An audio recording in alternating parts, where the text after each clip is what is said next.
looks like it's on. We are assuming direct control. Hey, Wolfpack, we're back with a surprise tier list stream, and we're celebrating N7 Day with a look at the Mass Effect cast. Yes, we got all the characters from the original trilogy, because Mass Effect Andromeda sucks. Yeah, just kidding. Yeah, we're gonna talk about all the Mass Effect characters from the original trilogy. Mass Effects 1, 2, and 3. Got all the squad mates, all the villains, pretty much everyone who matters to the story. Hey, Mad Dog, you made it. Alright, making sure everything's in gear. Yeah, it looks like the mic works this time. I'm here, and I'm joined by my brother Wolf for once, joining us on another ranking, because it's something Wolf actually has familiarity with. You say for once, but I've been here for like 2 other streams in October. Yeah, but you rarely show up to all of them. Fair enough. We missed you on the Resident Evil character That's stream. right. You had a lot to say, too. I know. It annoyed me how much you left out. Yeah, I'm Commander Shepard, and this is my favorite store on the Citadel. Hey, Shadowlink, happy N7 Day, by the way. Yep, that's why we're doing this tier list. So, I was originally gonna rank the anime movie, but honestly, it wasn't really all that interesting to talk about, and it stars James Vega, who I hate. I was gonna do it with Wolf. Plans change. We got other stuff we'd rather do right now. So I decided to, why not talk about all the good characters from this franchise.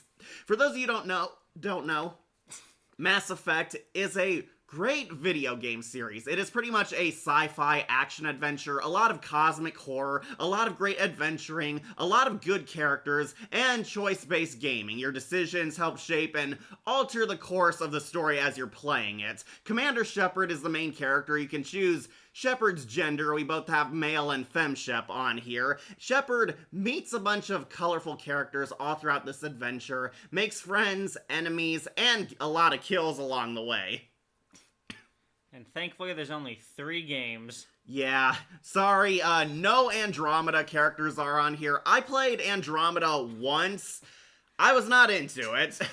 I did not experience a whole ton of the characters. I met all the squad mates, but that was really it. I honestly didn't really care for it all that much. I played it once and that was it. Wolf never played it. Wolf did not have any interest. I've only heard things about it. I think it brought the Mako back.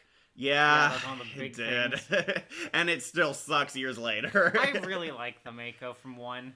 Trust me, you did not miss much. Andromeda got the nickname Blandromeda because it was very generic, very boring, and BioWare did not update their engine, and that kind of reflected in the graphics. Yeah, and also some facial animations are kind of off. Like the opening where you learn about your father's death and you're smiling. My face is tired from all this craziness. A really bad dialogue, too. Yeah. We're ranking all the original trilogy because Wolf and I have both played it. I played it multiple times. Wolf, I believe, did a few run-throughs.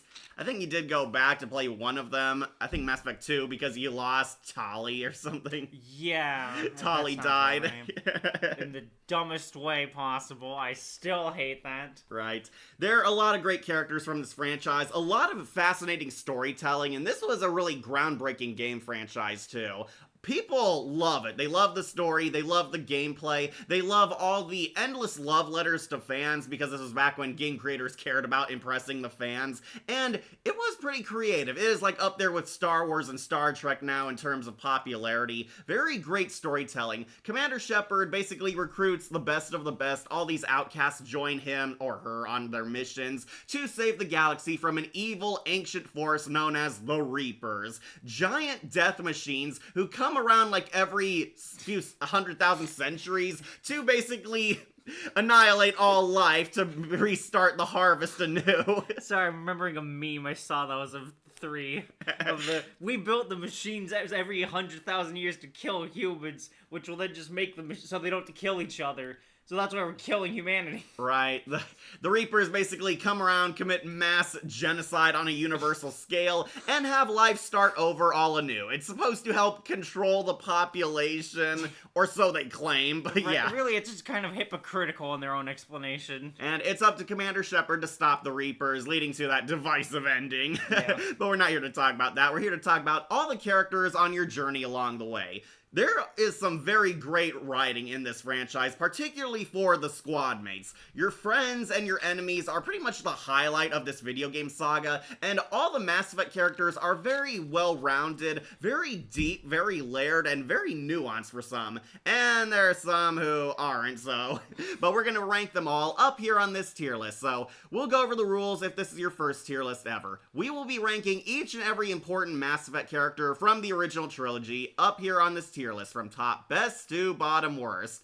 And we are using letter grades to keep it simple. Up top, we have S tier. These ones are the best of the best. The icons of this franchise. The not just greatest characters of this saga, but greatest characters in gaming. These ones are all-star. They go up top in S tier. S for Shepard.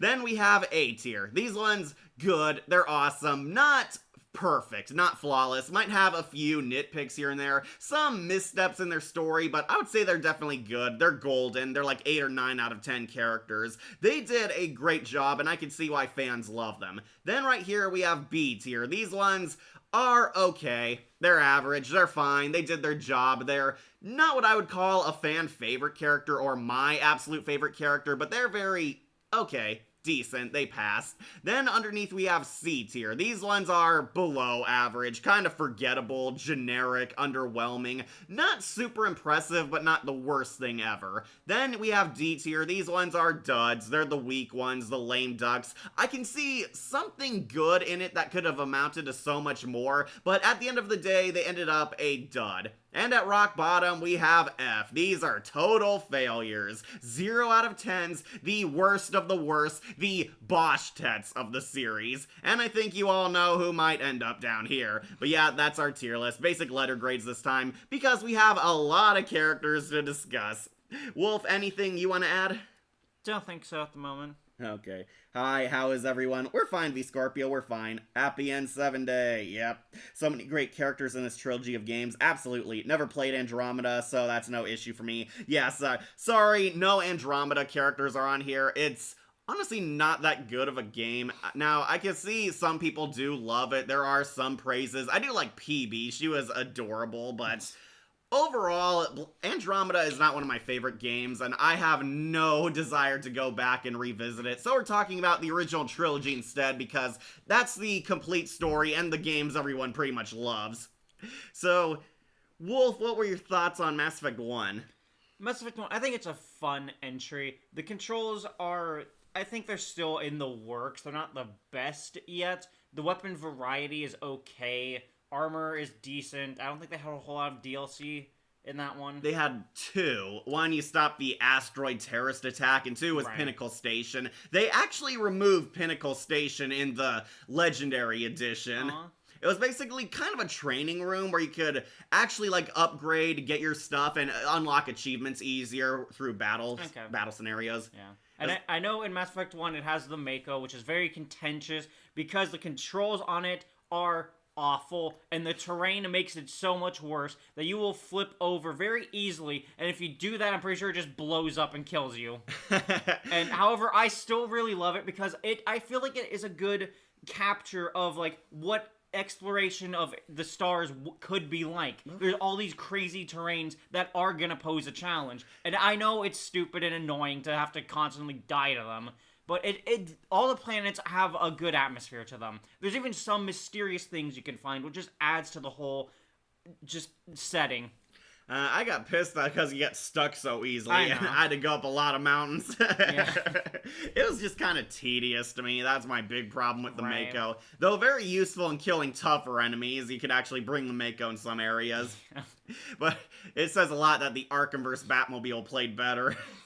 Alright, so Mass Effect 1, I do like it, but I don't revisit it often because the gameplay is a bit tricky in that one. I think the remaster actually fixed that. It plays like Mass Effect 2 and 3 now, Okay. and shoot 'em up wise. You can actually see your shields and health much easier compared to the original, where there were like really tiny lines. You could not tell if you could easily survive it or not. Yeah. It was very small. But yeah, Mass Effect 1, good game, but 2 and 3 are the ones that people absolutely love. 2, it won Game of the Year. It was like a masterpiece. I still think it's the best game in the saga. A lot of people think that. And then 3 was an event when it came out. Right. I saw trailers, saw the Reapers coming at like a farm in the real world. I still listen to the Maluka song that was made for it, Reignite. Like I said, 3 is a good game, except for the ending. Of course. Yeah, the ending is the worst part of it. A lot of fans, and even newbies playing the Legendary Edition for the first time, do not like the ending. It is a complete clusterfuck, and we'll be talking about that when we talk about the character linked to it. But let's finally start this tier list. Should we start with Shepard or one of the squad mates? I say Shepard, but it's kind of a weird one because the character he has really is dependent upon or all your... she has. Right, whichever one he chose is quite dependent on your choices. The dialogue itself sometimes doesn't even feel connected to the choice you make. I know that's one of the biggest criticisms of it. Not to mention the fan wars. Who voices Shepard better, Jennifer Hale or Mark Meer? They both do a good job. Yeah, I think they both were good. Like, right. Mark Meer was a bit stilted in the first game. By game 2, he definitely improved. He was, like, on equal footing with Jennifer Hale, and they show up at fan cons a lot as both Shepard. Yeah. But, yeah, there is still a debate over who did it better, because Jennifer Hale was, like, a professional voice actress. Mark Meer was definitely newer to it at the time. Okay. I think he did a good job, especially by 2 and 3. He delivers a lot of good emotion. Yeah, I'm very happy they fixed the Mako controls in Legendary Edition. They did, but it's still kind of tedious going around in that thing. So, should we start with the Shepards? Yeah. Alright, we'll do FemShep because everyone loves her. FemShep, and we'll put also Male Shep on S tier because Commander Shepard is the best. Yes, I will be the first to put Male Shep in front of FemShep. How dare They're both kind of equal. Yeah, Commander Shepard is the best at everything. Shepard is the ace. Shepard's the main character. Shepard undergoes, honestly, decent character developments. Not as much as the squad mates, but that's because your choices kind of shape Shepard. Exactly.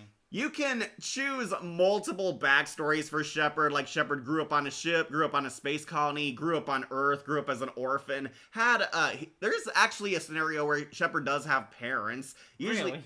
Yeah, if you pick this background, you actually get contacted by Shepard's mom, confirming that she's still alive somewhere in, I believe, Mass Effect 1 or 3.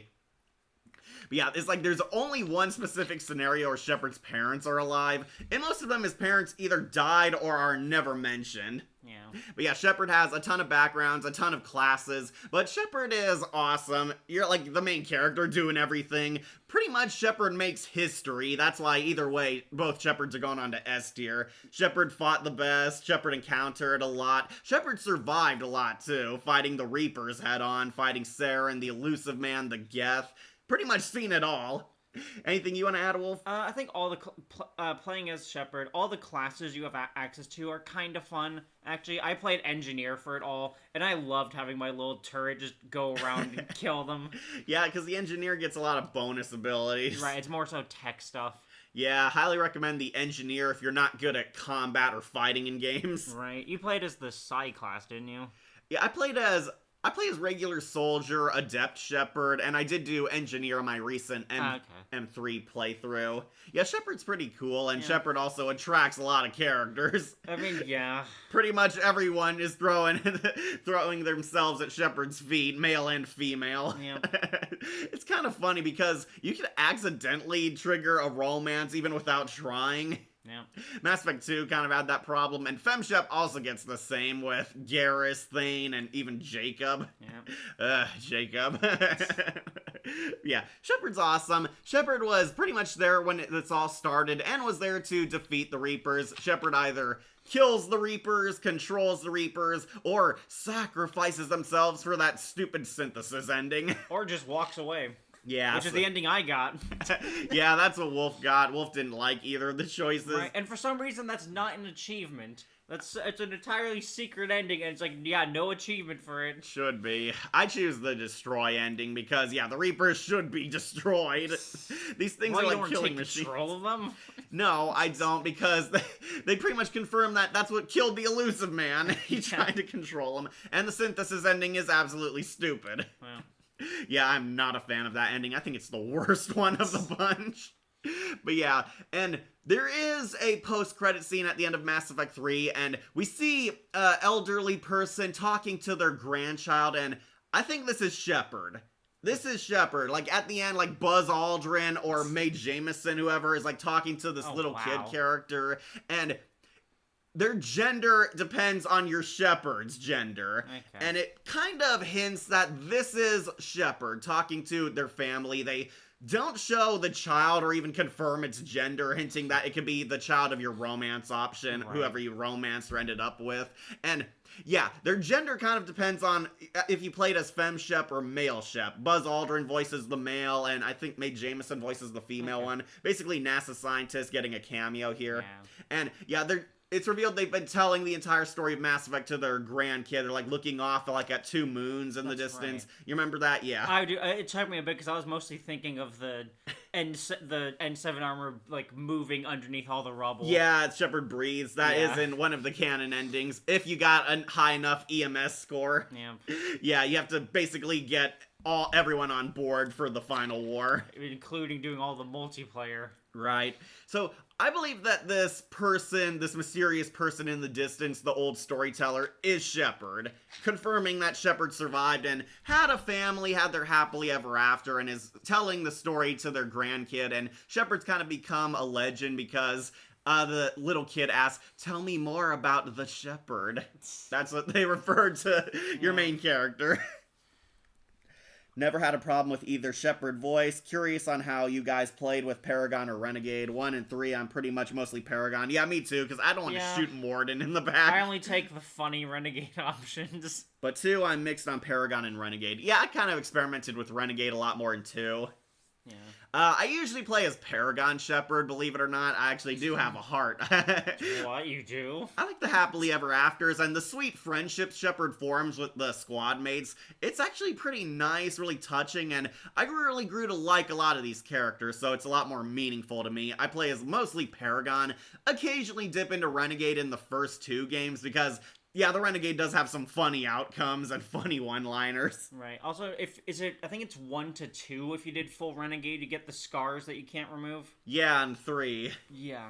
You can, like, buy a plastic surgery machine to actually just give you the new for a while, you can't. And Shepard looks like a demon. I know. Crazy. It's the most fun being Renegade in 2, the most then in 1 and 3. Yeah, because in 1 and 3, Renegade Shepard can kill people, and a lot of them are your friends and squad mates. You can actually kill Rex in 1 and 3. Yeah, I know. Yeah, you can also keep Morden alive by killing Rex. Right, or shoot Morden in the back, which I never pick. Yeah, he's trying to cure the genophage, and you can kill him before he gets on the elevator. Right. Morden dies pathetically trying to activate it, only to fail one last time and blow up. And you can also gun down Rex if he's still alive in 3. Yeah, I usually play as Paragon Shepard, but yeah, we're gonna put the Shepard on S tier. Yeah, both female and male Shep, they are awesome. Shepard is pretty much the ultimate hero of this game, so of course, S tier. Alright, I think we should go with Shepard's first squad mates, and sadly that is not Ashley yet, it's Kaidan. Okay. Kaidan and Jenkins are a part of Shepard's first mission, and Jenkins dies because he's a red shirt. I don't think Jenkins made it on this tier list either. I would presume not. Yeah, it doesn't look like he's on here. Alright, so we have to do Kaidan. Kaidan Alenko. Shepard's quote-unquote best friend in the military, and the first squad mate you actually have. Yeah, Wolf loves Kaidan's smug strut.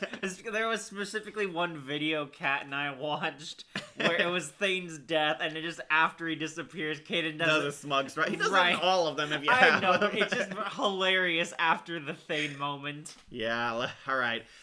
Where do you want to put Kaidan? I would say B. I didn't hate him. I feel like that goes for both of them. Really? Both Kaidan and Ashley? Yeah. I think you liked Ashley. I do like Ashley, but at the same time, Alright, we'll put both of them on B. I'll put Ashley 1 above because she has a little more personality. This is how she looked in Mass Effect 3. I remember, after the I'll put her 1 above Kaidan because she did have more persona. Okay, these are Kaidan and Ashley, Shepard's first squad mates in Mass Effect 1, and quote-unquote best friends since the beginning.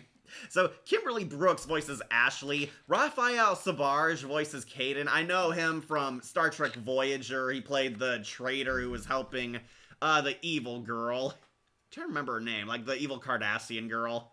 And I'm he trying to also think. played Dead Man in Justice League Unlimited. Oh, nice. Yeah, the one that accidentally killed Black Mana. In Batman's body, yes. Yeah, so I do like them as voice actors. The characters, kind of basic. They both Yeah. have the same problem. They are very generic. Ashley is a tomboy. She's the tough girl. Well, she's an army brat. Yeah, she's an army brat. She's a soldier. She loves to fight. Yeah, her name is Ashley Williams, and she does say, "This is my boomstick," because it's a reference to Evil Dead's Ash Ash. Williams, Yeah. yeah.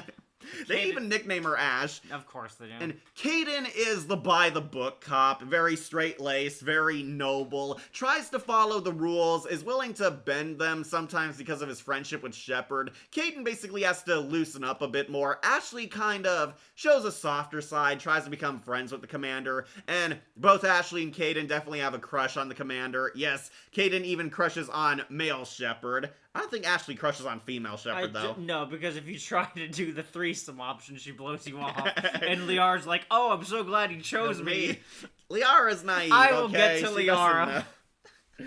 Yeah, honestly didn't care that much for Caden or Ashley in 1. They sort of get better in 3. Yeah, 3 gave them a lot more character. Unfortunately, they both kind of got ruined, especially by 2, because Ashley and Caden refused to join Shepard because you're working with Cerberus. Why didn't you tell me you were alive? Because you couldn't contact them. Right.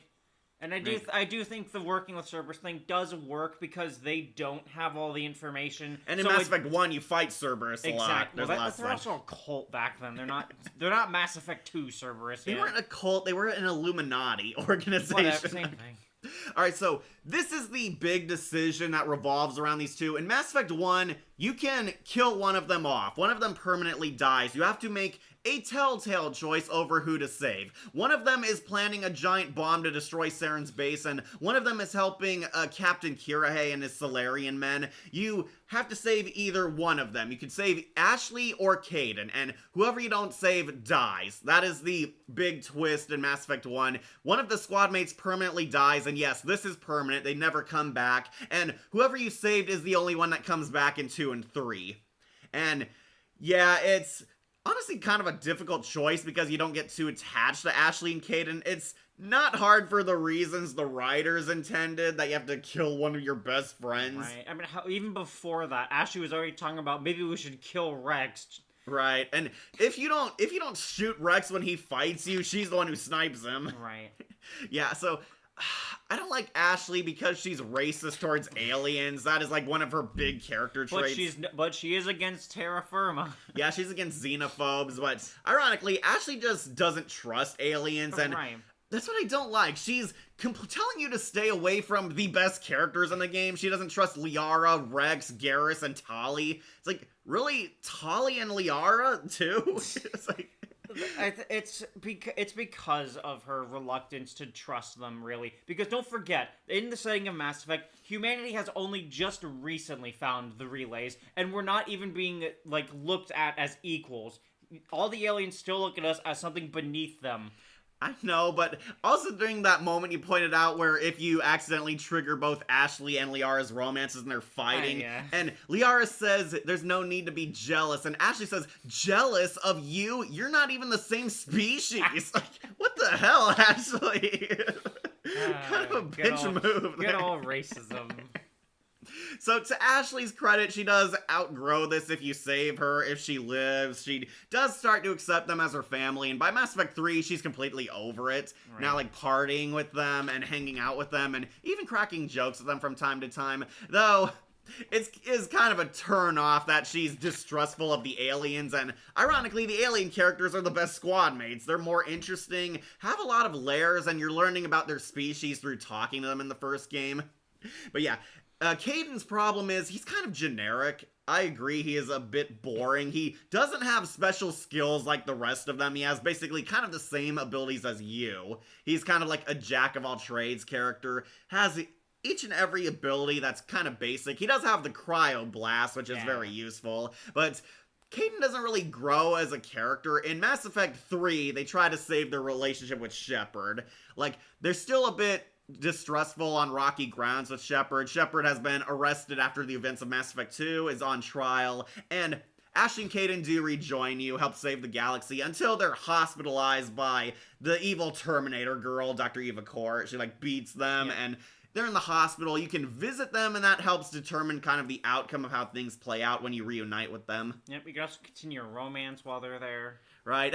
I do like that Ashley's romance is going to a bar and starting a fight. Yeah. Caden I just found kind of meh. I don't hate him. I liked him more than Ashley because Ashley was always obnoxious and mean. Yeah, but at the same point, that's still at least more of a personality. Right. Well, Caden's a nice guy. Die as let me tip my fedora to you. And it doesn't help that their romances are also kind of meh. Yeah. Like, I know you liked Ashley. I do. Her Citadel romance scenario was a lot more entertaining than her regular one. Caden is just boring. You're like in your apartment making breakfast together. Nice.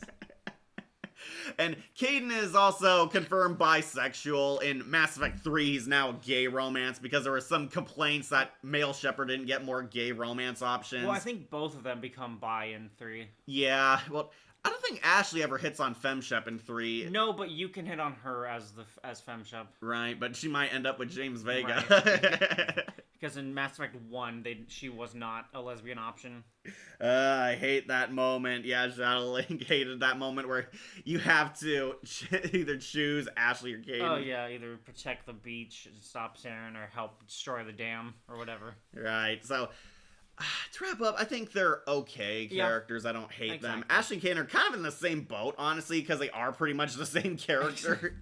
We'll put them on B for basic. They're okay, not our favorites, but definitely outclassed by the later characters coming up.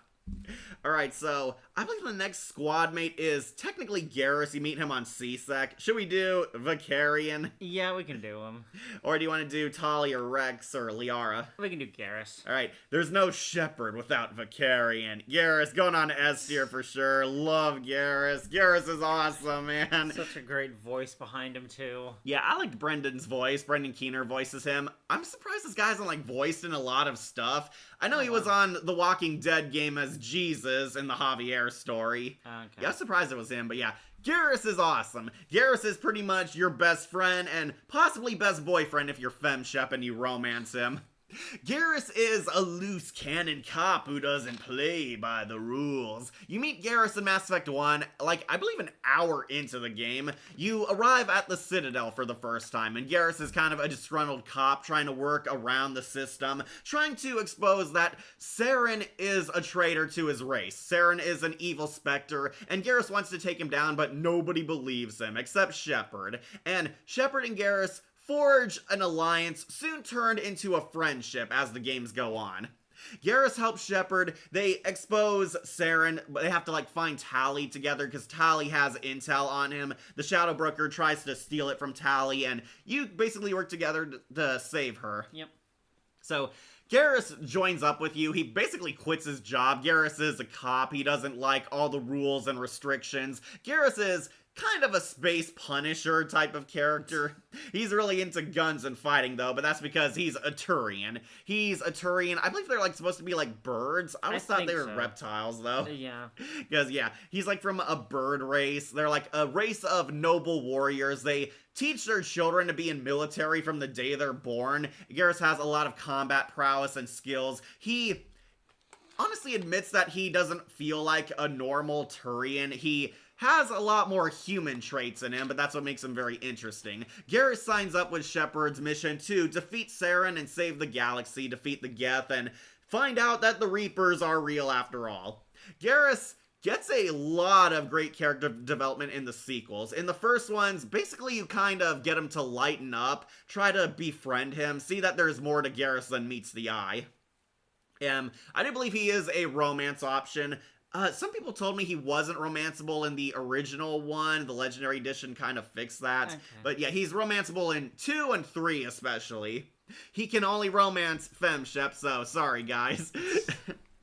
But Shepard actually has, like, the biggest, Garrus. Garrus has the biggest, like, disheartening breakdown after Commander Shepard is presumed dead. At the start of Mass Effect 2, he becomes a vigilante. He becomes like the Archangel, this space punisher. He goes to Omega trying to carry on justice vigilante style. And I do like that they tried to build up that this is a different character. They don't tell you it's Garrus right away. You're trying to find him. Everyone talks about this Archangel mysteriously showed up. Nobody knows who he is. He's got great gun skillage. He's been a thorn in Arya's side. Shepard goes there and finds out, dun dun dun, it's Garrus. Garrus came here because he wants to carry on Shepard's mission. He was actually inspired by Shepard to do good across the galaxy.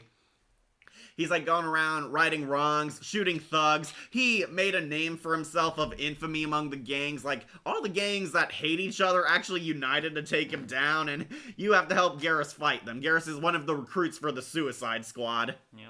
And Garrus takes like a rocket blast to the face, which gives him his scars. He gets like Two-Face scars, looks like a Turing Two-Face kind of. And you save him, they try to fake you out that he died. Nope, he's a tough SOB. He survived and got out of the hospital early. And basically, you help Garrus kind of find himself. The loyalty missions of Mass Effect 2 are some of the best missions ever, and give a lot of character and depth to all the squad mates. Wolf, did you like Garrus's loyalty mission? I think you... I'm trying to remember. Okay, so... all three of them, I guess. Garrus was betrayed by one of his own squad mates. He got betrayed by one of his own squad mates who sold him out to the gangs, and that's what led to his recruitment mission at the start. Someone sold them out, told the gangs where he was at, and he nearly died. He lost all his men, and this guy got away. Garrus is trying to track him down and get revenge. I believe his name is Sidonis. He was once one of the rookies on his squad, but when the gangs threatened him and interrogated him, he squealed and snitched on him. Garrus sees him as a traitor because all his men died because of him, and he's trying to find him. And through the loyalty mission, you find out Harkin is back. Harkin, the corrupt C-Sec officer. He's going by the name Fade because he helps people basically get away from the law, gives them fake identities. And the first half of the mission, you try to fight Harkin and his goons. You eventually interrogate Harkin, and he reveals that he knows where Sidonis is, and he is trying to hide his identity. He faked his identity, is going undercover, is living with massive PTSD and guilt, and wants to get away from it all. Garrus finally tracks him down, and it leads to the choice-based outcome of the game. If you let Garrus snipe him out and kill him, or you can talk Sidonis down, ask him why he did it. Sidonis reveals that he's kind of a broken man, a complete coward. He folded easily and he lives with the guilt. He actually wants to die, apparently. He feels tremendous guilt for it, and you kind of have this weird therapy session with Garrus and Sidonis where you try to convince Garrus to be the better man or help him snipe him out. Yeah. Yeah. You remember, Wolf? Remember now? Not really. Nah, no. Although the description sounds kind of by the numbers with how we set up. Well, but it seems fine. Well, I was honestly surprised they brought Harkin back too. He was like a bit character in the first game. Yeah, Harkin's back, and he and Garrus kind of have a past. It's implied they used to be partners too before Garrus quit. Cannot wait for a bit. I'm in the middle of doing some calibrations. Yeah, classic one. Yeah, in 2, he doesn't have too much dialogue if you talk to him. 3 completely fixed that. Now he has a ton of dialogue scenes and interactions. Garrus actually hangs out with a lot of cast as you progress through the story. He talks to everyone. Joker, Liara has a one-up with James Vega, and has a ton of dialogue with Shepard. Of course. Yeah, I believe the developers got the memo and realized that, yeah, people wanted more of Garrus. Yeah, Garrus is awesome. It was Sidonis. Also, it's nice that no matter your choice, Garrus still supports you. Well, yeah, of course. He wins if he does kill Sidonis, and he he does kind of realize he came close to going over the edge and being a villain. Mass Effect 3, Garrus gets a promotion to General because when the Reapers are real, all of Shepard's squad mates finally get respect. And Garrus became their expert. Unfortunately, the Turians managed to hold back the Reapers, but not by much. The Reapers successfully invade Palaven, and Garrus is on one of their moons. It was supposed to be a defense position, but the Reapers are completely wrecking them. Yeah. You go here because the Turian ambassador sends you on a mission to recruit the Primarch. He's their negotiator. He can help them negotiate things and move a lot of political stuff out of the way to help Shepard on a mission. Shepard, in Mass Effect 3, you have to unite the galaxy, have them overcome a lot of BS political problems and some tension between all the races. And to do that, Shepard is trying to, like, fix a lot of the issues that have plagued these races. You go to Palaven, go to one of its moons, technically, to find this Primarch. The original Primarch is dead, so you have to find the next guy in, like, the political chain who's next in charge, and that's Primarch Victus. Victus is with Garrus. Garrus is their expert on how to deal with the Reapers. He finally got some respect, and, of course, Garrus tags along with you. He and the Primarch join you together. Yep. And Garrus gets a lot of moments to shine as a character. You can shoot bottles with him on the Citadel. Yeah. That was what you like to have a shoot off with him. If you romance Garrus, he acts like a loving boyfriend. If you're a male Shepard, a lot of bromance with him. A lot of fun moments. I love that in the Citadel DLC, you can actually play Garrus's wingman. Right. Garrus doesn't know how to flirt with women. Ironic because there's a lot of chicks all over him too. It happens. Dr. Michelle is completely into him, and there's like a female Turian girl checking him out. Right. It's funny. He's cool. And you get the forehead bump of love. Yeah, that was sweet. That was nice. Yeah, if you romance Garrus, touching boyfriend. If you're friends with Garrus, it's pretty nice. He's like your bro to the end. Like, Garrus goes to hell with him. There's no Shepard without Vicarian. And yeah, I love him. He's cool. He's awesome. Also badass. His concussive shot is like the most useful skill in the game. Right. Scratch one! Firing an impact shot. It, like, sends opponents flying across the room. That's like one of his best abilities. And in the party, he's also palling around with Zaid. We should set up traps to help protect our friend Shepard. Right. I laced your plant room with explosive gel, so if anyone breaks in here, they're gonna get a lot of glass in their face. Also, I'm gonna do something to the, like, jacuzzi. Right. Alright, just got some comments. Yeah, Garrus is awesome. He's gone on to S tier, best squad mate of the series. But let's see if the others can outclass him. Next, who do you want to do? Liara, Tali, or Rex? Let's do Tali. Yeah, Tali. Tali's, Tali has a huge fan base, Wolf, so choose your words carefully. Tali Zora Vas Normandy. She used to be Vas Nima. Yeah, that's what's the other name. Yeah, Tali. It's named after the ship they're on. S tier or A? I want to say S tier. I want to say S tier, yeah. I'll put her low on S tier for you. She's a fine character. Tali Zora. Go for the optics, Chiquita. Tali, everybody's lovable space Muslim. Yeah. Tali Zora is a Quarian. She's from a race of people who cannot interact with people outside of their normal atmosphere. They need suits to live. She never has a face reveal until Mass Effect 3, one of the most infamous face reveals ever. What, you mean the little portrait on your desk? Yeah, and the Photoshop of a real model that they barely tampered with. I thought it was her actress. I thought so too. Apparently it wasn't. Okay. They, believe it or not, Wolf, they actually did fix this in Legendary Edition, gave a much better portrait to her. Oh, good.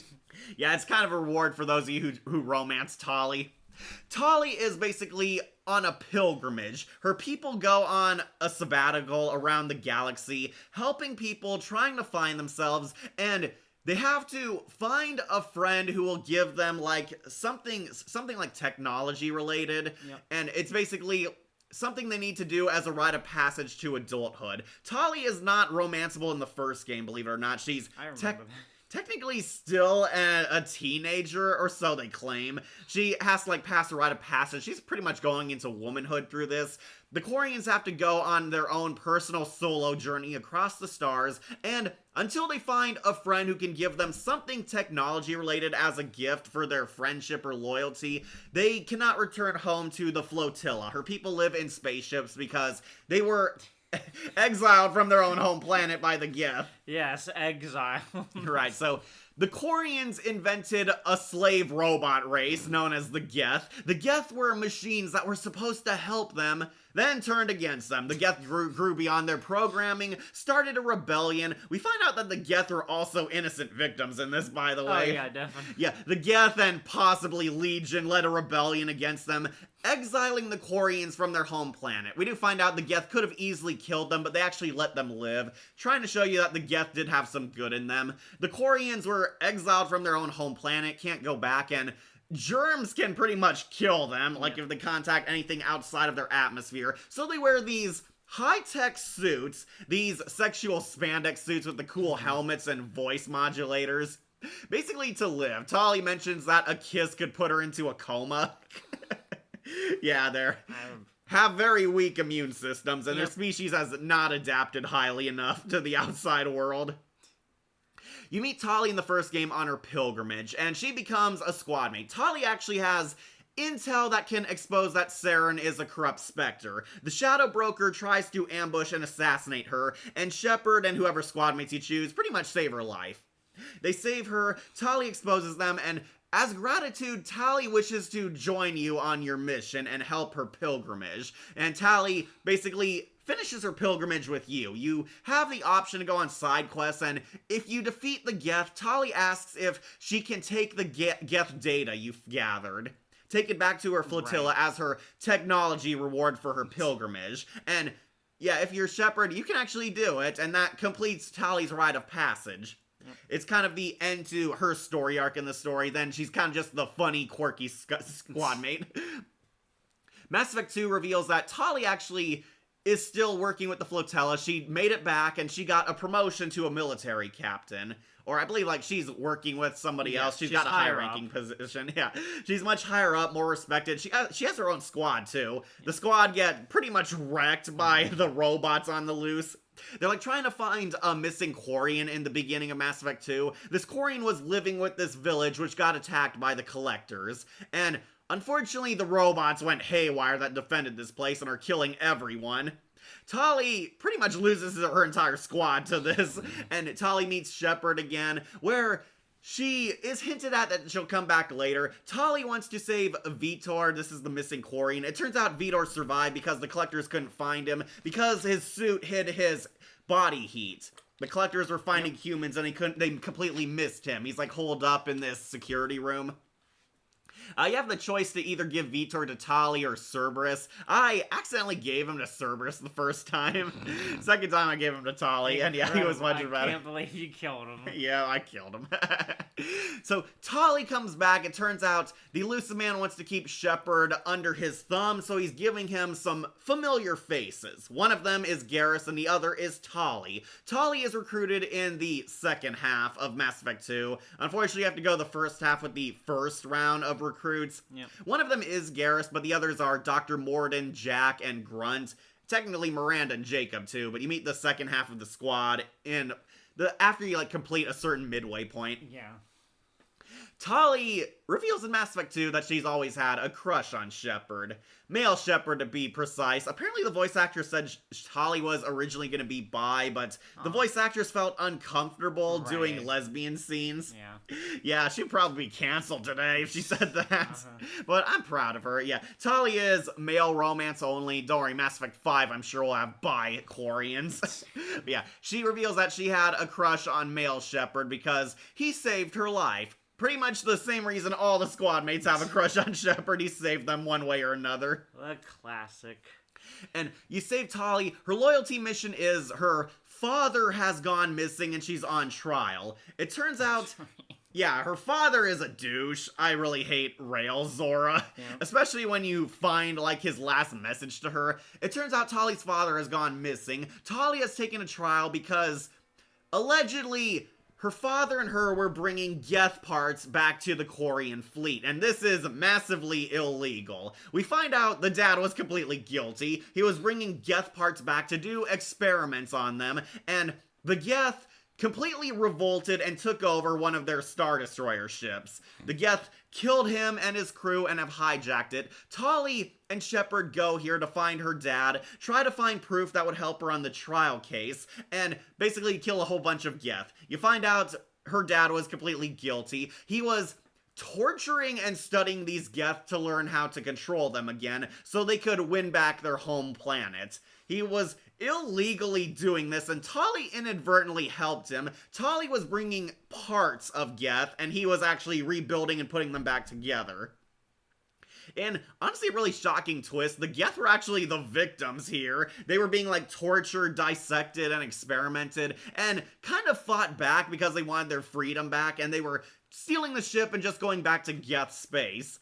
You find Rael Zora's corpse, and his final message to his daughter is basically just orders to her. Yeah, real father of the year, right, Wolf? Yeah, basically gives her orders of how to take back the ship and how to kill the Geth, and he passes on his data he found to her. And you have to make a telltale choice here, too. Do you tell the truth that Rael Zora was guilty, and Tali doesn't want you to tell him because her father will be completely demonized in history because what he did was clearly wrong. Right. Yeah, his name will be like stricken from records. He'll be looked back upon as a monster in their Quarian history, and she begs Shepard not to expose her dad, leading to you to make the either Paragon or Renegade choice over what to do. I always chose to rally the crowd, tell them that Tali Zora is a hero, she shouldn't be on trial, she helps defeat the Reapers and save the galaxy. Why are you, like, punishing her for her dad's crimes? And depending on what outcome you have, Tali can be found guilty and exiled, or Tali can prove her innocence and be welcomed back among the Quarians. And it does hint that the Quarians will be back in Mass Effect 3 for their plot later. Yep. Tali is saved, and she pretty much fawns over Shepard, leading to the potential romance to be with her. Tali's romance is a lot more wholesome and cute. Personally, I kind of like Jack and Miranda's romance a little more because they had a few more layers. They were like basically hard and icy women who show a softer side the more you bond with them. Tali is very cute, adorable, has a wholesome romance. I can see why people like her, honestly. Has a really cool design, too. She's basically wearing like a Catwoman suit with a big glass filter on her head. What do you think of Tali, Wolf? I think she's fine and cute. She mostly plays as the tech as well. She's the engineer. Yeah. She's always in the engine room. Right, and it's so easy to find her. She has a shotgun. Yep. She and Garrus get a lot of dialogue if you're on the Citadel together exploring there. Remember when we used to ride the elevators and talk to each other? That's right. Actually, I try not to. Tali doesn't like it. Remember we talked about you and your pilgrimage? I've got a shotgun. Tali also has the drone attacks. I do like that ability. She has defense or combat drones. Yep. It's basically a bonus turret that can strike enemies. Tali would return in Mass Effect 3 very late in the game too. You have to complete like the first two main story campaigns. First the Genophage cure, then the Citadel invasion, then finally Tali shows up. Tali's been promoted to Admiral. She's replacing her dad. Right. Now she's Admiral Tali Zora. And they found a way to take back their home planet. The Quarians want their home back, and Legion comes back too. Legion is being used as a battery by the Geth to help their invasion. The Quarians are launching one final assault in order to take back their home. Shepard comes along and basically helps them. You complete side missions that really help you get the good ending at the end of this. You can help Legion rewrite the Geth and break their hold from the Reapers. The Reapers are controlling them. The Geth are not inherently evil. They've been like fighting in self-defense apparently the whole time, except for the ones controlled by the Reapers. They're the heretics. Yeah. But we'll talk about Legion soon enough. Then 2, you have to like save this Admiral. He's like a supporter of Tali and peace with the Geth. If you save him, he helps rally to Shepard's side if you're trying to convince the peace route. But yeah, ultimately, you make it to Rannoch, the Quarian homeworld, you fight a whole bunch of Geth, and you learn a Reaper has been based here all along, leading to one of the most frustrating boss fights where you have to shoot the Reaper with the big kill satellites. You have to fight a Reaper without any vehicle support. Yeah, you have to like aim a freaking laser beam at its face, and the laser actually hurts them. The Quarians have built some very good tech here because they could kill the Reapers finally. Right. And you fight a Reaper on ground, you kill it, however it leads to the next telltale choice. The Quarians and Geth are gonna finally kill each other here. It is all-out war, and you can either side with the Quarians, side with the Geth, or try to get the peaceful route. Have the Quarians and Geth stop fighting, stop shooting, and make peace. Legion is giving the new program to the Geth, finally breaking the Reaper's hold over them, but he needs time. And the Quarians are pretty much out of time. They're fighting to kill them, and you can potentially kill one of these races if you choose wrong. I accidentally killed Tolly. Yeah, Wolf doomed the Quarians. I didn't get the option, but honestly, getting the Geth alive is probably better.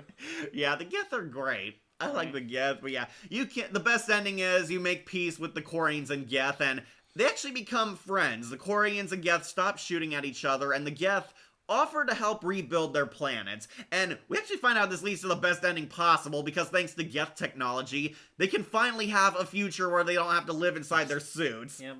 Yeah, they kind of help them speed run their evolution here, but yeah, if you fail, Tolly dies or Legion dies. I think Legion dies either way. Legion pulls a Jesus and sacrifices himself. Right. He, needs to give his own programming along with this new reprogram, and that pretty much kills Legion. He disperses and dies. But Tolly can finally get her homeworld back, and Tolly takes off her mask to breathe the air for the first time, showing that the Quarians have a brighter future. Then she becomes a lovable, wholesome romance option for the rest of the story. Yeah, I like Tolly. I think she's cool. She's awesome. She's pretty much like the kid sister of the team. Not gonna lie, I don't romance Tolly often because I kind of see her as the kid sister. I know a lot of people love her because she's pretty adorable and bubbly, though I kind of prefer Liara a lot more because Liara had some character depth, and as Wolf can tell you, they force her on you. We will get to that. We'll get to her. Okay. Tali Zora, another great character. Yep, the most disappointing thing for sure with the Quarians in general, never get a face reveal, and the Photoshop pic of Tali was absolutely cheap. Yeah, it was. I heard the Legendary Edition fixed the Photoshop. Now it looks a lot better. I've seen pictures of it. It's not too bad, but she still has now has her suit covering her. Okay. In the first one, she was completely naked with a blanket on her. Yeah. It was like a white dress. I love how in the trial you could bring Legion and get some nice little comments. Yeah, that was fun. I did that once where Legion shows up at Tali's trial. You brought a Geth here to the flotilla? And everyone's talking about Legion, how weird it is a Geth is here. Yeah, Legion is great. I love Legion too, but for now, Tali Zora, she is S tier. She's one of the definitive squad mates, has one of the best character arcs, and the biggest crime is there's not more of her compared to Garrison Liara. Yeah, we'll put her on to S tier. Tali Zora, Voss Normandy, you are an all-star. Alright, next, should we do Rex or Liara? Let's do Rex. Anything to avoid Liara. Okay, I'm gonna put Rex on S tier too. Definitely. Rex is awesome. Don't mess with the T-Rex. I'll put him under Tali. Okay. Alright, this is Rex, old Krogan bounty hunter / mercenary. Rex actually has one of the greatest redemption arcs in the entire series. Rex starts out kind of as a cold, rough, and gruff mercenary. He's very much hardened, very cynical, always talking about the negatives of everything, borderline a renegade at times. Rex starts out as a morally ambiguous teammate in Mass Effect 1. He teams up with you because he's also hunting down the Shadow Broker. He is optional. You can have him join you. You could reject him completely, but I'd choose him, honestly. Yeah. Rex shows up and helps you basically along the mission trying to find the Quarian, which is really Tali. Rex was hired by the Shadow Broker to assassinate Fist. He's the gangster running things on the Citadel. They try to assassinate Tali. If you bring Rex along, he can actually shotgun Fist on the spot, which I did like. Rex reveals he's a hired merc, and he tags along with you because he's after Saren. And he wants to kill Saren because Saren did some bad things to him as kind of his arch nemesis, or he implies it. And Rex kind of lightens up, becomes a lot nicer, and slowly but surely befriends Shepard along the way. Rex is at first kind of the cold, antisocial member of the team, but you talk to him, you have an optional side quest where you can find his family armor, and if you do this, he actually starts opening up to you more. There is a telltale choice on the Vermeer mission where we find out Saren is cloning Krogan, and this program can actually help save the Krogan race, because the Krogans suffer from a disorder called the genophage. This was a safety precaution made by the Turians and Solarians to keep the Krogan under control. The Krogan were bred to be super soldiers. They helped them fight the Rachni in the Rachni War. The Krogan managed to kill them successfully. However, after they won the war, there was a ton of worries over what the Krogan would do next. They were afraid the Krogan would turn against them and rebel, so they created this sterilizing ray called the genophage, and it basically made them unable to have kids. The genophage prevents them from reproducing. Krogan reproduction is very hit or miss. Some Krogan can give birth, but oftentimes a lot of them cannot, and a majority of them are suffering from the genophage.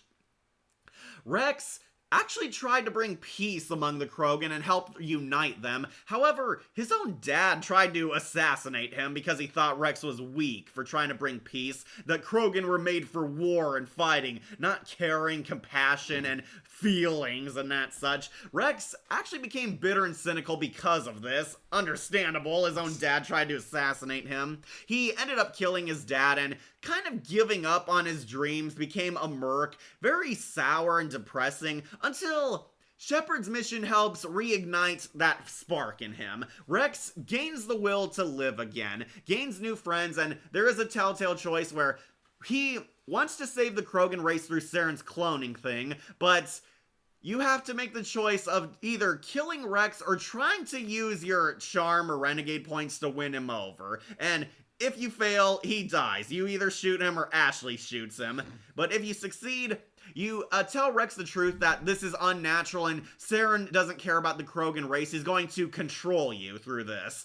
And that can actually convince Rex to win over and not fight you. Rex is like worried that Shepard is going to doom his race. Yep.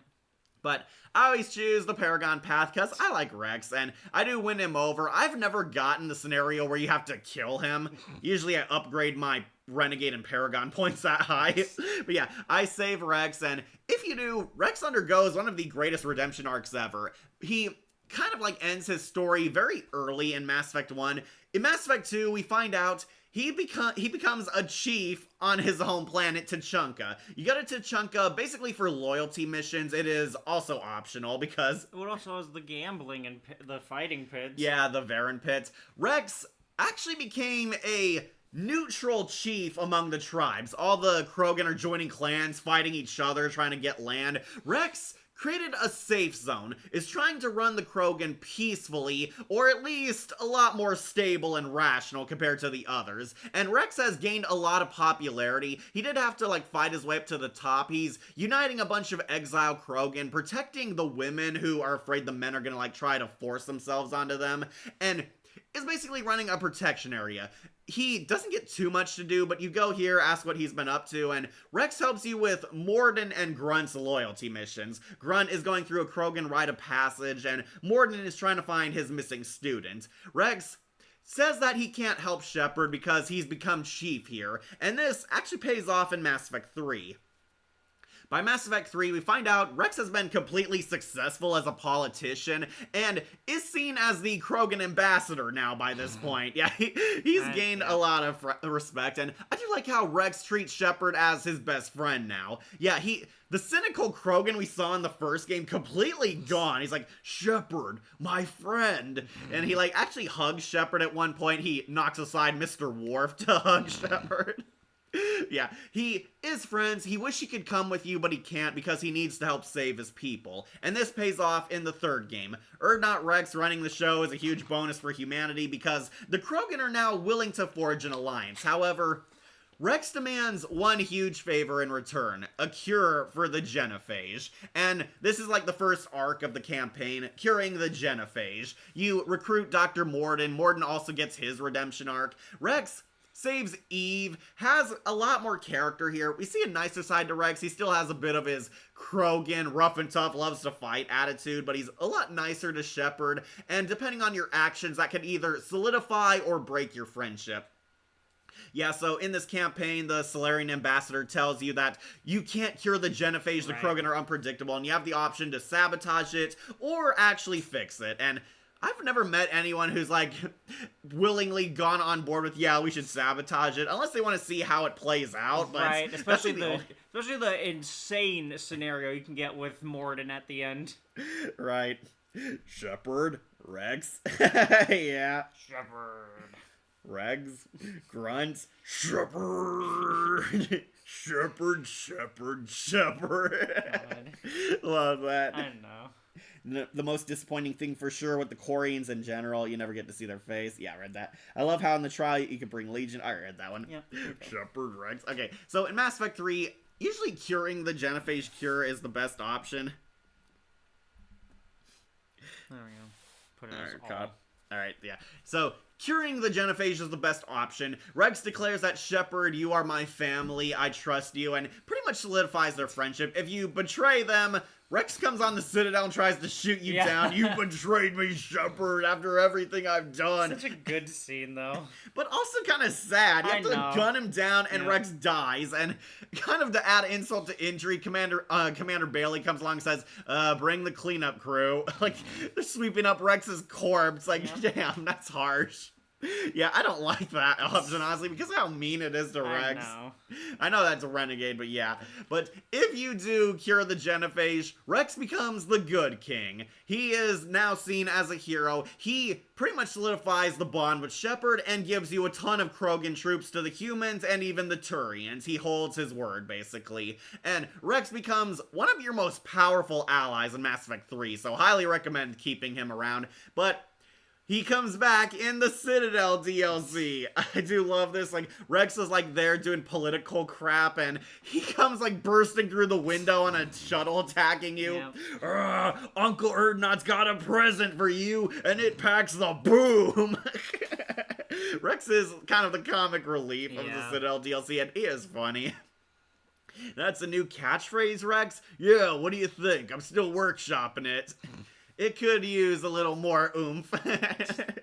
Rex loves fighting, and Rex is like the best MVP if you choose him on the Citadel DLC. He's like charging like SWAT shield goons, breaking things, packs a lot of power. But yeah, Rex also has a ton of funny lines here. He's very interesting, and Rex confirms that he does have a happily ever after. He does hook up with Eve, and they're making babies, and he actually grows tired of all the sex. He needs like an ice pack for his nuts. He's like at the bar trying to drink his woes away. Yeah, I love Rex's angry grandpa kind of demeanor. Wolf, do you enjoy Rex? Yeah. I really like it. He's fun. I also like his playstyle of, just being up front and charging enemies. Rex is a brute. They really did a good showcase of what the Krogans are. Yeah, they're kind of the soldiers, they're the Klingons, they're the fighters, they're proud warrior race guys. Right, they're meant to destroy enemies. And Rex definitely has a lot of that into him, but he's a lot more enlightened compared to other Krogans. Right. And he undergoes some really fascinating character development, too. He's come a long way from being the grouchy, antisocial loser. You can kill. Right? To being the king of the Krogan race. Yeah, Rex actually saves his people, fulfills his dreams, and is absolutely there for Shepard, which is why we'll put him on to S tier. Alright, Wolf, now it's time we get to her. Yep. Dr. Liara T'Soni. I love Liara, but Wolf has some choice words for her. I'm going to be putting Liara onto S tier. Yeah, I'll put her above Femship for sure. She's that awesome. Yep. Liara, Dr. T'Soni, the chief archaeologist / science officer of the Normandy. The bisexual option in Mass Effect 1. Liara, the beautiful blue Asari girl. Liara is from a race known as the Asari, an all-female race. Yes, they are female. Don't let those idiots say they're also they-thems. Like, everyone's a they-them, bro. No, they're from an all-female race known as the Asari, the most beautiful race in the galaxy, and they're kind of space elves. They're intellectuals, they're wise, they're beautiful, they're mysterious, and they all have mystical powers. They have biotics. Right. Pretty much all of them. Liara T'Soni is an expert on the Protheans, and we find out the Protheans were connected to the Reapers. They were allegedly the last race to see the Reapers and record them in history. You need Liara because she's an expert that can help them with her knowledge, and she's also the daughter of Saren's second-in-command, Matriarch Benezia. Benezia was a well-respected individual among the Asari. She was seen as a wise kind of sage character. Then suddenly she turned to the dark side, and Liara is her only daughter, and you can actually find out more about her through Liara. Liara is studying Prothean runes, however, the villains dispatch a group of Geth to assassinate her because she knows too much, and Liara is another squadmate you rescue. You arrive here on this planet, and Liara is trapped in a bubble.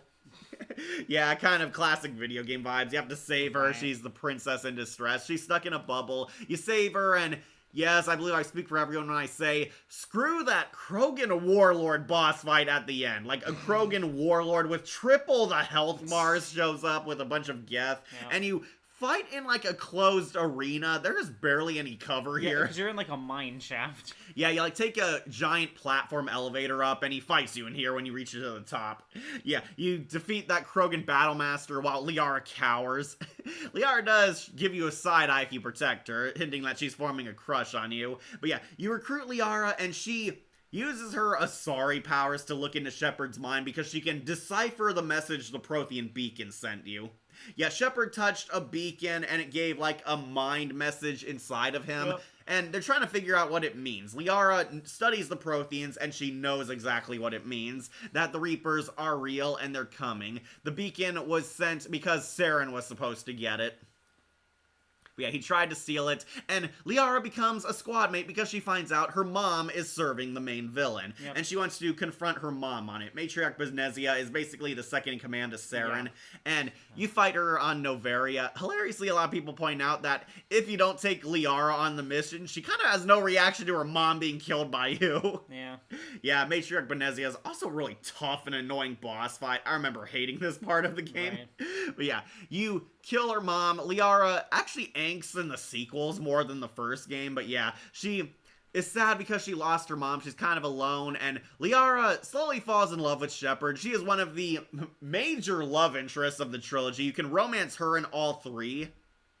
Yeah, because Ashley and Kaden are not romanceable in the second one, yet Liara and Garrus are now the only ones you can romance in all three games. And Liara has a lot of screen time, a lot of development. She is basically the naive, shy, dorky girl into a hardened warrior and the Shadow Broker by the end of Mass Effect 3. Liara does undergo some very great character developments, and her romance scenes got a lot of love from the developers. She gets more than a lot of the other squad mates. Yeah. I swear, I think Liara and Garrus and possibly Tali have, like, the most screen time, but Liara, having 3 games under her belt, gets the most. You can romance her in the first game. She's romanceable in the Shadow Broker DLC, now a side mission thanks to Legendary Edition. Yeah. And Mass Effect 3, she gets a lot more screen time because she joins you in the beginning of the game. And I love their romance. I just really enjoy it. Liara is so cute. She's kind of the shy girl in the first one. She does not know how to people well in the first game. She accidentally says innuendos without realizing it. Yeah. At first, she is fascinated by Shepard because she's studying the commander, but then she grows like an actual attachment the more she understands who Shepard actually is and the more you work together. Liara is bi, so she is romanceable by both male and femme Shep. A lot of lesbian gamers really like her, of course. Yeah, because she's better than Samantha Trainer. But Liara is so wholesome. She's very loyal. She actually saved Shepard in Mass Effect 2. She was the one who found Shepard's corpse and delivered it to Cerberus. So Liara and Miranda technically saved Shepard's lives. But yeah, Liara saved Shepard's corpse. Then she's fighting the Shadow Broker in the second game. The Shadow Broker is this mysterious, evil, like, mafioso boss. He deals in information and intel. And he is also a very difficult boss fight. He's a giant Yogg, this weird giant brute creature. Also an annoying boss fight, but a pretty fun one because you fight with Liara in this.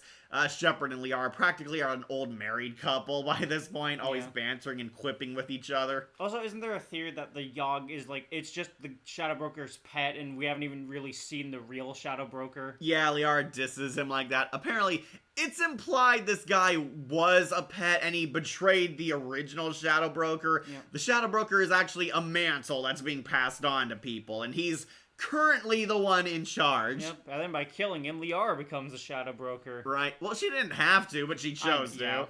Yeah, Liara actually takes control of the Shadowbreaker's entire operation and decides to use it for good. Yeah, Liara kind of becomes a mob boss, but a good one, because she wants to help Shepard and gives you all the resources you need to complete Mass Effect 2 and especially 3. She kind of stays on the broker's ship by the end of that side mission, and yeah, you can romance her, you can rekindle or break up with Liara for good. I, of course, choose rekindle because I love Dr. T'Soni. I think one time I did break up with her, but I found out you could actually romance her and another person if you play your cards right. Incredible. But it does. She finally comes back in 3. She's on the Mars facility studying Protheans again. She's always my go-to romance in this series. Mine too, Shadowlink. I love Liara. She's easy. Liara. Dr. T'Soni's great, Wolf. She is easy. You choose any Paragon option and she folds like a chair. Well, the same could be said about Ashley and Miranda. I know, but with Liara, it feels so much easier. Like, she's practically throwing herself at you. Yeah, they kind of force her on you. Right.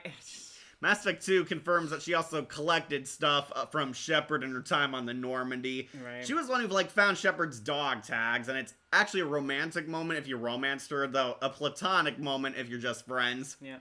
Yeah, Wolf doesn't like how Liara's kind of forced on you. The creative team really liked this character, I wonder Wolf. if she was supposed to be, the poster child for the romances. Well, yeah, she's kind of the sexy blue girl. She's so pretty, I and guess. her personality is also endearing. She's also socially awkward in the first game, kind of a bit distant from you in the second game. Then the third one, she's back to dorky mode. Right, and there's one detail that you left out, more so in their backstory, but it's the fact that she is looked down upon by the rest of the Asari because she was birthed from an Asari couple. She's a pureblood. Exactly. Yeah. Whereas the Asari themselves are supposed to be, in a short term, baby makers. They go out to the universe and procreate with other races so that their child will adapt from those races. The Asari believe in upgrading their genetic pool. Exactly. They want to get better genes, and yeah, Asari are supposed to mate with people outside their species, and if two romance inside their same species, it is looked down upon because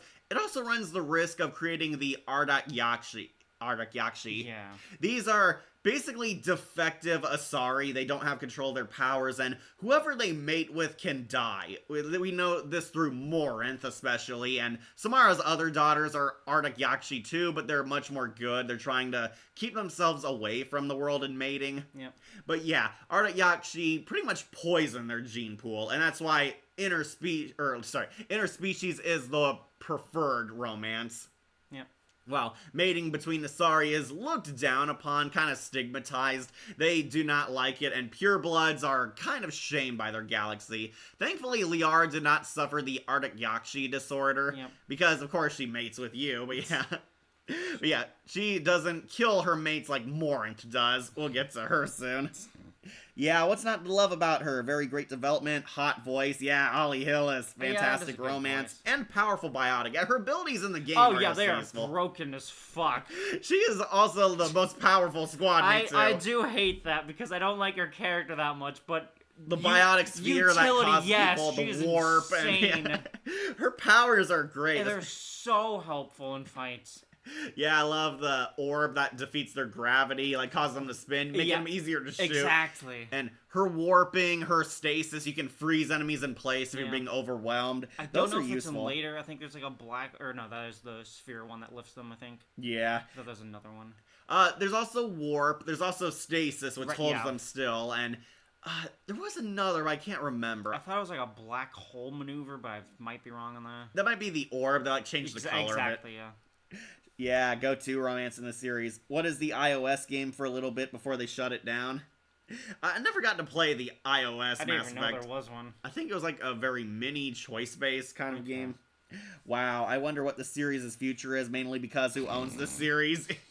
Yeah, BioWare kind of had a falling out because guess what, Wolf? Dragon Age The Failguard ended up sucking and ruining their company. I'm aware. Yep. And Andromeda also didn't fare well. Yeah, it didn't do well. It wasn't the worst thing ever, but honestly kind of disappointing, especially coming after Mass Effect 3. Right. It also had been a few years since they released a Mass Effect title. allegedly Mass Effect 5 is being made. They are implying it. Yeah, it is going to be 5. And Liara is coming back in the next game. She's like the face of the franchise now. Right. Yeah, well, Liara said she was like only 109 years old. I know, she was so young. She was so young, so innocent. So Asari can live to 1,000 years, Right, and again, Samara mentioned she's like 900. Yeah, again, basically just elves. That's their race. They life live in longer. D&D. I do like how Shepard never addresses that Liara's probably gonna outlive him or her. Right. But yeah, that's what makes it really wholesome. Yeah, they treat it as kind of a normal relationship. Have marriage, happily ever after, and a lot of blue children.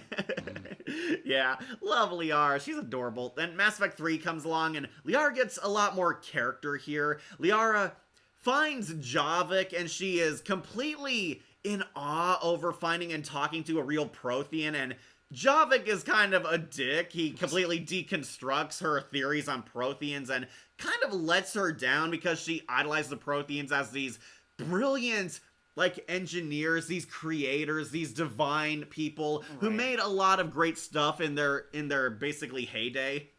They were like the greatest species who ever lived and created a lot of technology ahead of its time. Javik is just a soldier who is doing his job, and he kind of looks down upon everyone, especially Liara. He doesn't care to talk to her. Reveals that the Protheans were kind of fascist. They colonized a lot of planets, eliminated weaker races, enslaved people, and the Asari were kept around and were actually supposed to be slaves for the Protheans until the Reapers came along. Incredible.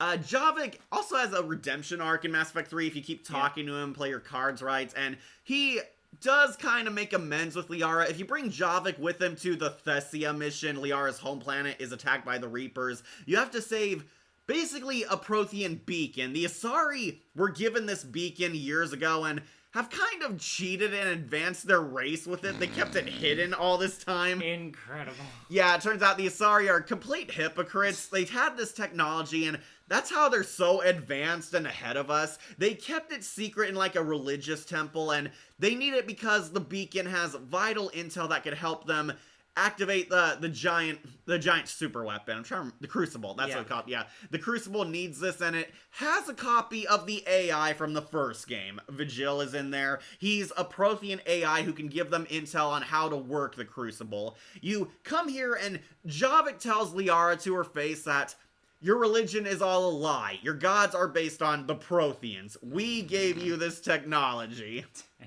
And Liara kind of has a crisis of faith that we see like all these ancient hieroglyphs in this temple, and there's clearly Protheans there. The gods were designed and shaped kind of like Javik. They look like Protheans like him. Right. And Liara confronts Javik on this because, spoilers, you do not succeed in this mission. Kai Lang comes and ambushes you, has a total BS boss fight, where he steals the data and gets away, and the Asari completely lose their home planet to the Reapers. It is destroyed, it is wrecked, and the bad guys won for once. Liara has a meltdown, is crying because her race is now dying. They lost their home world, and she confronts Javik on this, and Javik finally, like, apologizes to her, tell her that he's sorry, that he believed the next generation would have been stronger than them. That's why they've been, like, enslaving them and teaching them, because they could not beat the Reapers. They wanted to pass on their knowledge to all these advanced new races. And Liara kind of has a rebuilt pedestal for Javik after this, and they become friends. He even offers to write a book with her. Then Liara pretty much helps Shepard save the Earth because she lost her homeworld and she doesn't want anyone to suffer that pain. Yep. And you get a lot of great romance stuff with her along the way. Liara is, interestingly enough, is like the only romance that gets like a nude scene in Mass Effect 3. You also get to find her other mom. Yeah, or you find technically her father. dad, Matriarch Athea, who was the sassy bartender from Mass Effect 2. Yeah. Yeah, it turns out she's Liara's other parent, her father, if you will. Yeah, and you can actually help her make amends with her other parent because Liara never knew her other parent. She grew up with Benezia, and Benezia was kind of distant from her because Liara was looked down upon because she was a nerd. And also, she was a pureblood. Yeah, that's it. You can't forget the racism. Well, she was, but she mentioned she had some friends in her childhood. Her mom, like, taught her, like, how to play the piano. Yeah, Liara is so adorable. I like her. I don't know why Wolf doesn't like her. I just don't like her, how easy she is. Well, she's coming back in Mass Effect 5. I'm aware of that. We don't know if Shepard is, but probably. Right. I'd make money. I'd be shocked if Liara has a second love in Mass Effect 5. The new character gets to romance her. Though, at that point, she kind of has Shepard's kids, by the way. Right. So. Saw that coming, plus Anthem was another fail bomb for BioWare 2. I forgot that was the god. They did Anthem, yeah. Oh god, the reveal was so good. There's also that time on Anthem where legendary drop rate was, like, incredibly common. Then they nerfed that when people were having fun. Dragon Age the Fail Guard was also an abomination. Believe it or not, that bombed horribly. Yeah. And they ruined all the returning characters. Like, Morgan looks weird. She looks like a homeless woman in the new game. And that moment where, oh, if you use the wrong pronouns, you gotta do push-ups. Like, what the hell was that? You gotta do a barb. And we have non-binary orcs. What the hell? In a medieval times. Yeah, there's a reason we call it the Fail Guard. That what I love with taking certain squad mates on certain missions in the series. Unique dialogue and stuff. Yeah, that's always fun. They have, like, their own quips. I do like... There is special scenarios where if you bring a certain squad mate there, they have unique dialogue. Bringing Javik to the Thessia Temple unlocks a lot of character for both of them. Right.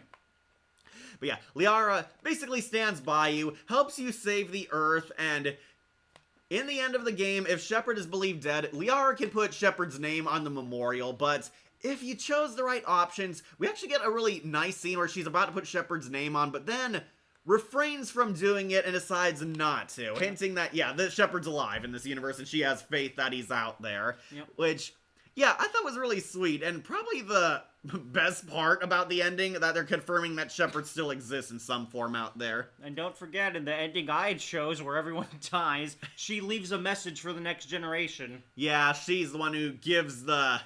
basically time capsule, telling them that if they failed how to kill the Reapers, then she'll tell them what they did and they'll do it right. Yeah, they found the Crucible, built it thanks to Liara, and the Crucible helps you get whichever ending you pick. Yep. But Dr. Zasoni, she's great. Even if Wolf doesn't like her as much, Wolf, she is one of the well-developed characters. I know. I mostly just hate her because of the romance stuff. Right. I love her because of the romance stuff. I wonder why. I understand, yeah. I want to fuck the Blue Man group next. No, I love Ayla Secura, so Liara has a lot of that in her. Yeah, they're blue. And they're both intellectual and magical. They have tendrils, okay? She says they're cartilage when she tells Joker. And yeah, she has a lot of sweet moments with Shepard, but honestly, very good character development, and her loyalty to Shepard is pretty much what puts her higher than the rest. She found Shepard's corpse, always sides with Shepard no matter which you play as, Paragon or Renegade, and is there with you to the end, and she's also one of the few squad mates who is hard to actually kill. You have to, like, have her die in the end game if you have a low EMS score. She has, like, a lot of plot armor, but There's also a funny moment in ME1 where you can get through half of the game without her. Right. You can kill her mother before meeting her. And if you do her last, she pretends that Shepard's a hallucination. Yep. She thinks she's imagining you. Yeah, Liara's been locked up here for a while. Yeah. But yeah, she's oh, you were real. Love Liara. Really good scenario writing. Yeah, she's great. I'm gonna put her on to S tier. Liara is a classic. I'm gonna use the bathroom. Alright. Want me to talk about Admiral Anderson or wait? You can do that one. Okay. Reading the comments. Yeah, love the unique dialogue. Alright, we'll talk about your father figure, Admiral Anderson. Where is he? Yep, here he is. Yeah, Admiral Anderson, he's going on to S tier too, because of course he is. Admiral Anderson, voiced by the great Keith David, is pretty much the most helpful authority figure in this entire saga. Admiral Anderson is the original captain of the Normandy. He's Shepard's superior officer, and as you progress throughout the game, Shepard and Anderson form a rather touching father-child bond. Yeah, either as femme Shep or male Shep. Shepard kind of becomes a kid towards Admiral Anderson. Anderson looks up to Shepard. Shepard is basically the Admiral's protege. He's originally the captain of the Normandy. However, after the events at the beginning happen, Anderson gives command of the ship over to Shepard, and Shepard joins the Spectre program, where Anderson is kind of there on the side as an optional helper. He talks to you, gives you side missions, gives you intel you need, and is helping Shepard behind the scenes, doing all the political BS holding the commander back. Voiced by the legend Keith David himself. Anderson is awesome. Yeah, I love Anderson. Anderson is actually a useful authority figure, which is kind of a surprise because usually in these games the authority figures suck or useless. That honor goes to the Council, who never believes Shepard. Anderson is helping get stuff done behind the scenes, giving Shepard resources, giving him aid, and pretty much mentoring Shepard. Anderson kind of becomes a father figure towards Shepard, giving Shepard good advice, always picking the commander up when they're down, and even risking his own life trying to help you in your mission. He's there on the sidelines. Unfortunately, the Council fire him because Shepard wants to go to this, trying to find the right word. Yeah, restricted. This restricted part of space, go to Ilos. The Council doesn't believe Shepard can do it, doesn't believe it's good for him to go there, and Admiral Anderson hilariously gets to punch Udina in the face and unlock access to the Normandy for you. That is like one of the funniest parts of Mass Effect 1. He punches Udina in the face, or possibly gets shot trying to take down the whole security group. But yeah, I choose the option that's safe. He punches out Udina, saves you, lets you escape the Citadel when you're grounded, and you fulfill the final mission, return here, and you have the option, the final option of Mass Effect 1. Who do you want to be humanity's ambassador? Udina or Anderson? And is there anyone who chose Udina? Like, really. Look, she has the experience. Udina is a dick, okay? All the Council Yeah, are. I'd choose Anderson, because of course, Anderson becomes the representative of humanity. He kind of gets downgraded to an extra in 2. He's there if you go to the Citadel, helps get Shepard's Spectre status back, and gives you some advice. He reveals that, yeah, he can't help you anymore. He's technically retired. He's now the ambassador here. His hands are tied. He's helping you with what little he can do, but because Shepard's working with Cerberus, his help is limited in 2. Then he comes back in 3 as a fully important character. The Reapers come for Earth invade. Anderson is helping Shepard, like, prove him or herself innocent on the trial, and the Reapers attack, where Anderson pretty much takes control of the entire human resistance because he's the only admiral not dead. Yep. And Anderson is there on Earth, trying to protect us from the Reapers, putting up a fight, resisting them, and giving Shepard helpful advice along the way. Anderson very much softens up around Shepard, pretty much treats Shepard as his total friend by this point, mentoring him and giving you good advice even when Shepard starts losing. You both get the option to update each other over what's going on here. Then you finally meet with Anderson again at the endgame, where you finally return to Earth, and Anderson and Shepard are finally in combat together for one last time to defeat the Reapers and activate the Crucible. Anderson is pretty badass because he survives for very long. They point out, like, at the end. He actually dodges Harbinger shooting at you as you're running towards the portal. You have to make like a final run towards the portal, but a Reaper is shooting you down. It's Harbinger. Weirdly, with none of his dialogue or voice acting, but yeah, Harbinger shoots him down, and miraculously, Anderson makes it, never getting shot or scratched. Shepard pretty much takes most of the beam. You get, like, injured. Yeah. You fight the final boss, Marauder Shields, make it up He there. tried to save us. Right. Also, Anderson is pretty badass, sending his ground the whole time on Earth and ME3. Yep, pointed that out. Pretty awesome, too. This guy can really take a lot of damage. Anderson makes it up there. Unfortunately, the elusive man, now fully indoctrinated and half cyborg now, ambushes you, and he tells you that he wants to control the Reapers. Like, we don't have to destroy them. We can make them ours. And it leads to the final standoff. Shepard, Anderson, and the elusive man are in the control room, trying to activate the Citadel, and unfortunately, Anderson doesn't make it. The elusive man actually shoots him, or orders Shepard to shoot him with his mind. Yeah. Anderson gets shot, and no matter what scenario you play out, if the elusive man is shot by you or he kills himself, Anderson is still mortally wounded and he ends up dying. Shepard saves the day, the elusive man is defeated, and you finally open up the Citadel for the Crucible to attach itself, and Anderson dies saying, "I'm proud of you. You did good, soldier." And Keith David has an emotional death scene where he pretty much bleeds out. He didn't make it. And honestly, this would have been a fine point to end the game series here if you succeeded at activating the Crucible and Anderson went out in a blaze of glory, finally saving the galaxy. But then comes the 3 endings, and yeah, that pretty much pissed everyone off. I will say, the Destroy ending I did kind of like, but yeah. Anderson as a character, pretty good. I'll put him onto S tier. He's a badass soldier. Alright. We should also get out of the way Admiral Hackett if he's on here. Trying to look for him. Sorry. I don't think he's this guy. Oh, that's him, yeah. Admiral Hackett, played by the great Lance Henriksen. He played Bishop from Aliens, Wolf. Oh, nice. Yeah. And he was also an Alien VP as Mr. Wayland of the Wayland-Yutani nice. Corporation. Admiral Hackett, I'm going to put on to either B or A. What about you, Wolf? Hackett out. I'm trying to remember him at all. He gives you all the side missions. Right. Lance Henriksen does a pretty good voice acting job. I'll put him on B. We do B. Yeah, I'll put him under your precious Ashley. Because, okay, this is Admiral Hackett. He's the second useful authority figure. He doesn't physically appear in the first game. He's a voice on the intercom. He's on the radio. He gives Shepard side missions, and it's a big deal because it's Lance Henriksen, who is like sci-fi royalty. He's been on a lot of sci-fi and horror movies, and he plays your advisor. I like Lance Henriksen as an actor. He did a good job, but all he does is give you side missions in the first game. He physically shows up in Mass Effect 2, giving you the Arrival DLC side mission. He reveals that he needs Shepard for a secret mission to save a scientist friend of his, and it turns out the scientist friend is trying to prevent the Reapers from coming early. The Reapers are going to use a Mass Effect portal to beam themselves into Batarian space. The scientist was captured because the Batarians arrested her thinking she was a terrorist.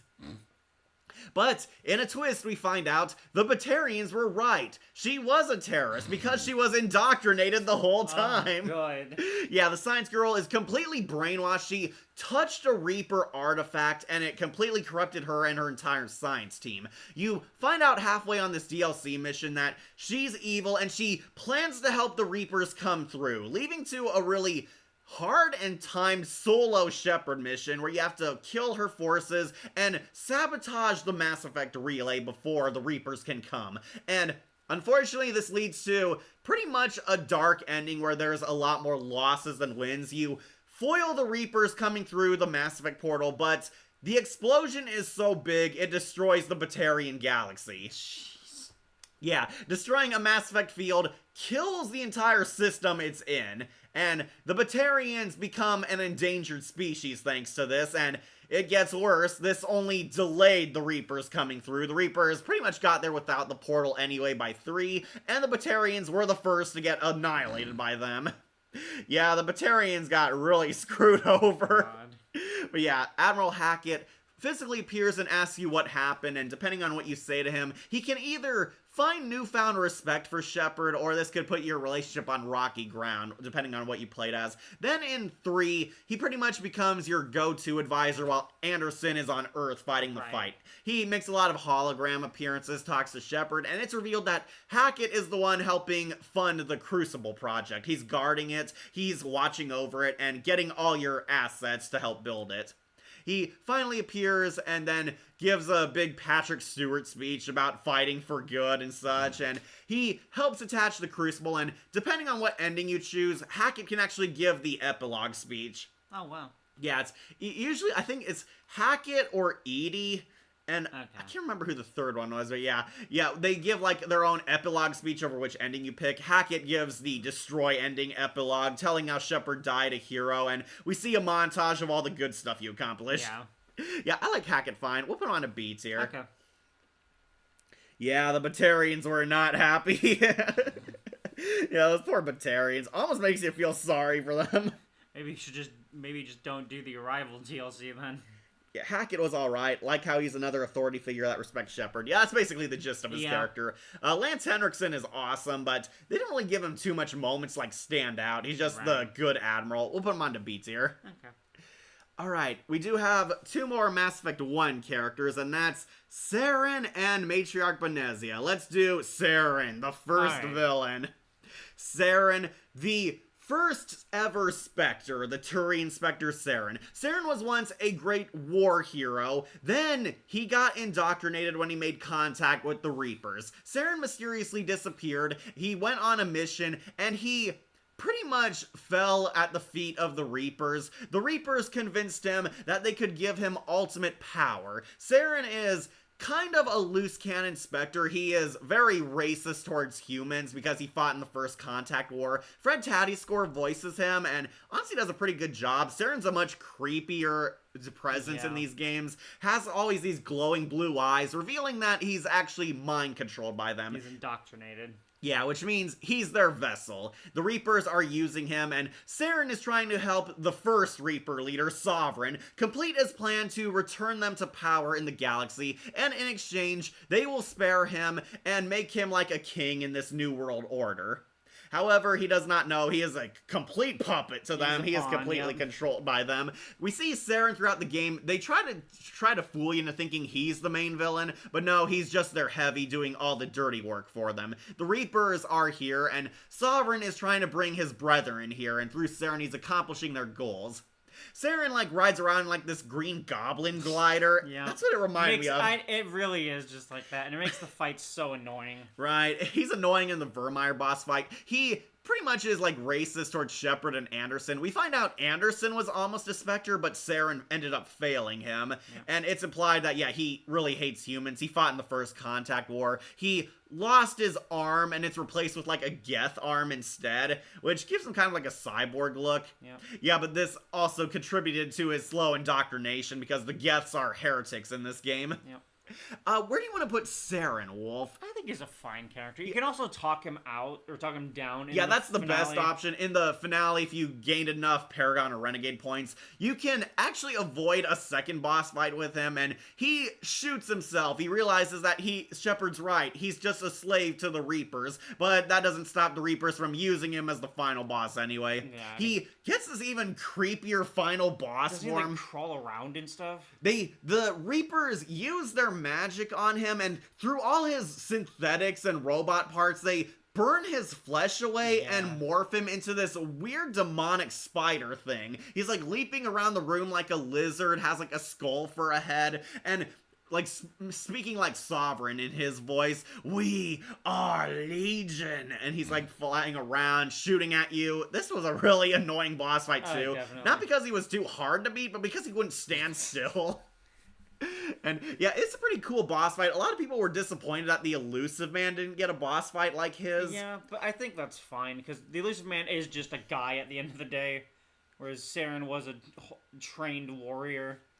Saren and Sovereign were pretty well done villains for the first game. Oh, definitely. Yeah, they were definitely outclassed by later antagonists, though. Hey, Cat. Hey, Saga, you made it. Yeah, they pretty much mutate him. They did.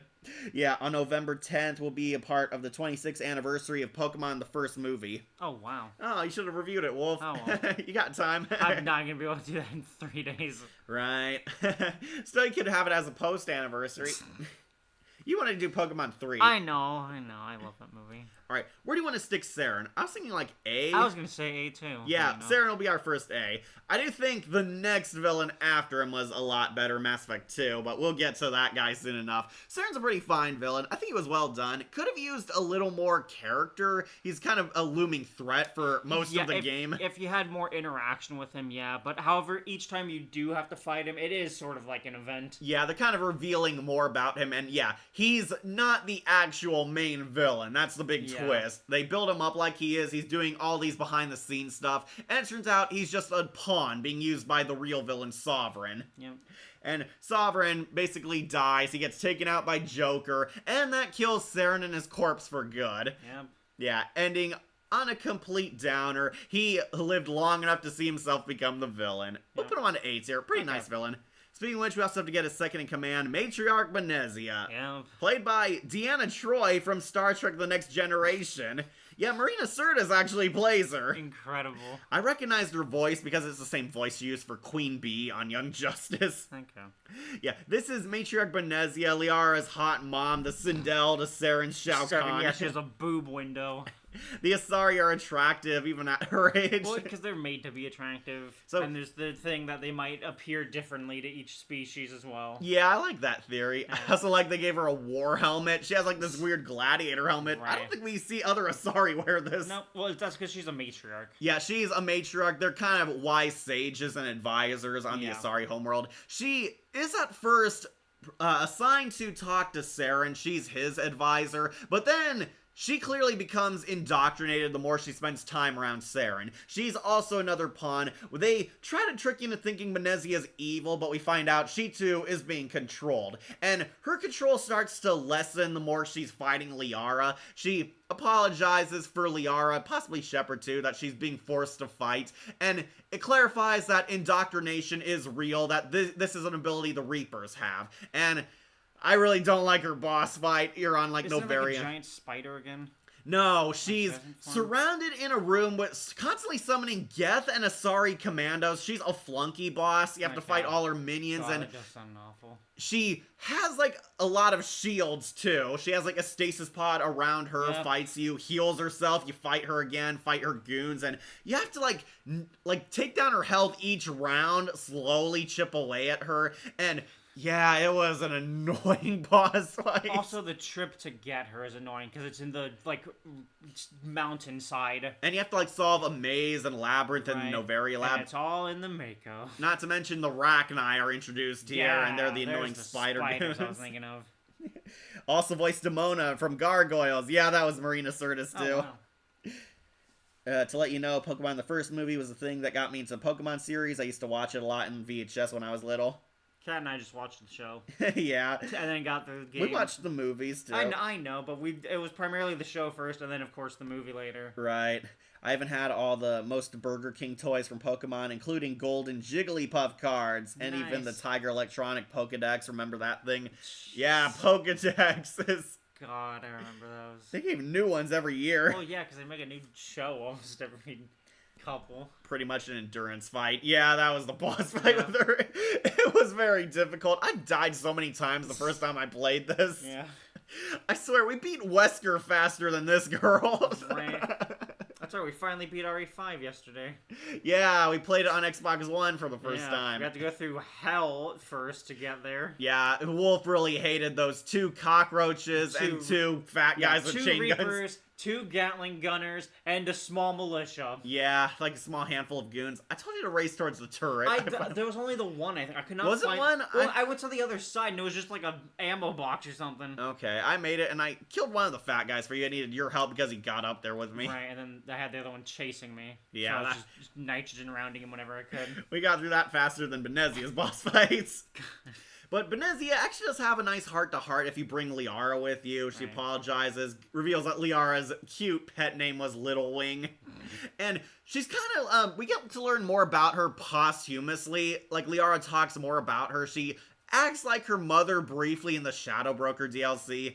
If you don't submit, I'll flay you with my mind, which was one of her death threats in their boss fight. Okay. Where do you want to put Benezia? I also think she's kind of A tier, but the problem is she's kind of underused compared to Saren. I really do not remember that much. Outside of the icy cliffside. I might put her low on A, because I do like her story with Liara, but again, that's also kind of optional, and depending on your choices. We learn more about her in, like, the later games, how she kind of looked down on Liara and her weird taste in archaeology, but she also loved Liara deep down, got her an archaeology kit because she didn't like her digging up in the park gardens. Right. Yeah, Liara used to dig up in the park and pissed off a lot of people. She did kind of care for Liara in her own way and kind of makes amends with her on her death scene. But yeah, I'll put her on to A. She was pretty awesome. The worst part, though, is her boss fight, ironically. Alright, so we do have a handful of Mass Effect 1 characters left. We're almost done with them, though, Wolf, before we finally get to the good games. Let's do Navigator Presley, voiced by Reginald Barclay from Star Trek. Alright. This is Navigator Presley. He's kind kind of one of Shepard's advisors. Believe it or not, Wolf, he too also starts out as a alien racist. He doesn't trust that there's too many aliens. This is a human ship. Humans made this, and he doesn't trust them because he thinks they might be spies working with Saren, and actually undergoes a really nice arc where he kind of mellows out, starts befriending them, and you actually find logs where he used to be racist, but then he actually starts to respect and trust them. He finds out that Liara's mom actually died and wasn't really evil, and he felt sorry for what he said to her, and he finds out Tali's actually on a pilgrimage trying to better herself. He thought she was like a spy at first, Right. but he realizes how like narrow-minded he was and like these logs, and slowly becomes like a good friend with them. Okay. And he is important in the climax of the first game. Navigator Presley is basically the guy who helps get you to Ilos. Presley and Joker are like working together, and Presley's at first like a naysayer saying like, no, it's impossible, we can't make that Mass Effect jump. And Joker's like, I can do it. And they both kind of work together. Yeah, Presley was there when they killed Sovereign together, so he does kind of show that he does have some skills. He's the navigator of the ship. You often meet him on the bridge, and he can give commentary on his thoughts on the mission and the squad mates you pick up. It's kind of funny because he's played by Dwight Schultz, who played on Star Trek a lot, so it's kind of like a love letter to, space I thought it was Reginald Barclay. Or is that the character name? Yeah, Oh, Dwight okay. Schultz is the actor's name. So yeah, Dwight You Schultz. threw me a completely other character. Yeah, Reginald Barclay's his character's Okay. name. Yeah, remember Reg, the socially awkward guy who worked in Geordi's engine room? And he was all over Voyager. He was like making contact with them, playing with the holograms. I do not fully remember that. You remember he was... I need to rewatch. He was like kind of the nervous, neurotic guy. Alright. He's a charming character, but yeah, he plays pretty much the same guy through Navigator Presley. Unfortunately, Presley is killed off in the beginning of Mass Effect 2. He is one of the casualties when the Normandy is attacked. Yeah, we see him die, showing that, now anyone can die in this game. His death is kind of an omen showing you that characters will die in this game. Yeah.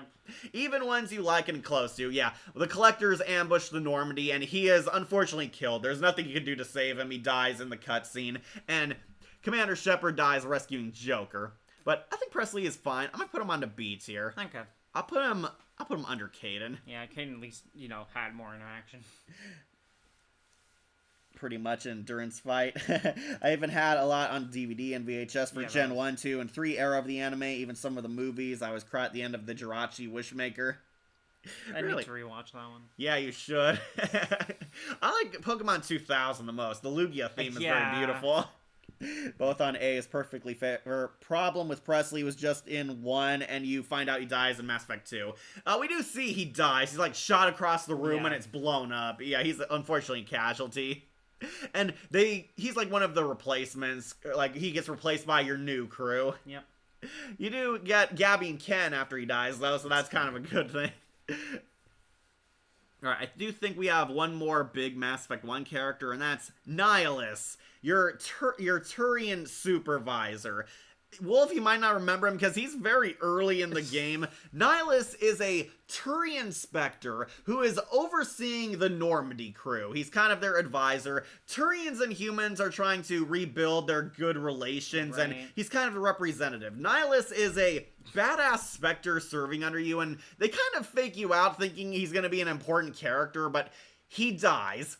You go to investigate strange happenings on Eden Prime. They discover the Prothean beacon. And Nihilus wants to work with Shepard and see how you move out in the battlefield. He goes there. Unfortunately, he gets ahead of Shepard, and he meets Saren. Yeah, now I remember that. Yeah, revealing the twist that these two guys know each other. Saren is actually a big wig among the council, and Nihilus recognizes him and doesn't know what he's doing here. Saren pretends that, oh, I'm investigating this too, and when he's like looking around, wondering what's going on, Saren shoots him in the back. Yeah, Nihilus is introduced and he dies. He was used as kind of a decoy character. You're led to believe he's going to be important, and then he gets killed off early in the game. Okay. Yeah, he basically tells you, like, the history of what's been happening, Turians and human relationships. They trick you into thinking he's gonna be the mentor figure, but nope, he gets a bullet to the head, and You actually do hear the gunshot as you're like Right. walking around the level. That was a pretty cool effect. Believe it or not, Nihilus also gets some character posthumously. Okay. Apparently he and Samara used to be friendly rivals with each other. Oh, interesting. Yeah, that was pretty That's funny. like she's a Spectre. Unfortunately, I'm gonna have to put him onto seats here because he didn't really get to do Yeah. anything. Yeah, Yeah, he's too early. yeah, he's like the Joseph Frost for Mass Effect. They build him up like he's gonna be an important character, then he dies early. Okay. Yeah, I do love that Samara like talks about him like he was this great deal. He was a badass at one point. Unfortunately, you don't get to see that. Well, yeah, because he gets killed by a guy that was better than him. Nihilus still lived longer than Jenkins. Lol. Yeah, Jenkins was killed in your first fight. And I thought Forever wasn't that bad. Oh, Pokemon Forever? I don't remember that one. I know. I think I like skipped ahead to the Lucario one. Oh god, that one is so good. You love Lucario. It's a sad one. And I do remember we saw Destiny Deoxys at like Boys and Girls Club or something. I could not tell you most of that plot. I know there's something about the blocks turning evil. And Deoxys' soul got severed and his friends with a kid. Yeah. Something. I know there's the Darkrai film later. That was cool. We got to see Rayquaza. I know. Of course, I will always vouch for Pokemon 3, Secret of the Unknown / Tower of Entei. Okay, more Pokemon talk. Okay, I think we finally finished with Mass Effect 1 characters. Now we can move on to Mass Effect 2. So, who do you want to start with, Wolf? A squad mate or the Elusive Man? Or... So, is that not Dr. Chakwas? Yeah, I think that's Dr. Chakwas. You want to talk about her? She Yeah. was in the first game. Yeah, exactly. Our medic. Yes, Commander. Yeah, so I don't know if that's a bug or for some reason her volume was extremely high. high.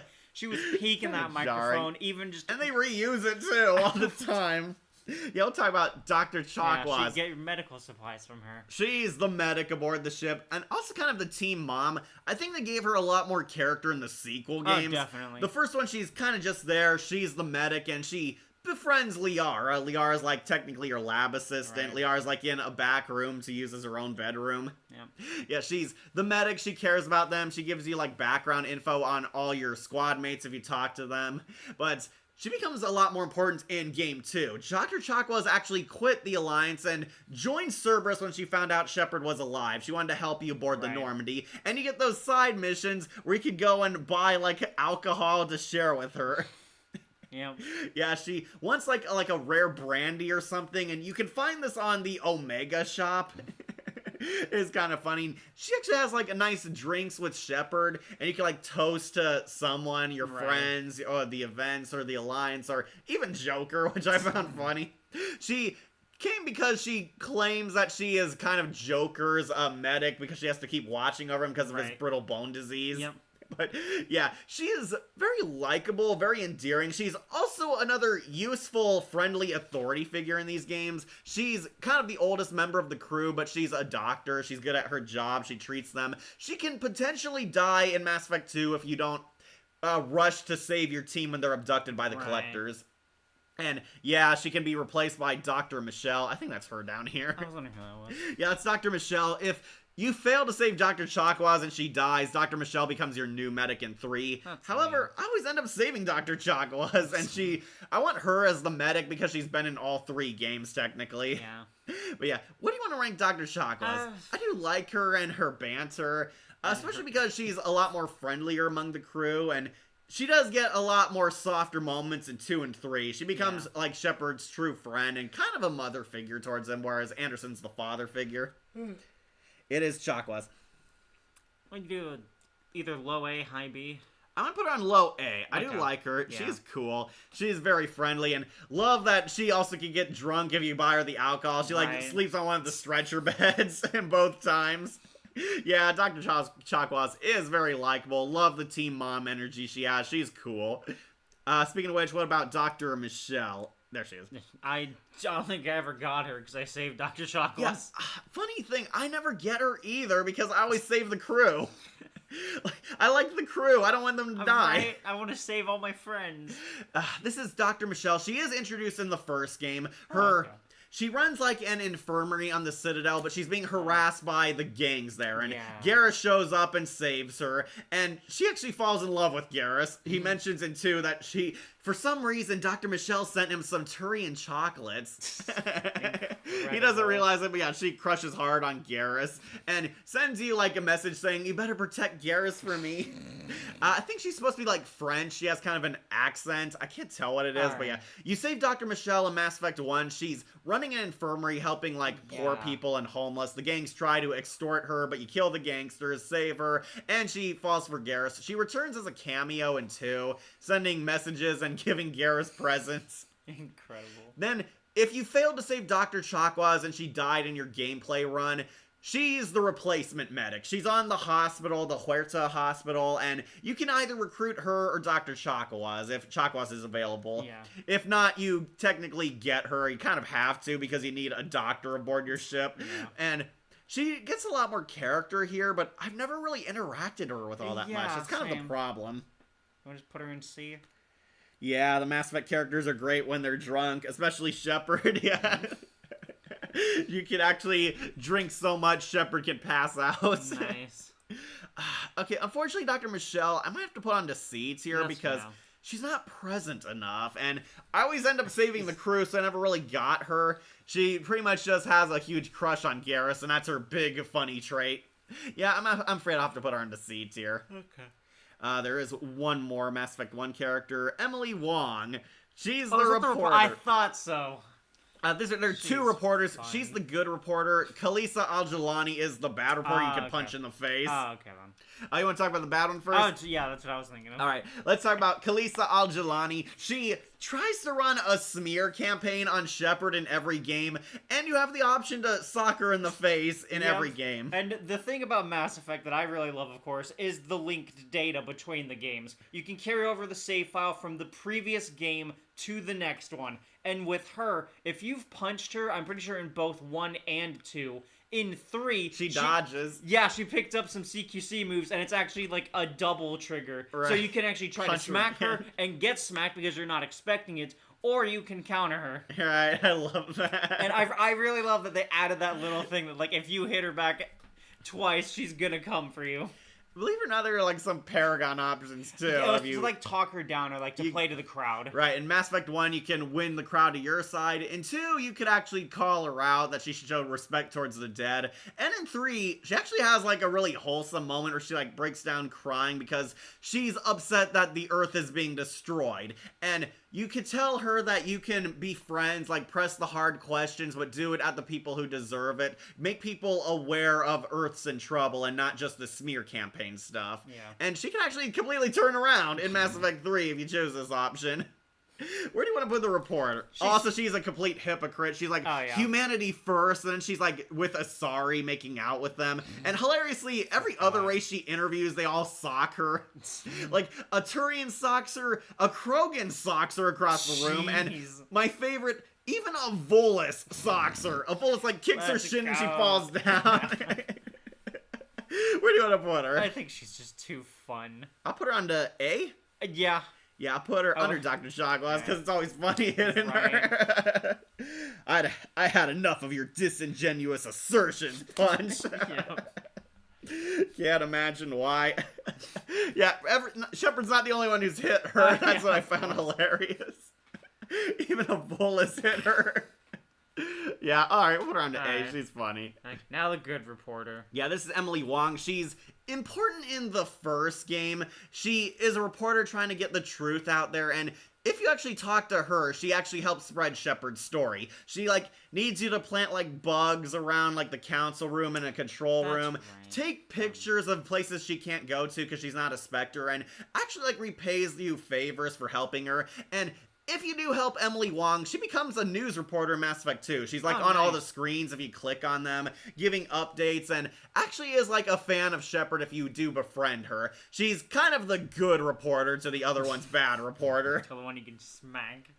And a lot of people were hoping she would get more. BioWare hints that she was going to return for more story, but it never came through. And Mass Effect 3 reveals in one of the emails, Emily Wong actually performed a heroic sacrifice, trying to knock down a Reaper ship from killing people who were, like, in escape pods trying to get away. She, like, crashed her shuttle and broke, like, the Reaper's eye before it could laser them. Jeez. Yeah, she, like, died off screen, and it's kind of a shame that they built her up so highly. She's gonna be, like, a noble reporter helping Shepard. I might put her onto high B, honestly. Alright. Yeah, I'll put her on a high B. Yeah, a lot of people also wanted her to be like a love interest. She was kind of like this April O'Neil-esque character in the first game. we get another reporter love interest for 3. Yeah, the IGN girl, and a lot of people pointed out it was supposed to be Emily Wong, but because they were able to get the IGN lady on board, they casted her instead. Yeah, I'll give her a B. She should have been more. When I did see Pokemon 3 Spell of the Unknown, I almost cried and thought it was one of the darkest entry in the Pokemon series. Yeah, it was dark. I didn't think it was too sad because the dad's alive. He became Entei. It's still as creepy, though, in the opening when he becomes Entei. Yeah. All right, actually making pretty good progress, Wolf. Yeah. We're on, finally, Mass Effect 2. Yeah. We made it. Yeah, we'll skip Udina for now. We'll talk about some good characters. Which squad mate should we start with? Miranda and Jacob are technically the first two. Let's start with them. They're the duo. Alright. You want to do your favorite, Miss Lawson? Yeah, we could do Miranda. Yeah, let's do it. Miranda Lawson. Yep. Played by Yvonne Stravinsky. She's from Chuck, I believe, the TV show. I also, unfortunately, saw her on The Predator. She's the love interest. Not the Asian girl, the main character's wife, yeah. Okay, Miranda Lawson, the elusive man's right-hand woman, the chief enforcer of Cerberus. Miranda is a total ice queen at first, very antisocial, cold, has a tough front, similar to Jack, but she's a lot more professional. And very loyal to Cerberus. Every option you can do, she wants you to do it in favor of Cerberus. She's humanity first, and as Jack nicknames her, the Cerberus cheerleader. Yep. Because, yeah, she kind of is. Yep. Miranda technically does have good in her too. She saved Shepard's life. She oversaw the Project Lazarus, which was the project that saved Shepard. Yeah. After Liara gave them Shepard's corpse, Miranda worked 2 years on this project, bringing Shepard back to life. They could actually bring someone back from the dead, and according to them, it was a very expensive surgery, very time-consuming, and they injected a lot of machinery into Shepard. We do see this process. Miranda actually does care about Shepard. She saved his life, but also is kind of jealous of Shepard because the elusive man seems to put Shepard on a pedestal, idolizes them, worships them, and trusts them with this mission to fight the Collectors over her. And Miranda is assigned as Shepard's right-hand woman. You can technically have one of the better squad mates be your right hand, but yeah, she is Cerberus's eyes and ears, watching Shepard, reporting directly to the elusive man, and having a lot of say and command on the ship because she's representing the elusive man himself. You find out more about Miranda than meets the eye. Miranda is a sexy femme fatale, but also very cold-hearted. You can basically melt her heart, chip away her layers, have her open up more, find out that Miranda is actually deeply insecure about herself. She had an abusive father. Mr. Lawson was obsessed with perfection and gaining his legacy. He wanted to make a mark in history, and he created genetically engineered children to help carry on his work and help him accomplish stuff. Miranda was one of these children. In her words, she wasn't the first clone, she was the first he kept. Miranda so far succeeded, perfected herself, achieved greatness at everything, but she honestly had trouble finding an identity to call her own. That's why she kind of joined Cerberus. The Cerberus protected her from her father. She ended up running away, and the elusive man kind of became her new father figure, which is why she's so loyal to him. Right.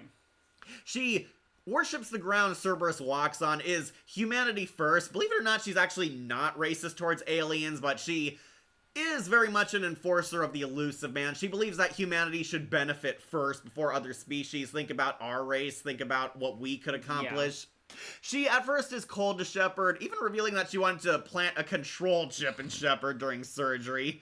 At first she acts like a bitch, but the more you talk to her, the more you find out there's more to her. Miranda has a lot of daddy issues, has a lot of insecurities, reveals that she's upset because Shepard is calling the shots and she has to basically serve him, and honestly she actually kind of falls in love with male Shepard the more you flirt with her, but her loyalty mission pretty much exposes the most about her. We find out she has a twin sister. She kind of lies to Shepard about the circumstances involving it, saying that she needs help. Her sister has been kidnapped and wants the commander to help save her.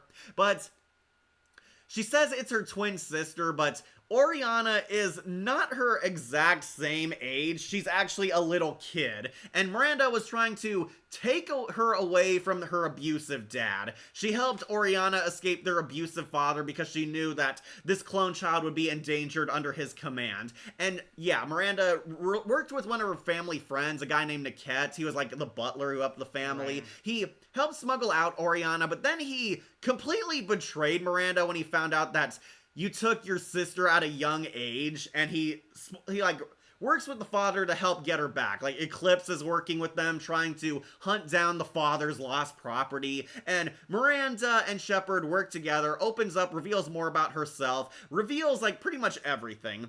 She doesn't like her dad, she wants to save Oriana, and she actually does care. She doesn't want her sister to die. She actually has family connections, people she cares about, and a softer side, and Miranda did not see this coming. She did not see Niket betraying her coming. She was completely caught off guard that Niket helped her escape, but Niket says, it's because you wanted to leave. Oriana didn't have a choice, you just took her.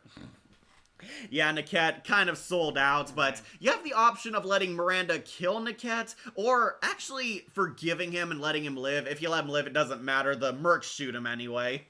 Yeah, because the mercs want to get paid, and Niket apologizes if you choose the Paragon options, but he still gets capped, either by Miranda or one of the Eclipse guards, and you have a mini-boss fight with the Asari Eclipse leader. If you manage to save Oriana, and you have the option to convince Miranda to open up to her sister, talk to her, because Oriana has no clue who Miranda is. Oriana is like planted in a foster family, and Miranda's been keeping watch over her, revealing that she does have somebody she cares about and isn't so cold-hearted. I, of course, always choose the option to let Miranda talk to her sister, because it helps kind of bring closure to Miranda. She like fulfills her arc, and actually respects Shepard a lot more if you helped her. And yeah, she's also romanceable. I know Wolf loves her romance. I kept her to 3 even. Yeah, even she's a lot better than Ashley. Exactly. She's beautiful and she's genetically perfect. Yeah, which does kind of make it creepy and kind of sad as well. Well, even creepier, the dad wanted her to be like a female version of him. Alright. Which is weird. Yeah, so Miranda actually quits Cerberus at the end of Mass Effect 2. She sides with you, and if you bring her in the final boss stage, her unique dialogue is saying, oh, she resigns. She agrees with Shepard that destroying the Collector base is the right decision. Final boss fight, you can romance her successfully, or at least be friends with her. Then she returns in Mass Effect 3. She's on the lam. She's a rogue agent now. She quit Cerberus. The elusive man tried to fire her, literally tried to have her killed. She escaped from him, and Miranda is kind of like a lone rogue agent, kind of like a female John Wick. She's running from everyone on the lam, and she makes contact with Shepard all throughout the game. She like appears on the Citadel, asking Shepard for help. She's trying to find her sister and find her father. She learns that the father is still trying to get Oriana again, but her father is now working with the elusive man. And this leads to like a really dark and disturbing plot at the end. Miranda basically shows up from time to time, asks Shepard for help, gives Shepard some assistance in return, and if you romanced her, some romance scenes play out. You can even have, like, sex before she goes on her mission. But yeah, she reappears on the Sanctuary, and this is like one of the scariest parts of Mass Effect 3. Sanctuary was a safe zone built to help keep people protected from the Reapers. We find out this was all a lie. Sanctuary was founded by her father. Her father has been luring in refugees and people seeking safety to turn them into Yep. Reapers to run experiments on. The father, Henry Lawson, is trying to make his mark in history by helping the Elusive Man find a way to control the Reapers. And they did some horrific stuff here. Pretty much solidified his place in history as the greatest monster of Mass Effect. He corrupted and turned people into husks, and as usual for Cerberus, it all went horribly wrong. The test subjects broke free and killed everyone. Henry Lawson is like sealed in his office trying to survive. He's holding Oriana hostage, and Miranda came here because she's been trying to find her sister. She sends out like a beacon warning people that this is not a safe zone, it's an evil place, it's been destroyed. And Miranda and her family finally confront each other. Shepard arrives, and you get like the final option, either kill Henry Lawson or let Miranda do it. Yeah, no matter what, this guy dies. He deserves it. Exactly. Yeah, Miranda finally kills him. All right, I'll let the girl live and you let me out here safely, deal? And she shoots him like off a balcony and he falls to his death. No deal. Depending on what choices you made throughout the game, if you gave Miranda help, warned her about Kai Lang, she could actually die here. Right. If you don't help her. If you romanced her and even broke up with her, she can die here too. But if you did help Miranda, help give her closure, help her along the way and befriend her, Miranda finally thanks you and actually lives in most scenarios. She and her sister finally reunite and they finally get over their abusive daddy. Miranda gives you basically the intel of where to find the Elusive Man, triggering the endgame boss, basically. Yep. You find the Elusive Man's office, finally. And Miranda ends up joining with the Crucible Project, helping you and becoming a very large asset on your EMS score. Yep. But there's also the bonus romance scenes on the Citadel. Yeah, she actually visits your apartment, shares drinks with you, and my favorite, you can actually go out to the casino and Miranda's in a sexy red dress and she's trying to cut loose and have fun for once in her life. Get this woman more wine. Yeah, Shepard like flirts with her. You can go as just friends too, of course, right. But it's pretty funny. Miranda's trying to lighten up. Where do you want to put Miranda? F tier. S tier. Yep. Alright, we'll put her right next to Liara. Alright. Yeah, Miranda's awesome. Love Miss Lawson. She's Yep. cool, she's sexy, kind of girl cat woman. Reading comments. Miranda Lawson, best human character, squad mate bar none. Yeah, I love her development through 2 and 3 as well. I will warn you, don't pick Miranda for the biotic shield in the collector's level. Like, you're picking a certain squad mates for certain jobs, and Miranda says, I can give us the shield to get across, and she cannot hold it. She dies at the end of this. It turns out Miranda's ego got the best of her. Jack and Samara are much stronger biotics for this one's scenario. sorry, and the other's like one of the strongest biotics alive. Right, Samara's a Justicar too, so Yeah. she's seen some action. AK, Dan Green was in Pokemon 3. I know, he was Entei. Way better than Ashley. Yeah, a million times better. I think she softens up much faster than Ashley. Yeah, Ashley kind of stays the same even in 3, where she's lighter, but still much of a tomboy and very much in your face. Yeah. Miranda actually apologizes for her behavior in 2, and actually shows a friendlier side to Shepard. Yeah, who doesn't love Miranda? She is perfect in every way. She's an ace. We'll put her in S tier. Alright, now we gotta get Jacob Taylor. Yep. Oh boy, do we have some things to say about this guy. Believe it or not, Wolf, Jacob is one of the most hated characters in the franchise. Really? Namely because of his romance. One, his romance is very cringy in 2, but in 3, he's the first romance option who cheats on you. Alright. Yeah, he cheats on FemShep and knocked up this other girl. And yeah, you find out on the side mission where you're saving him. So I thought Jacob was fine in Mass Effect 2. He's kind of the hardened merc. Again, he's similar to Kaidan, but also works for Cerberus. He's kind of the anti-social soldier, but slowly opens up and actually does show a nicer side if you do his loyalty mission. But Mass Effect 3 really pissed a lot of people off. Jacob honestly might be going into a low tier. Really? I just didn't think that much of him. Yeah, me neither. I thought it was fine. I do like, I'm fine, Shepard. I'm all good, Shepard. You're the black guy high five. Right. That was funny. I thought he was okay in 2. I love his loyalty mission. That gave a lot more depth to him and showed that Jacob did have a good side to him after all. Jacob starts out as kind of cold. He's a hired gun. He's a mercenary. Jacob's actually the first squad mate you get in Mass Effect 2. When Shepard is being revived, the Cerberus facility is under attack. All the mechs went haywire and are killing the staff, and you manage to work with Jacob, shooting up the mechs attacking you. He answers some of your questions, tells you where you are, reveals that he doesn't know too much because he's a lowly security guard for Cerberus, but you work with him, save Miranda, kill the evil Dr. Steve Bloom. Then he becomes assigned as a full-time squad mate, which I did kind of find weird. He's like this random guy you meet, and he instantly gets, promoted to your military advisor. It's probably because he's one of the last competent guys alive. Right. He's kind of a token good teammate among Cerberus. He does things for them, but he does have a conscience, does express his worries to the elusive man directly, is kind of the level-headed one on the team. He's helping you recruit all the dossiers, help you recruit all the squad mates, right, giving them brief-ups. He's always in cutscenes after you recruit your new member, giving them updates on what they're doing. Jacob gets a lot of character in his loyalty mission, which I love a lot. This is one of the best loyalty missions ever, and yeah, it is the first one. Jacob finds out that his father is still alive. He and his dad had a very strained relationship and had a falling out. The dad worked as a freighter. His freight got lost somewhere in a lost galaxy, and he finally located where he's at, and he needs Shepard to come help him find him. He's worried about confronting his dad, and Shepard's there to back him up. We find out the dad went completely evil. He's on this planet, and he became a complete Lord of the Flies dictator.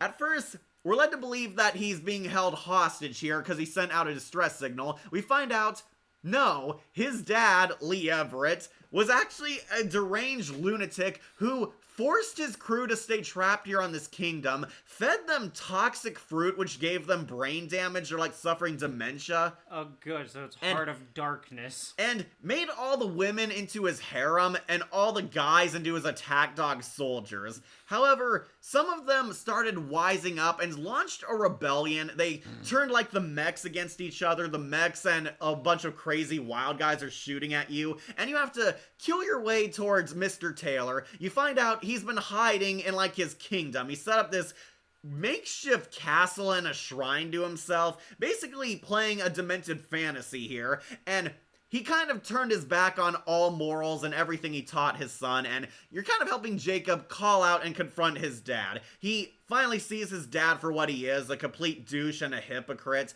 and you confront Lee Everett here, where he tries to justify his actions and say he never meant it to get out of hand, but you did let it happen, as Jacob points out, and depending on your actions, Jacob can either leave his dad for dead, or lock him up in prison forever, if you choose the Paragon route. Oh, okay. Yeah, you can actually, let him die here, let his own subjects tear him apart, but yeah, Jacob basically gets closure here. In all the scenarios, he denounces his father, disowns him, tells him, I'm never gonna be a man like you, I used to idolize you, I took everything you said to heart, and you didn't even live up to it. And Jacob basically walks away declaring that he's not gonna be the same man his father was, and finally gets closure on his troubled past, basically. Interesting that both the Cerberus allies have daddy issues. Right. They all have parent issues. Well, Samara and her has daughter issues. Yeah. Yeah, he also has daddy issues. His dad was lesser evil than Henry Lawson, that's for sure. But yeah, Lee Everett can either die here or be locked away in prison forever for what he did. You manage to save all the women, and they just send letters saying that they're relearning stuff, that they're getting better in treatment, and they tell Jacob that they thank him and Shepard. And unfortunately, that's kind of the end of Jacob's story in Mass Effect 2, his loyalty mission. The loyalty missions are kind of the end of a lot of their stories. Right. Unless they're, vital to, an endgame thing. But yeah, Jacob comes back in Mass Effect 3, revealing that he turned against the Elusive Man, and he's trying to help a bunch of Cerberus employees escape their corrupt boss. Yeah, he has, a safe zone here with a bunch of Cerberus scientists who realize the elusive man is nuts and went AWOL, and they're trying to get away, but Cerberus is trying to assassinate them. And you end up saving Jacob and meet his new woman. If you romanced him, Jacob reveals that it's over. He, like, left you while you were in prison. Hilariously, they do give you the option to slap him as femchef. Yeah, I would hope That's so. deserved.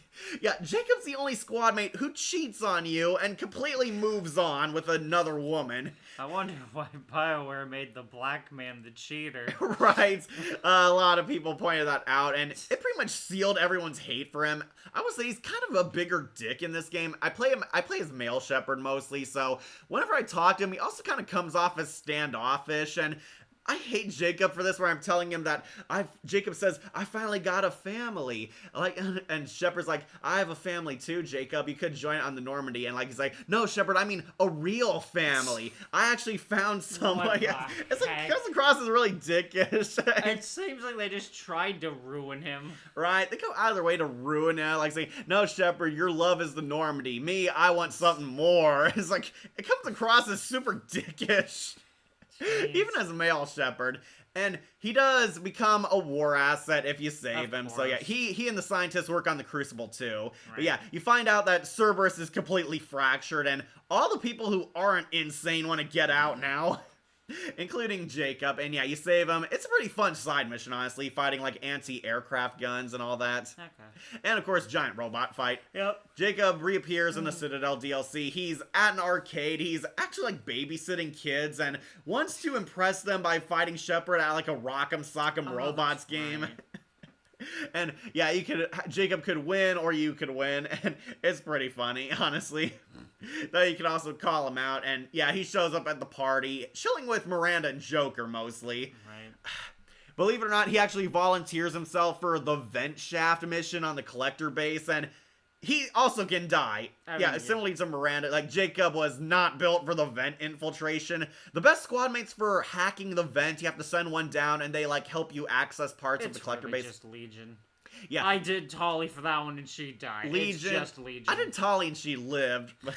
I'm a better gamer than you. Yeah. The best ones to pick are Legion, Tolly, and believe it or not, Kazumi. Kazumi's the thief character, but you never tried her because we didn't have her.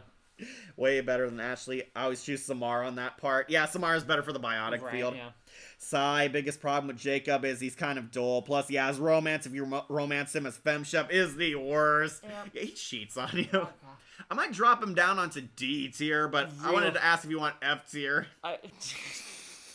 Jacob is really hated. You're really trying to kneecap him, jeez. Alright, what do you want to put him? I was thinking C. Really, C tier? Yes, I thought he was just fine. I might put him on D, honestly. Fine. Yeah, I do like him on his loyalty mission. I'll give him credit for that. I'll put him low C tier. His loyalty mission is like the highlight of his career, but everything after that, he's just kind of dull and generic. Almost worse than Caden at times, honestly. Yeah. He's just so standoffish. I'm gonna put him on to C tier. I always love that. I'm all good, Shepard. Let's slide some drinks on the Citadel. I love that part too. Alright, let's get to a better squad mate. Alright, so you get the first round of recruits. We already did Garrus, but there's also Jack, Dr. Morden, and Grunt. Right. Yeah, these are the first round of recruits before the halfway point mission. Let's do your favorite. Let's do Jack. Yeah. I love Jack. I know Jack, you romanced her because Liara wasn't an option. I didn't have the DLC yet. Uh-huh. I do like Jack. She's the prison bitch. Yeah. This is Jack. She's the most powerful human biotic in the galaxy, and also a psychotic criminal. Jack was once a test subject who was tortured and abused by Cerberus. She ended up escaping the Cerberus facility and grew up to be a dangerous and feared criminal. She commits a lot of murder, a lot of theft, a lot of violence, and has like very great superpowers. She has mastered her biotic abilities because Cerberus is forcing her to practice her abilities. They wanted to train her to be the ultimate super soldier. It worked, but not the way they hoped for, as always with Cerberus. Yep. She did become a great super soldier. This is Jack. Yeah, she is a female. That's the big twist. Jack is a girl, and she's like so pretty and has all these nice tattoos. Say pretty. It's just that she's just got the shaved head. She got the shaved head, and she doesn't wear a shirt too to show you how hot she is. Yeah, she's like the biker girl kind of thing. Yeah, I do like her redesign in Mass Effect 3, where she gets hair and gets that sexy leather jacket. Yeah. She looked cool in that. Yeah, Courtney Taylor voices her, and she played. Wow. Yeah, I told you. Starla, jeez. Starla and Audrey. Yeah. And she's also Ada Wong from Resident Evil 6. Oh, wow. And I believe that one of the movies, RE Damnation, the Okay. Russian one, yeah.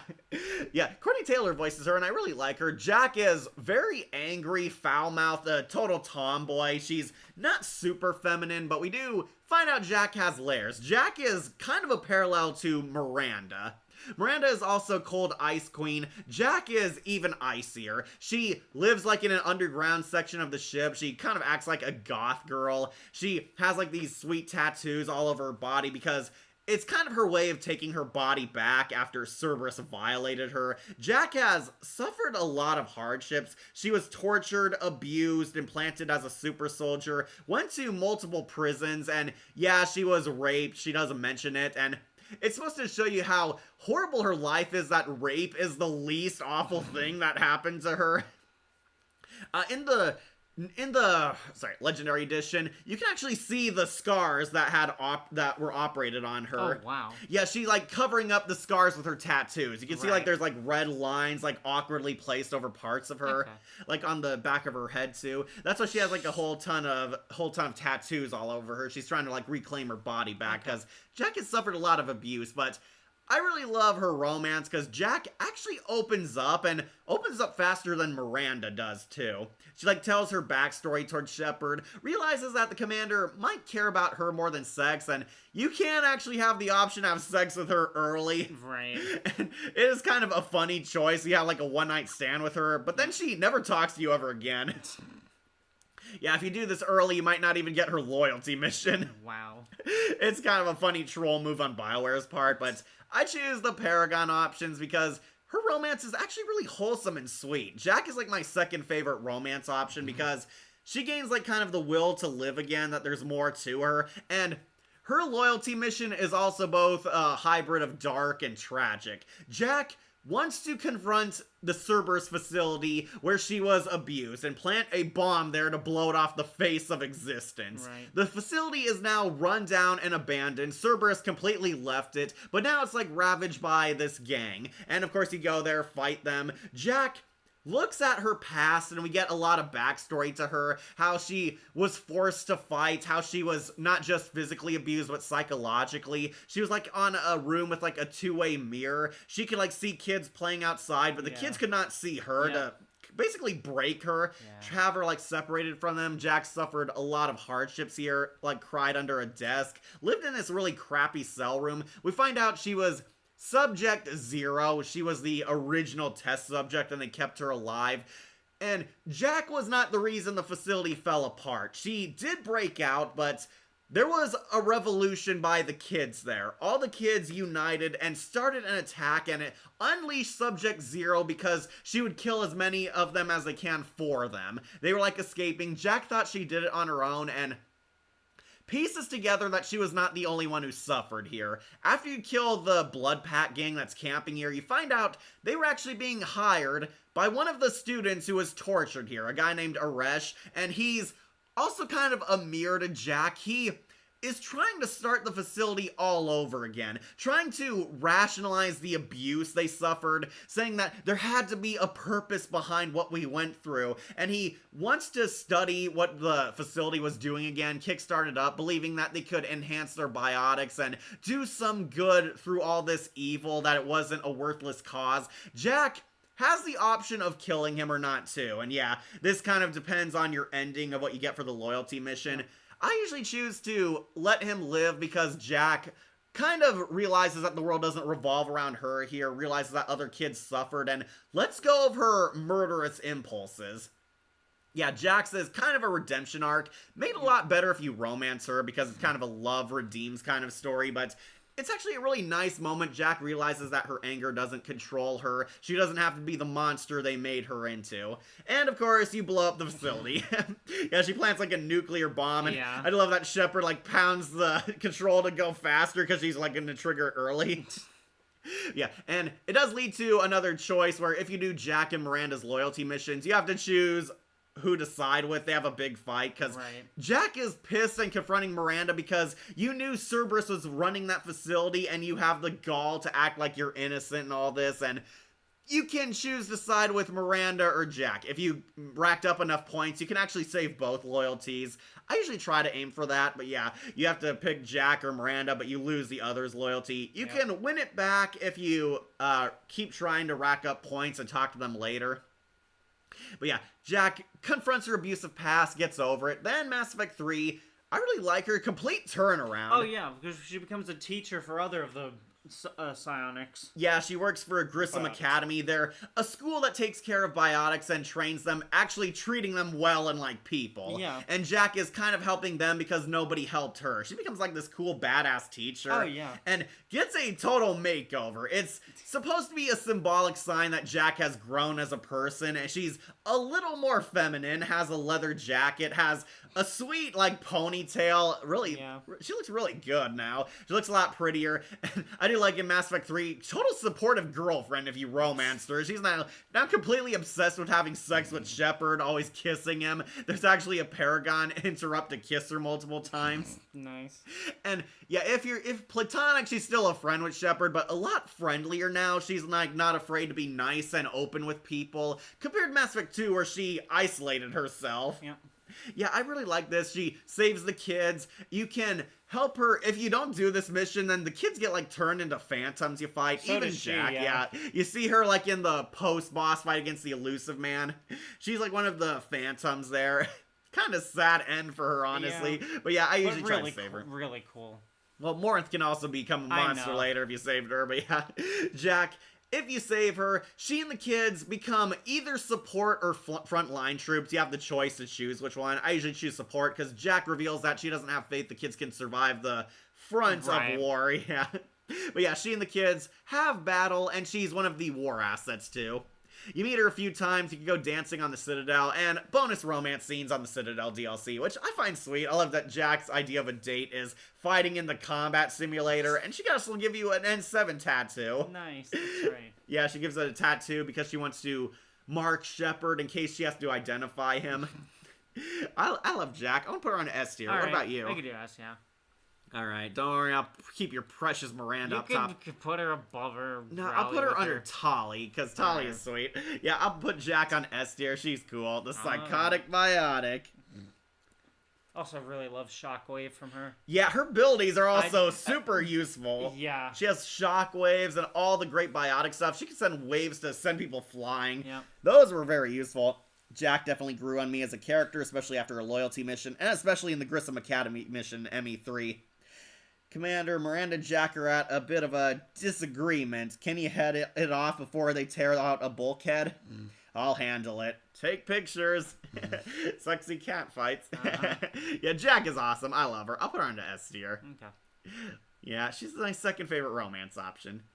Alright, next we have to do Morden, who is S tier for sure. Yeah. I'm a very model of a scientist Solarian. I'll put him under Miranda. Yeah, put above Femshep for sure. Good old Rigby. Yeah, William Saylor's voices Dr. Morden. Morden is a brilliant Solarian professor. He was one of the elite scientists for STG, the Solarian Task Group. He didn't create the genophage, he modified the genophage to make it stronger. Right. He was there when they infected the Krogan with it and planted the Shroud on their planet, which spreads the virus. Dr. Morden is recruited because they need his brilliant mind to study the Collectors. They find out Collectors are abducting humans. Morden you recruit, he's on Omega running a clinic. Right. Morden's actually kind of a reformed villain. They treat him like he's kind of this former Nazi-esque doctor who performed like brutal surgeries. I mean, he only helped commit genocide. He modified it. He didn't create it. Yeah, he agreed with the Solarians at first, and Morden is trying to find atonement, trying to make something better out of his life. You find him on Omega, he's running a clinic helping poor people, and Morden's actually secretly badass, because the gangs that tried to extort him never came back. Yeah. Found out he's a badass. He is a former commando for the military. Love his fast-talking speech. The Solarians do not ordinarily do this, which makes him very unique. Yeah. He's like talking, yes, have to think, making plans, working fast. Yeah, he's like talking very quick and Right. super speed. Very nervous. Yeah, kind of a neurotic professor. Tries to go for like this Doc Brown kind of persona. Rigby from regular show, William Saylor's voices him, and really surprised me too. I did not know it was the same guy, but that kind of explains why he's so funny. Morden is needed because they need to help study the collectors. He at first refuses, so Shepard does a favor for him, helping cure a virus happening here in Omega. A plague has broken out and the area has been sealed off. Morden refuses to leave until he finds a cure, and you defeat like the gangs, find out the Vorcha are spreading it for the collectors. They're poisoning all the people to make it easier to round out humans. So, like, if they invade these places, they can spread this plague to kill off any non-human species and make it easier for them to collect them. Morden finds the cure, but he needs to administer it in the vents, and you have to go into, like, this tech area to administer the cure, fighting a lot of Vorcha and Krogan along the way. Yep. And once you finally do it, he finally agrees. You also have a side mission where you can find one of his interns. He had, like, a helper who went out to help the Batarians, never came back. You can find him, save him, potentially let him die if you choose to. Right. Yeah, Morden eventually agrees. He comes on board and he studies the collectors and finds out their weaknesses and gives you that weird cure where you can't get stung by the flyers, the little insects that sting and freeze people. Oh, nice. Yeah, thanks to Morden, you managed to go onto Horizon without getting attacked by the swarms.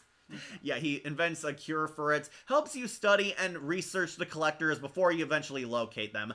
His loyalty mission, also pretty epic. Morden finds out a pupil of his has gone missing. Morden used to be an actual professor. He taught a lot of students, and one of his students went missing on Tuchanka. He believed he went there to help the Krogan, and we find out Malian actually is helping the Krogan. He came there willingly. He thought he was being held hostage. Malian came there and is running unethical experiments to find a cure for the genophage. And through here you find out more about Morden, find out that he has regrets for what he did, find out that he has a religious side, that he actually does care about the Krogan. He saw the Krogan as patients and not animals. That Morden does have his own quirky sense of morals and code.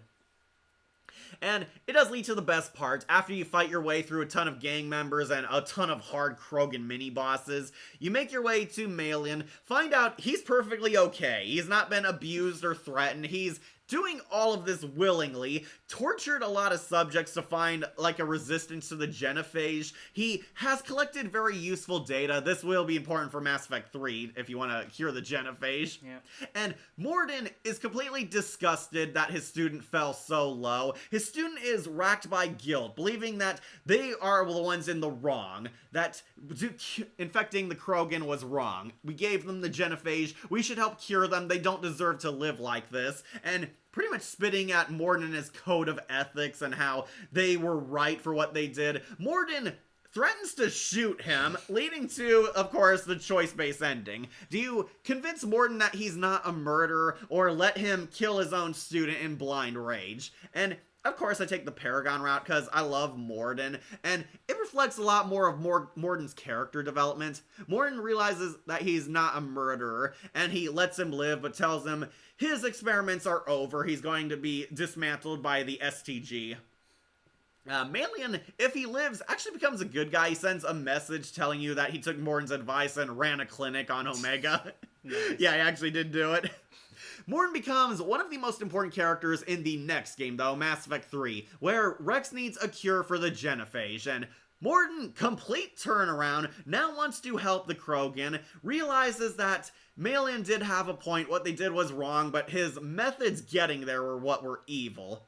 He has been bonding with Eve, the female Krogan, and they help spring a rescue on her. Cerberus tries to assassinate her to foil your alliance, but they end up saving her, and through studying Rex and Eve, Morden finally develops a cure to the genophage, leading to one of the greatest moments in video game history, Morden's heroic sacrifice.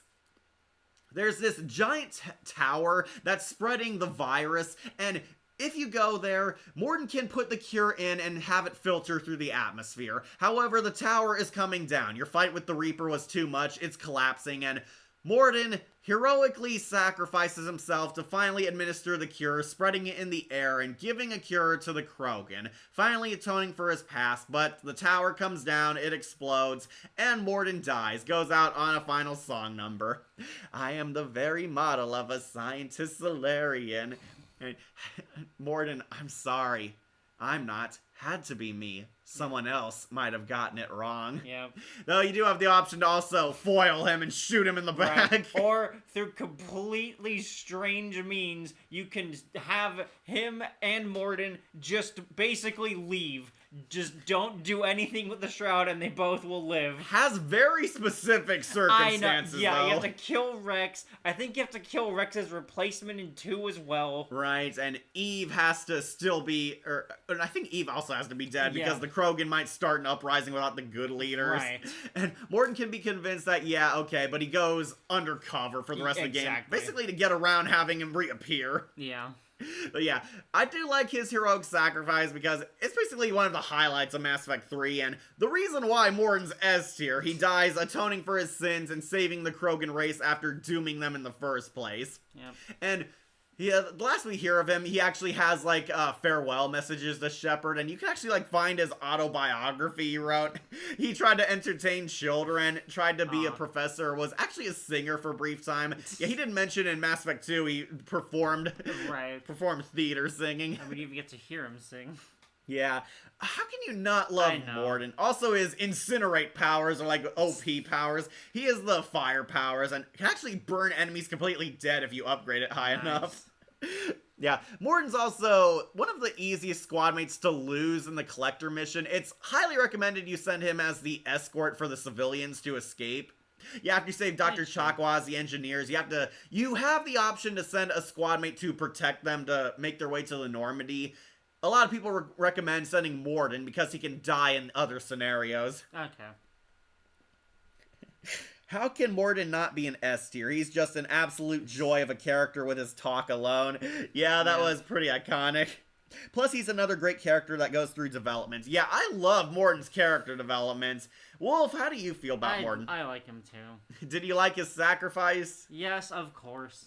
It almost brought me to tears, you just repeating the line now. Right.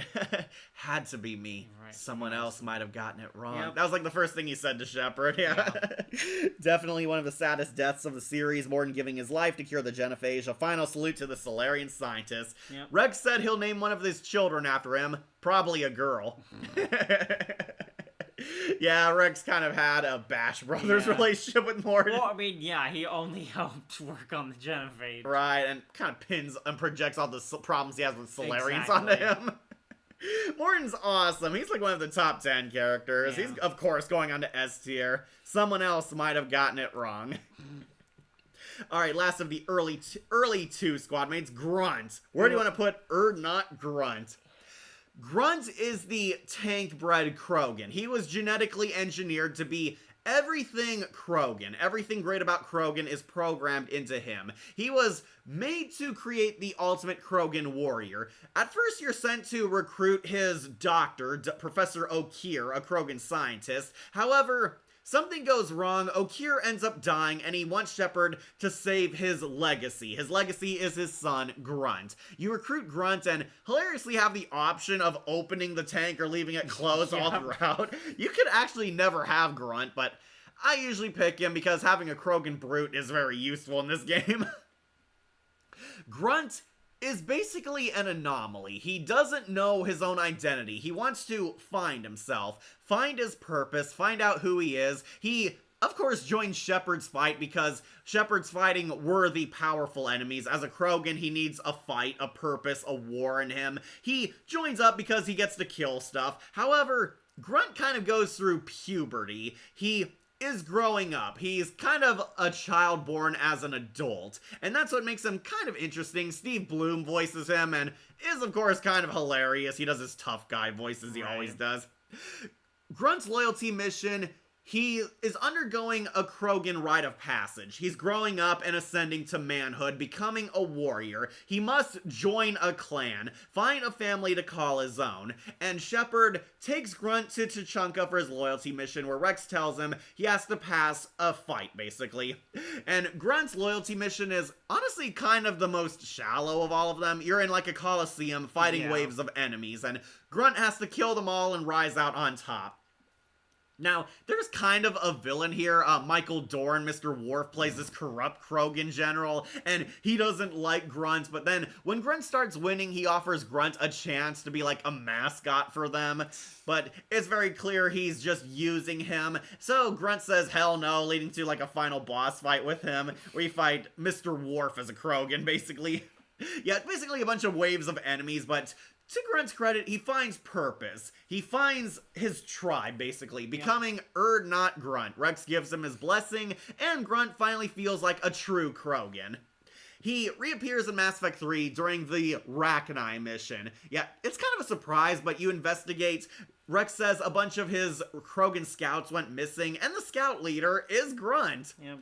Grunt is there, and he reveals that he's fighting the Rachni. The Rachni Queen was actually taken hostage, and you have the option to save her. And depending on what choices he made in the last game, Grunt can either die in a final stand, or actually fight and win. Anyone got anything to eat? I love him. He's like covered in blood and still walking towards you. I love Grunt, but honestly, he does have kind of the simplest character of them all. Any thoughts on Grunt, Wolf? Not really. Grunt, voiced by the legendary Steve Bloom, who's pretty much voiced so many characters, it's insane, lol. Good old Stephen J. Bloom. A while back, I mentioned doing a tier list on the original Batman the Animated Series villains on his birthday, and it's on Sunday, so that sounds like a perfect day. Yeah, somebody wants to rank all the animated series Batman villains for Kevin Conroy's birthday. Okay. I think it might be easy, because, yeah it would be pretty fun. Alright, that Krogan general, very funny. You can choose the renegade option and headbutt him. Yeah, that was funny. You would dare. I like this human. Okay, so I might put Grunt onto A tier. That's fine. I wanted to ask you. I could see A. Yeah, alright. We'll put not Grunt the tank baby. We'll put him onto A. I'll put him under Saren, but above Benezia. Grunt's pretty much a ball of fun. He's the funny comic relief and the big brute of the squad. Yeah. He is pretty awesome. Alright, next is round 2 of the Mass Effect 2 squad mates. You get Samara, Thane, we already did Tali, and Legion. Let's do Thane. I don't really remember a lot about him, unfortunately. Thane Krios, the best hitman in the galaxy? I remember Morn 3. Okay, this is Thane Krios, a professional hitman with insanely good ninja skills. He can like disappear like Batman walking in the shadows. Thane Krios is a professional hitman, and he's recruited to be more muscle on the team. However, Thane is actually dying. He's suffering from Kepler syndrome, a disease only his species gets, which is slowly destroying his breathing ability. He dresses kind of like in fan servicey outfits that let him air out his body. He's kind of like a sexy fish man. At least that's how they designed him. Oh, so he's Rakuo. Yeah, he's Rakuo, yeah. He's kind of like a fish alien. He's from the Hanar planet, the jellyfish people. Thane is a pro hitman. You actually meet him while he's on a job. You find out he's assassinating Nasana Dantius, one of the villains from Mass Effect 1. She's the corrupt CEO, Asari, voiced by Grace Allele. He's hired to assassinate her because she's an illegal criminal, doing shady things behind the scenes, and Thane successfully assassinates her. He uses Shepard as a decoy because you're taking out Nasana's hired mercs and mechs. Yep. Nasana's insane and holed up in her office, and Thane easily breaks in and assassinates her. But you recruit Thane and ask him to join the mission. This was supposed to be his last job, but Thane sees this as his final hurrah as he's dying, and he sees this to do some good in the galaxy. He's kind of aloof at first, very mysterious. He also keeps to himself. He's in the life support room, but sitting at a table alone, brandishing guns and such. Thane has, like, this ability to remember memories. I forget what the term was, but yeah, he, like, flashes back and has these, mental abilities where he can remember everything that ever happened to him. Jeez. Okay.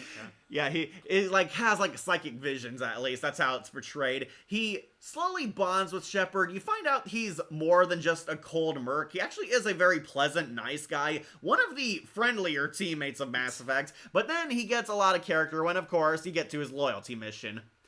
Thane has a strained relationship with his family. His son, Koliat, is becoming a hitman too, and Thane wants to talk him out of it. He doesn't want his son to grow up like him. Thane abandoned his family because his wife was murdered, and he stalked all the people who killed her, basically. The entire gang, wiped them off the face of the map. However, he abandoned his son in the process, and Thane was so ashamed of his hitman past that he didn't know how to break it to his son that he was a murderer. So he kind of kept his distance from him, and Koliat grew up without a father. Koliat is now an amateur mercenary. He's trying to assassinate this douchey politician, and Thane and Shepard try to find Koliat and stop him before it's too late. And I do kind of find this loyalty mission fun. You're like watching the target, you're like up in the rafters slowly following him. Yeah. I will warn you, there are some time-sensitive points to make sure you communicate with Thane.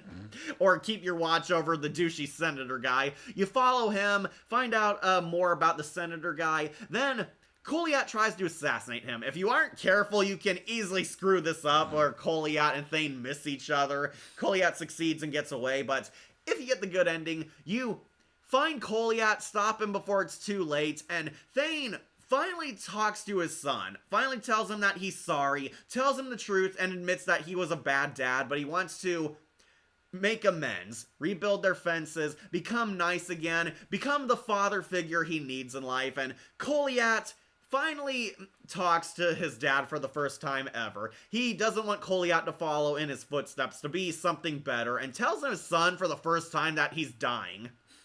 Yeah, Koliat doesn't know his dad had this syndrome, and Koliat finally accepts his dad, and the two make amends, where you get that great achievement, the cat's in the cradle. Yep. Love that's the achievement name. Of course it is. So perfect, yeah. Yeah, the best outcome is Thane makes amends with his son. Worst outcome is you failed the mission and he doesn't.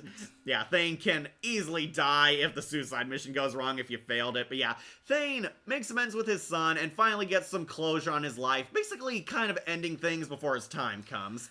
And he kicks a lot of ass. He's pretty fun. He kind of has generic abilities, honestly. A lot of biotic abilities. He does have the concussive shot too, but I think Garrus and Zaid are much better at it. Yeah. But yeah, Thane can easily die in the Suicide Squad mission. I accidentally lost him the first time because I didn't upgrade the ship. He gets impaled by like a beam falling on him. I forgot you had the like awful deaths for half your team. Yeah, I lost Jack, Thane, and Legion, the best squad mates. Thane died.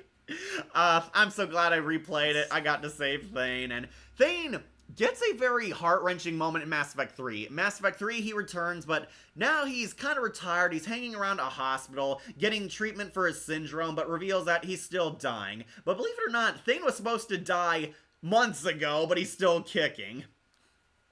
Thane's like chilling in the hospital, tells you that Koliat has got his life back together. His son is like becoming a priest for their people. Oh, heck yeah. Thane's actually pretty religious, and his son becomes like a holy man following in a much brighter path. However, Thane returns to a plot-relevant role when the Citadel is attacked by Kai Lang, who we'll get to. Kai Lang assaults the Citadel, and Thane dies saving the Solarian ambassador. Thane fights him, but Kai Lang, of course, wins by cheating, and he kills Thane by impaling him on a sword. Yep. Thane ends up dying, but that assassin should be ashamed. He couldn't keep up with a dying Drell on life support. He was like in the final stage of his syndrome, and Kai Lang struggled fighting this guy. Yeah, we'll get to Lang just soon goes to enough. show how badass Thane is. Yeah, but Thane's badass. He saves the senator, but ends up dying. He loses too much blood, and the syndrome has kind of made treatment impossible. This is his final time. He has the option to ask Shepard to show up on his deathbed. I usually do, and Thane, like, he says a prayer, but he says it for you, for Shepard. Like, we give, like, a final prayer for Thane, but he was actually wishing Commander the best of luck, having his gods look over him. And Thane dies with Shepard and his son by his side. And that's kind of the end of it. If you romance Thane, this actually leads to a really nice scene where Femshep talks to Force Ghost Thane in the end of the Citadel DLC. I actually do really like that moment. Yeah. It's a very sweet and very wholesome and leads to this very satisfying rivalry between Shepard and Kai Lang. I do love when you murder Kai Lang, you say, "That was for Thane, you son of a bitch." Yeah, very satisfying. And also, Thane left in Citadel DLC. You could actually attend a legit funeral service for Thane, and he left final farewell messages to you. You could watch over them, where Thane says he's sorry he couldn't join Shepard, but he's very glad to have met the commander, and thanks Shepard for getting his life back in order before his time came. So, where do you want to put Thane? I honestly really like him, but you? I also do like him. I was thinking low S tier, but do you want to put him on A tier? My brain went to A, so I could do low S though. I like it. I'll put him on And low I S do tier. like the nickname he gives for Femshep in the romance, the C. Yeah. It's really nice. It's really cute, really adorable, and Thane gets a very tragic death scene. Thane is another one of the devastating losses of the Mass Effect 3, because actual named characters are dying, and Thane meets his end here. Yep. Though at least we get to avenge him, making it all the more satisfying. But if you don't have him, the senator just dies. Right. Yeah, Thane is awesome. Going on to S here. I kind of wish he got more screen time, though, Definitely. but he came way too late, but he's pretty underrated. We'll put him on to S tier. Okay. Thane is very underrated, a great assassin with a very tragic backstory. A deadly disease is slowly killing him, and he's trying to make amends as possible, especially with his son. Yeah. He also has one of the more interesting loyalty missions with some interrogation and tailing to stop his son going through a dark path. It's cool to do a good cop, bad cop in the interrogation. Yeah, that was funny. I usually choose the bad cop because it's funny to beat the crap out of this corrupt mafioso. That's pretty funny. Yeah, Thane Krios, definitely S tier. He is underrated. Alright, Wolf, I'll knock off a side character while you're busy. I'll do Kelly Chambers. Yeah, Wolf stepped out to use the restroom. We'll do Kelly Chambers, your Yeoman. I'm going to put her onto B tier also. I'll put Ashley above her at least. This is Kelly Chambers. She's your basically secretary on the Normandy in Mass Effect 2. Kelly is an optional love interest. You can flirt with her, actually hook up with her by the end of the game. Kelly is very likable, very friendly. She's kind of a friendly face the elusive man planted in order for Shepard to be won over by Cerberus. She is completely on board with Cerberus too, but much more open about relations with aliens. She mentions that she does like to romance aliens a lot. Apparently Kelly really gets around too, based on her comments, and tries to encourage Shepard to hook up with other squad mates. Like, if you talk to her after a recruitment mission, she talks to you about everyone, about Tali, about Garrus, about Thane. Mentions that she also finds Garrus and Thane attractive. Kelly was okay. Yeah, I found her okay. She was fine. She's kind of a fun character you can chit-chat with on the side, always telling you have new messages. Unfortunately, Kelly gets completely replaced in Mass Effect 3. Now, if you saved Kelly and romanced her, she makes a cameo in Mass Effect 3. She's in hiding with the refugees on the run from Cerberus, and depending on what you say to her, if you forgive her or decide to hate on her, she might commit suicide. She mentions that if you romanced her, she was really a spy for the elusive man. She was also his eyes and ears and reporting directly to him, and she tries to apologize to Shepard about it. If you accept her apology, she becomes a war asset and friends with the commander again. If you reject her apology, she actually gets depressed, cries, and you find out she apparently killed herself, which is really kind of shocking and depressing, but she was also traumatized by the Collectors. She got abducted by the Collectors among the crew, and if you talk to her after the main campaign, clearly suffers PTSD from it. I thought she was okay. Didn't really get to do much. It is kind of funny that you can romance her, and if you stick with her, she can do lap dances for you in your cabin. Yeah, Kelly's okay. I'll put her on the B tier. Speaking of which, I think we should also knock off, where are they?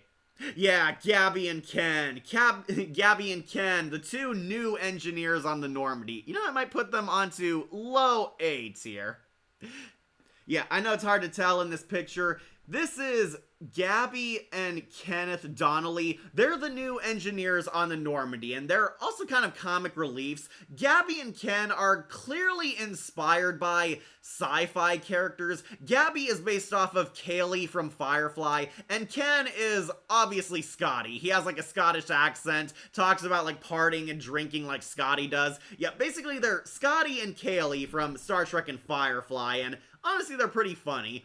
They have a really nice, adorable, like, fanboy and fangirl worship of Shepard. They love Shepard, actually worship the ground the commander walks on, and are legit surprised if you come down to engineering to talk to them. They think they're like lowly foot soldiers on the totem pole, but no, actually are pretty chill and friendly, and actually respect Commander Shepard. They do give you side missions that they need a new, like, coupling or something to upgrade the engine that will make their jobs easier. You can actually be nice and give it to them where they play poker with you. Yeah, you can win some extra credits if you do the side mission. Was wondering who they were in the pic. Yeah, these are two pretty fun minor characters. Yeah, I like them. Gabby and Ken have funny dialogue in the background. If you visit engineering frequently, they're bantering about events in the game or talking about your new recruits or squad mates. I do love how Ken doesn't hide the fact that your female squad mates are hot. He talks about how hot Miranda is, how hot Jack is, and how hot Tally is, even when Tally's in the same room as them. What makes them cute is Gabby and Ken do have feelings for each other, and in Mass Effect 3, they kind of have belligerent sexual tension. You can actually have the option to have them hook up. You can tell them, yeah, you two should hook up and finally break the ice, become a couple, or you two should just remain friends, don't let it go anywhere, you're better off that way. Gabby and Ken are pretty funny. Sorry, Wolf's just coming back now, but yeah, Gabby and Ken, I really like them. They're enjoyable. I have a lot of fun banter, a lot of unique dialogue, and some of the funniest moments are thanks to them. I like how he's talking how hot about all the women are. Yeah, don't get me wrong, Tali has a nice bucket, but that suit, all snug in the right places. You know I can hear you, right? Tali's like right across from him. I told you she was listening. What do you think of Gabby and Ken, Wolf? I don't remember them a whole lot. Oh, they were funny. I know. The engineers. I know. I went to engineering. I just can't remember them. I'll put them in A tier. They're just pretty funny minor characters, and they can hook up, so they did have a story in the background. All right, let's get back to squad mates. Who do you want next, Samara or Legion? Let's do Samara. Alright, Samara, the Justicar, the noble warrior monk Asari. Samara is your new Asari teammate. She's a Justicar. Basically, they're kind of like Jedi for Asari. They're warrior monks who go out across the stars bringing justice to the universe. Being a Justicar is very rare because the trials are very merciless and unforgiving. She suffered a lot, and the more you talk to Samara, the more you find out more about her personally and her life. Samara is, big shock, another cold, distant woman you recruit, who slowly opens up and shows that she has layers as a character. Samara you meet, she's on the job tracking down someone, and she needs to complete her mission. The Asari police have to jump through a ton of loopholes, have to hold Samara captive for a while because she did break the law, but if Samara can't continue on her mission, she'll be forced to kill them for getting in the way. Basically, Samara was tracking down the Eclipse gang because the gang was working with Morinth. She's trying to find where her daughter went to. Samara is on a mission to find and kill her arch nemesis, Morinth, her daughter. You recruit Samara by basically finding out the intel and information, solving this murder mystery plot she was trying to solve, and she's convinced to join your mission to bring justice to the galaxy by slaying the Collectors. However, you do have to do her loyalty mission. Help her find Morinth. Samara had a relationship with other Asari, and she had 3 daughters, all born with the Ardak-Yakshi gene. The Ardak-Yakshi gene turns them into dangerous people, and her oldest daughter, Morinth, embraced being an Ardak-Yakshi and became a psychotic serial killer. Morinth is going around the universe killing people, and her own mom is trying to track her down and kill her before it's too late. Samara actually has a very unique loyalty mission here. It's a lot of dialogue and story interaction. You have to, like, pay attention to what's being said. Pay attention to, like, Morinth's character and Samara's character. You kind of go on a fun murder mystery plot on Omega. You find out more about Morinth, who she is, how she operates, and learn about Samara's backstory. Samara actually used to be a villain. She, like, ran with mercs, had lots of sex, debauchery, and actually goes kind of borderline similar to Arya to Loke. But she redeemed herself, sought something more, and became a Justicar. But she wants to kill her daughter because she is deeply ashamed of what her daughter's become. And this is also a pretty fun choice-based ending. When you find Morinth, Shepard basically has to act as bait, a honey trap for a serial killer. If you succeed, Morinth takes you back to her apartment where Samara is supposed to help ambush her. And you have the option to either kill Samara or Morinth. Morinth says, "I'm not the evil one, she's the evil one. I'm more powerful, trust me." And yeah, I usually choose Samara. What about you, Wolf? Would you ever choose Morinth? No. I do like that you can choose her. I do too. Do you play with mods or OG Xbox and PS3? I don't have an OG Xbox. And no, we only have one now. Yeah, we only have one. My 360 broke. May not be Liara, but Samara's still pretty cool. Her missions in 2 and 3 were definitely interesting. Yeah, Samara has, honestly, some crazy horror movie style missions, like murder mysteries in Mass Effect 2, and a full-blown deranged monster invasion in 3. I remember that one well. Yeah, so I usually choose Samara. Samara gets closure. She's actually finally at peace by killing her villain daughter. She's, like, meditating. Samara is an optional romance interest, but not a full-fledged one, if you catch my drift. Yeah, you can actually flirt with her, open up to her. If you don't romance anyone else in Mass Effect 2 but her, she has a kiss with you, but tells you that she can't. Like, in another time, in another life. That's her line. She rejects Shepard. She's like the first love interest that full-blown rejects Shepard, seeing that she's married to the job. And Samara's most useful for the biotic shield area in the final level. She is a powerful biotic. She is like a matriarch level warrior, and on same skill as Jack. She's cool. Where's that neat red samurai armor? Yeah. Also exposes her nice boobs, too. She's a Nasari.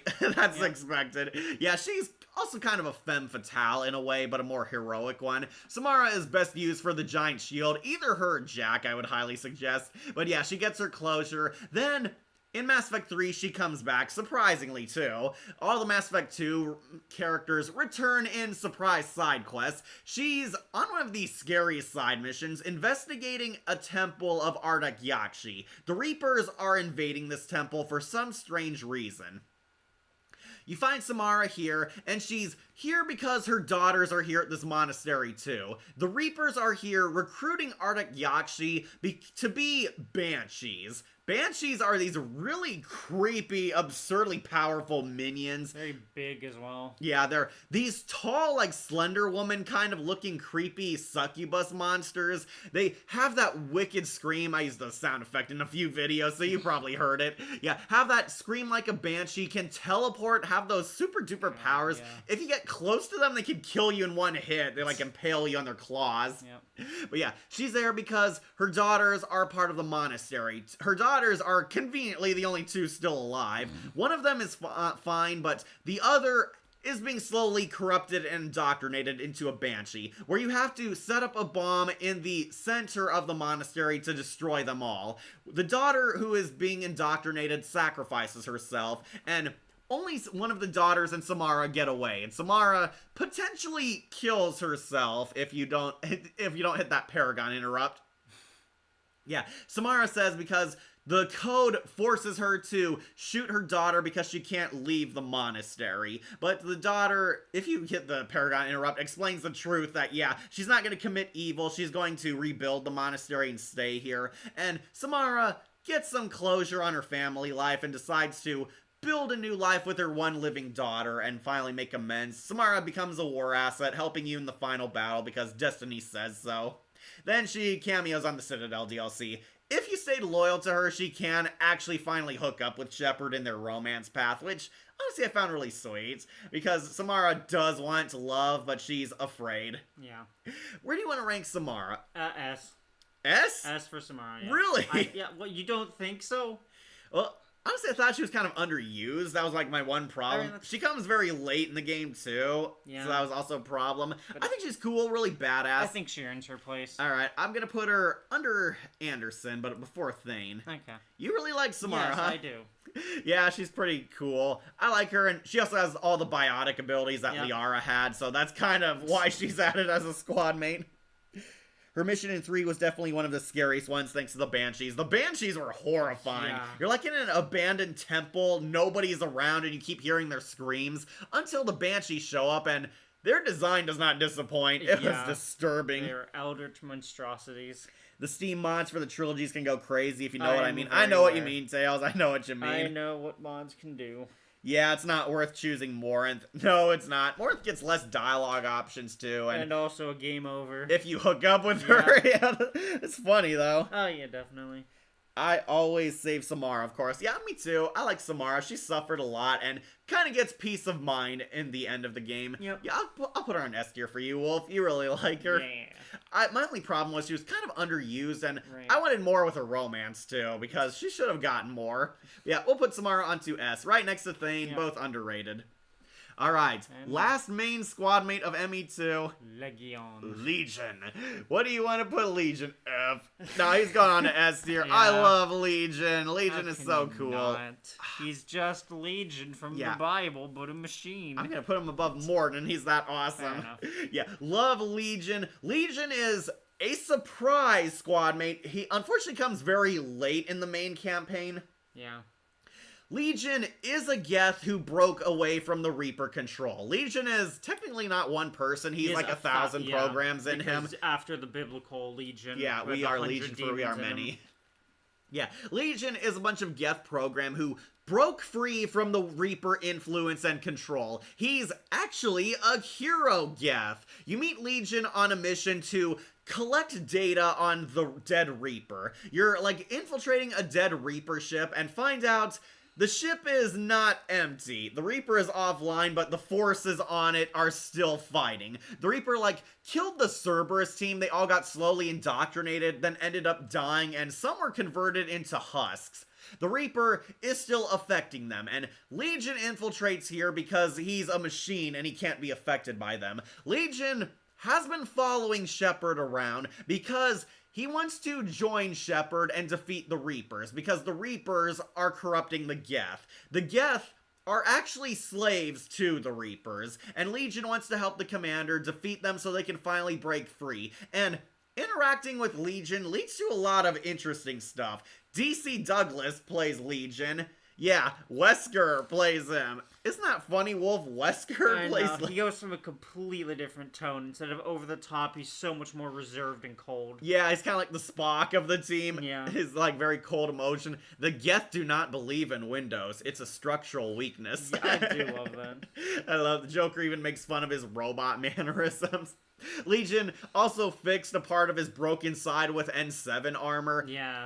How did he find this, by the way? I thought it was because after Shepard died falling to that Probably. planet, he found the armor That somewhere. would have to be. Although then the planet that we know the wreck is on is kind of like a moon. Right. Yeah, Legion, like, put N7 armor onto him. Legion is kind of a fanboy of Commander Shepard, looks up to the commander, sees him as a very strong, resilient organic. Like, a lot of Geth, they did not think much of organics, but Legion is completely impressed by Shepard because he killed a Reaper, he saved the galaxy, and survived a lot of Geth onslaughts. Legion looks up to the Commander Shepard and wants to join him. This is also optional. You can have the chance to keep Legion offline or reactivate him. Yeah. If you keep him offline, he becomes a mini-boss in the Elusive Man's base, and if you give him to Cerberus. But I usually turn him on because it's fun. You get to like... I know that came out wrong. Yeah, I usually activate him because it's very interesting. He's a good Geth, and he reveals pretty much everything about Geth culture, how they operate their government, how the Geth aren't inherently evil. They were acting in self-defense, and Legion kind of has a very shallow side mission. It does give him more character, but gameplay-wise, it is simple. It's like a tower defense. Right. Sorry, I need some water. Yeah. Although I think it's also the ending of it where it's like you have the choice, but like It a doesn't majority of the Geth are already on one side. Realistically, they don't need Shepard's vote. Right. Yeah, just grab my charger. There we go. Yeah, okay, so Legion wants to infiltrate a Geth ship where they're being processed and break them free of the Reaper code. They're like sabotaging basically their programming and having them break free of the heretics commands. You infiltrate here, talk to Legion, have optional dialogue where you get to learn more about him, the Geth, and how they don't want to be controlled by the Reapers, but they're being forced to. But basically, this leads to a big tower defense endgame where you have to have Legion download the code, but hold your position. A bunch of Geth come, you have turrets, you have big-ass fight scenes, multiple waves of foes you shoot up. Yeah. But yeah, Legion breaks free, and unfortunately, it's kind of pointless by the time we get to Mass Effect 3. You find out that they did work, but the Reapers are now holding their grasp tighter on them. Yeah. Legion sees that organics have good in them, and if you are nice to Legion, he actually starts seeing Shepard as a friend. Legion is also useful in the vent shaft part of the game. As a robot, he can't feel pain, and he'll get through it much faster. He like goes through the vents, you open the doors, and he's much stronger at closing the door than Tali is. Yeah, I really like Legion, and DC Douglas's performance is pretty good. I like his voice. Yeah, it's like smooth. Very smooth and fitting of this character. Legion gets more importance in Mass Effect 3. In Mass Effect 3, you find Legion, honestly out of pure random. Legion is a battery being used by the Geth Reapers. The Reapers are controlling these Geth, they're using him as a battery. You break him free, and Legion actually saves you when the ship is collapsing. He, like, drives a fighter jet with you out of there and saves Tali before the gravity can suck her out. Don't you also get to see part of, like, his memories and stuff in that? In the side mission, after you break him out of the battery, Legion requests that Shepard help him rewrite the Geth one more time, this time in the central mainframe now that they're on planet Rannoch. Rannoch was conquered by the Geth. You go there and actually get a pretty nice breather side quest. You're in the matrix of the Geth. Shepard hacks into them, and he puts you like in this computer world where he needs you to literally zap off the Reaper virus controlling them.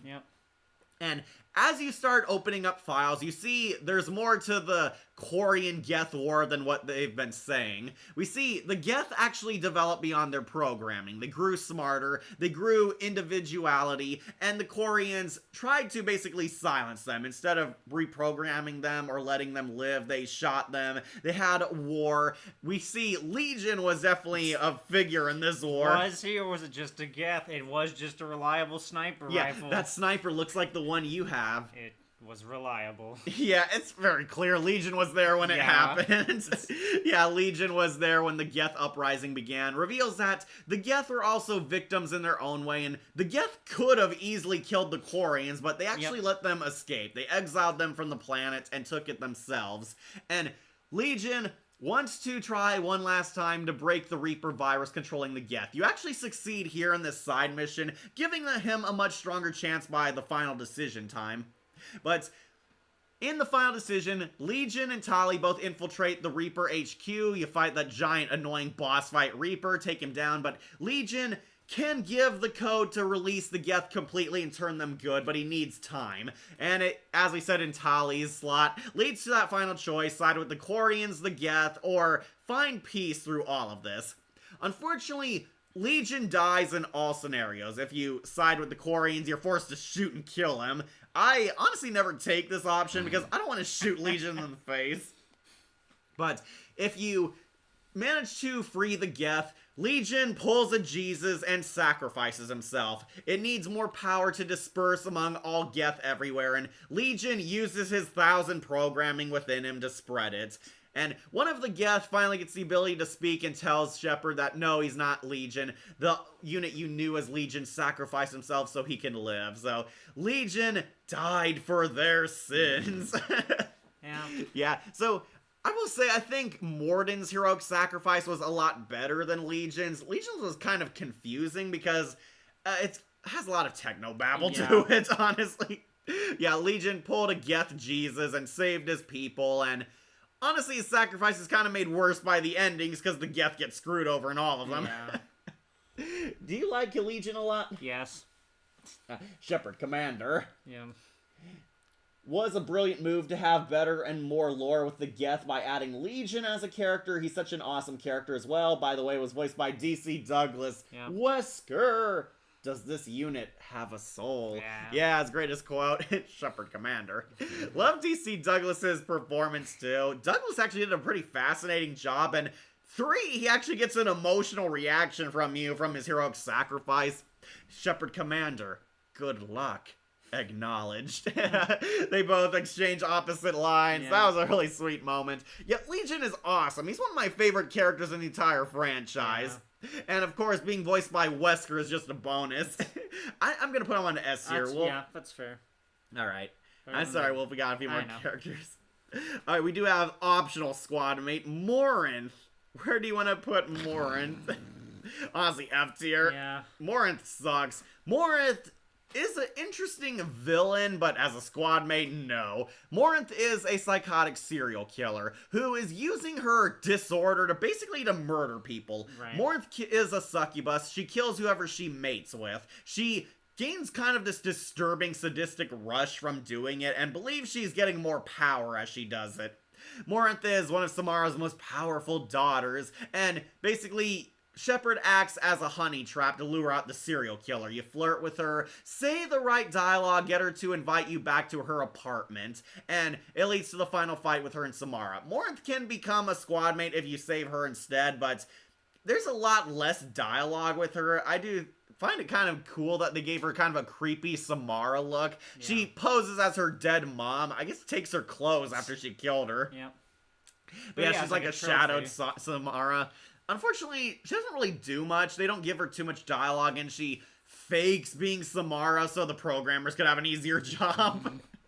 Yeah, screw Morinth. She's a monster. Right, and then in 3, she becomes one. Right, if you saved her, she gets punished in 3. She's turned into a banshee in the Invasion of Earth storyline. You can, like, briefly see her, but it's, like, happens so quick, and you barely read it as you're fighting. So, yeah. Morinth, she sucks. Screw her. She's a killer. Nothing changes with her, even if you recruit her, makes that choice kind of pointless. Yeah, the developers wanted to have an easier time. Commander, I must go to them. I'm sorry. Legion, the answer to your question was yes. I know, Tali. Thank you. Keela Salai. That's right. Yeah, Tali and Legion finally make amends. Yeah. I really hated how Tali treated Legion. Like, that's Legion. He's our friend. He helped us. It helped us. Like, damn, Tali. Dehumanizing him. Yeah, Tali's kind of a bitch towards Legion. Well, it makes sense given the history, you know, where they enslaved them, their slaves turned against them and almost killed them. And Legion is kind of morally ambiguous in Mass Effect 2. Right. You're not sure yet, but we do see he's a good guy. Yeah, okay, anyways, Morinth sucks. First F-tier character. Yep. Alright, we should knock off the DLC squad mates, Zaid or Kazumi. Let's do Kasumi. Alright, you don't know Kazumi well. Yeah, Wolf never played this DLC and unfortunately hasn't played the Legendary Edition. This is Kasumi Goto. She's a master thief. She's kind of Catwoman. She's a pro thief. She can breach into anything, hack into anything, and is kind of an unknown in the galaxy. She's so mysterious, nobody's ever seen her face. She always wears this hood. Yeah, Kazumi's kind of playful, mischievous, excitable Genkai girl with a lot of Catwoman abilities. She has that cool, backstab ability where she could teleport behind people and she can cloak herself. That's kind of one of her defining skills. She has an invisibility cloak. Kazumi is the bestest thief in the galaxy, and the Elusive Man recruits her because they need her against the Geth. Against the Collectors. Yeah. I get stuck on Legion.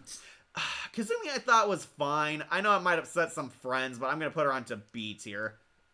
So, because Kazumi and Zaid were DLC, they have very limited dialogue. They have a lot more unique dialogue if you take them on missions, but talking to them outside of the combats, very limited. She's also like Zaid, just standing in a room, has occasional quotes. She likes to keep to herself at times. Kazumi also has a massive crush on Jacob. Yeah. Yeah, for some reason. She talks about how hot Jacob is.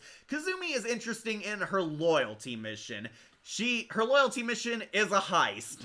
Shepard has to go undercover at a party hosted by this corrupt billionaire who's a rival thief of Kazumi. This guy stole something that was valuable of Kazumi's, and she's trying to get it back. This evil billionaire guy thinks it has something super valuable, but no, it actually has something sentimental. It has the memories of her boyfriend. Aw.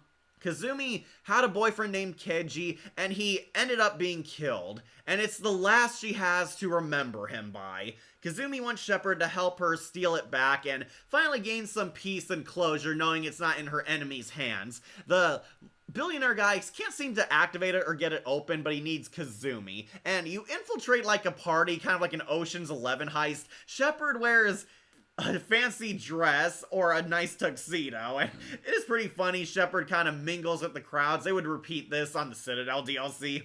Yeah, you go undercover, breach this evil billionaire's base, and have a big-ass fight showdown with him. It turns out the billionaire knew Kazumi would come after the gray box. That's what it's called, and he has a big epic showdown. You fight basically a bunch of mechs, and this annoying giant flying boss fight. There's like a giant attack ship, like a Star Wars ship that you have to shoot down, and it's protected by a force field. You have to knock it down. Use Kazumi's abilities to help take down the giant flyer ship.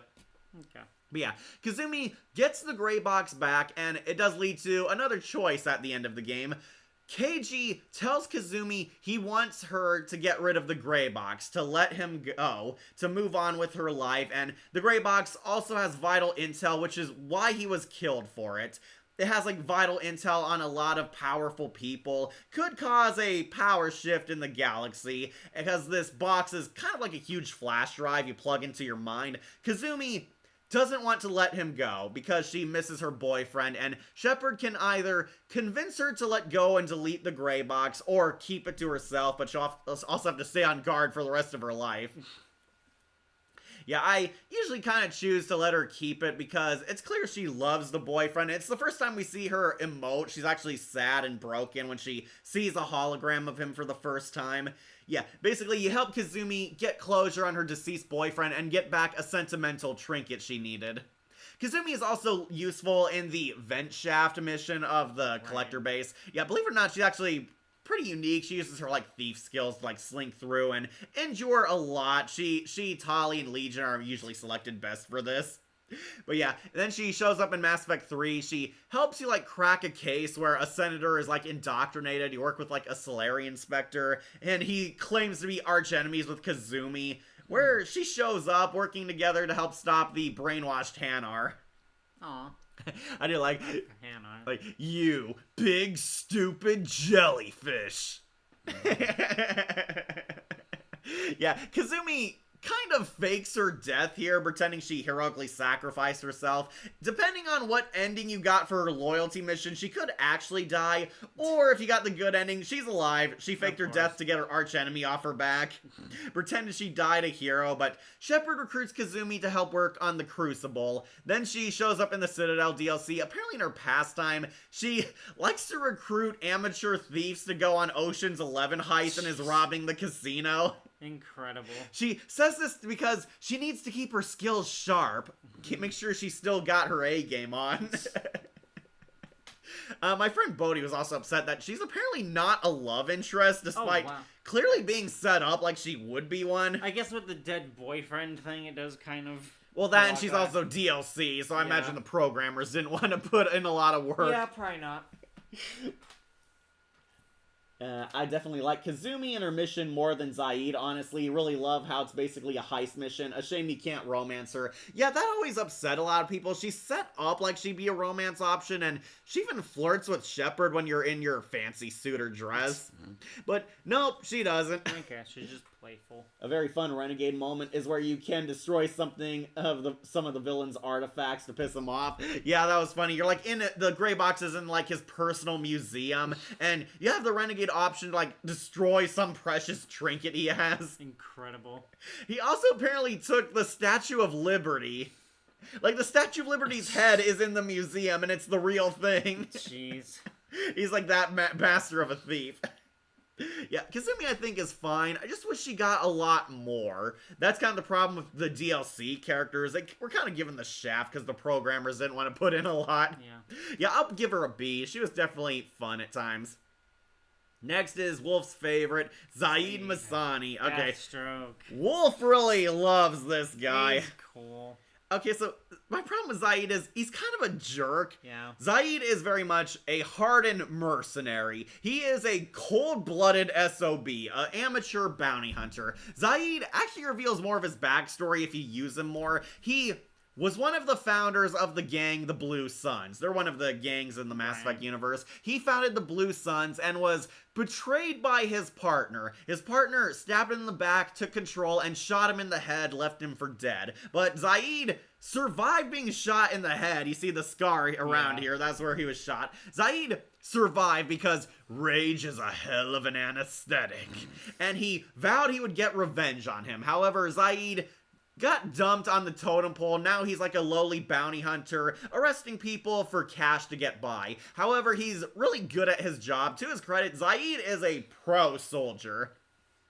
The Elusive Man recruits him because he's some extra muscle for the team, since you're going to be fighting some tough enemies in this. Zaid is one of the stronger assistants, and he is pretty much a badass hardened merc. You recruit him, and Zaid reveals that he would help you in exchange for you doing something for him, his loyalty mission. He wants your help to take down his former partner. He's located where his partner is based at, and wants to kill him for good and get some satisfying revenge. However, this actually is kind of an interesting loyalty mission where Zaid's loyalty is very much back and forth with Shepard here. You go here, Zaid picks every awful and villainous decision ever, and he wants basically to kill this guy at any cost, and unfortunately there are some hostages being held here, and you have the choice to either save the hostages or go after the archenemy. And if you choose going after the archenemy, the hostages pretty much die burning to death. The factory is lit up because Zaid shot a gas main, and the entire factory is coming apart, and Zaid doesn't care. These people die as long as Vito goes with them.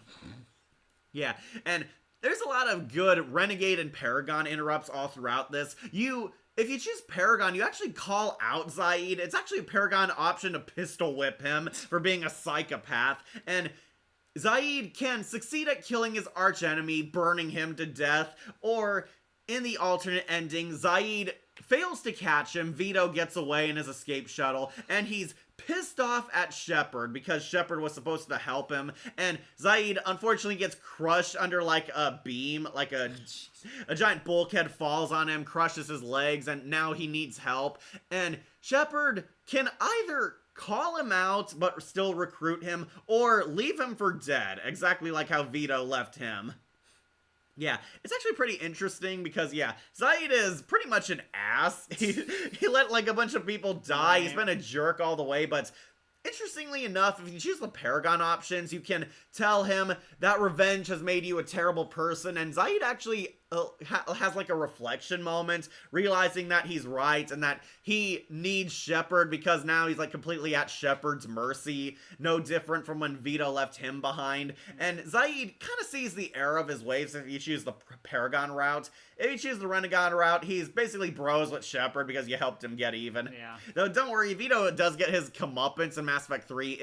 If he escaped, we find out he was captured by the Reapers, and he was completely at Zaid's mercy, but Zaid decided not to kill him and let a harvester drag him off to be indoctrinated. Yeah, Zaid did get his happy ending after all. Okay. Zaid kind of ends his story then and there. He's just kind of the cool guy, a badass merc. Also has the concussive shot, which I Yeah. really liked. And he's also good at it, like Garrus. I think he and Garrus have some fun banter together. But Mass Effect 3, Zaid comes back for a side mission. He's hired to hunt down this Volus ambassador, but encounters Shepard, where you work together to help save the ambassador, because he finds out Shepard's friends with this guy.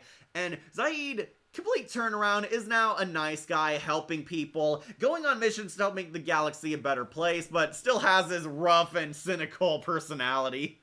I do like Citadel. He's playing the claw machine, and he's super pissed that he can't beat it. Yeah, Zaid becomes a lot funnier in the Citadel DLC. You can invite him to the party, and you actually meet him at the arcade. He's trying to win at a claw machine and keeps failing at it. Right. God damn it, who programmed this? But it was some Solarian bastard.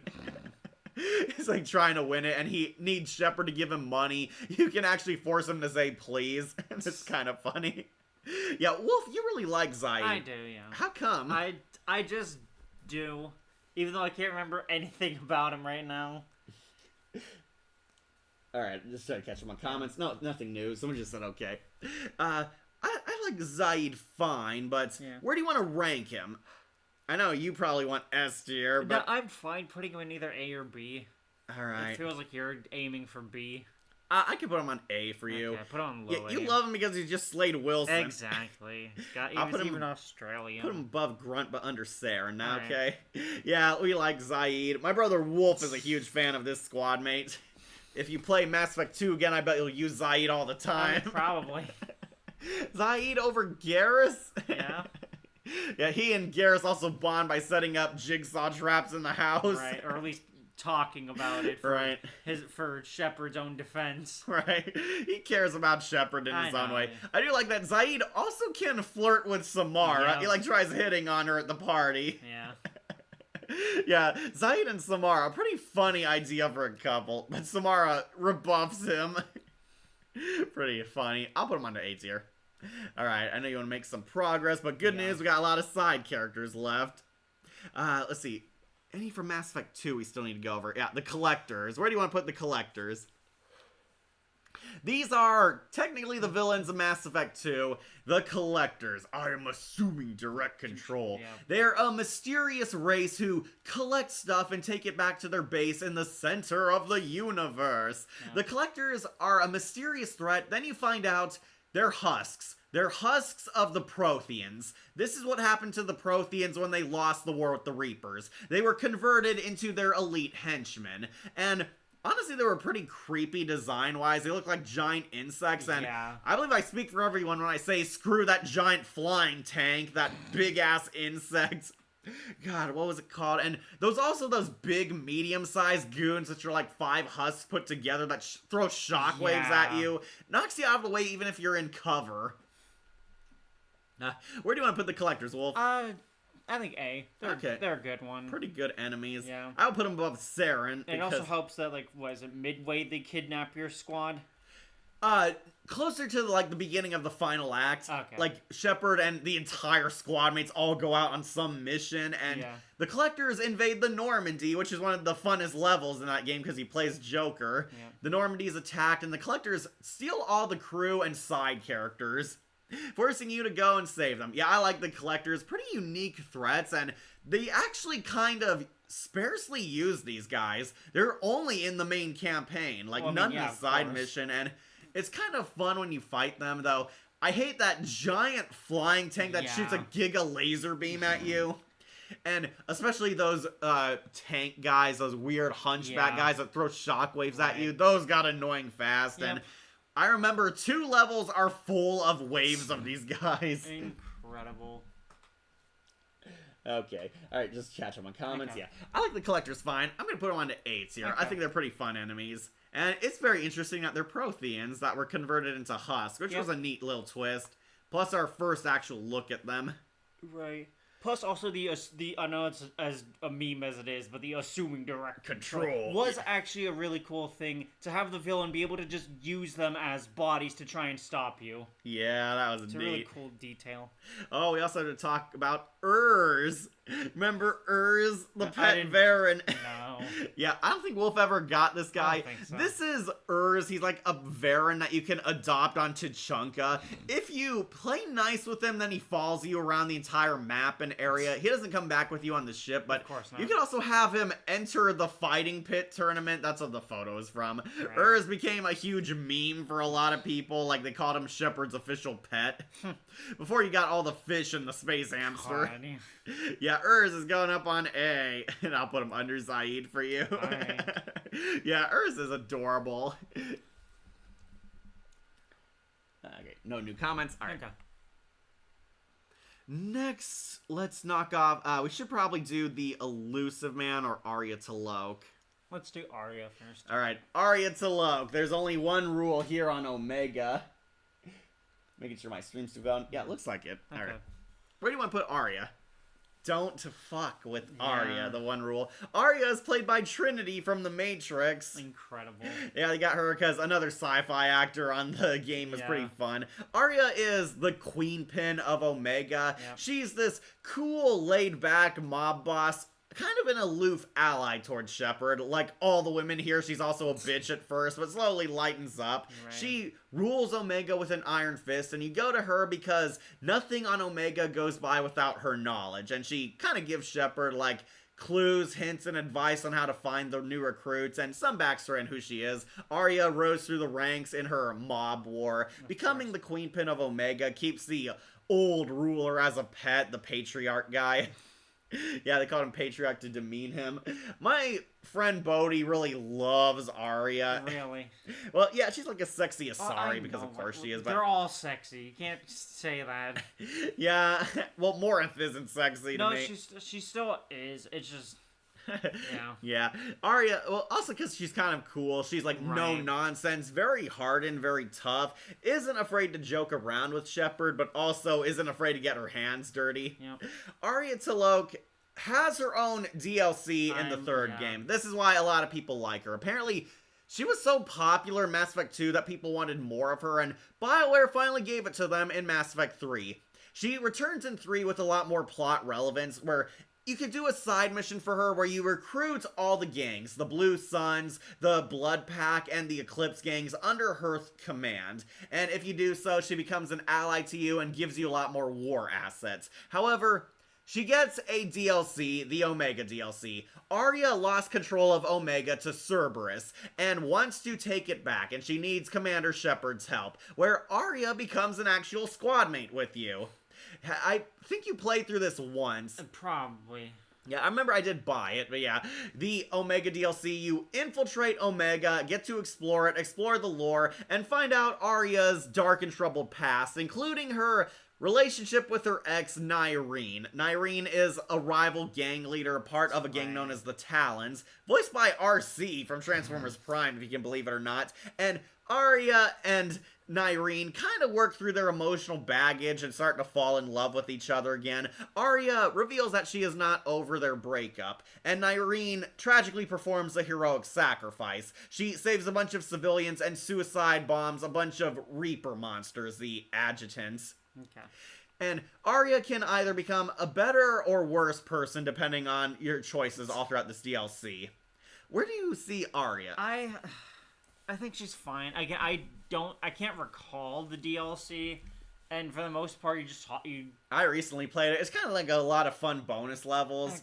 Okay. The adjutants were very annoying minions. They were Okay. very difficult. They're actually husk versions of the L-Core, you know, those giant Yeah. elephant-looking guys. We finally got to see them as husks. Nice. I guess they agitated you. Yep. You know, I might put Arya onto A tier. Yeah, I that's do what I was like her a thinking. lot. Yeah, Arya. She's done well for Put her what she under is. service. She's really nice. And yeah, they got Trinity from The Matrix to play her. Yep. We should also talk about her lover, Nyreen. You don't remember her, do Nope. you? Nyreen is our first ever female Turian showing up in the That is franchise. Incredible. Yeah. All this time I thought the Turians were all male. It turns out, no, they do have females, but we never saw them, and the artists were kind of struggling with what they look like.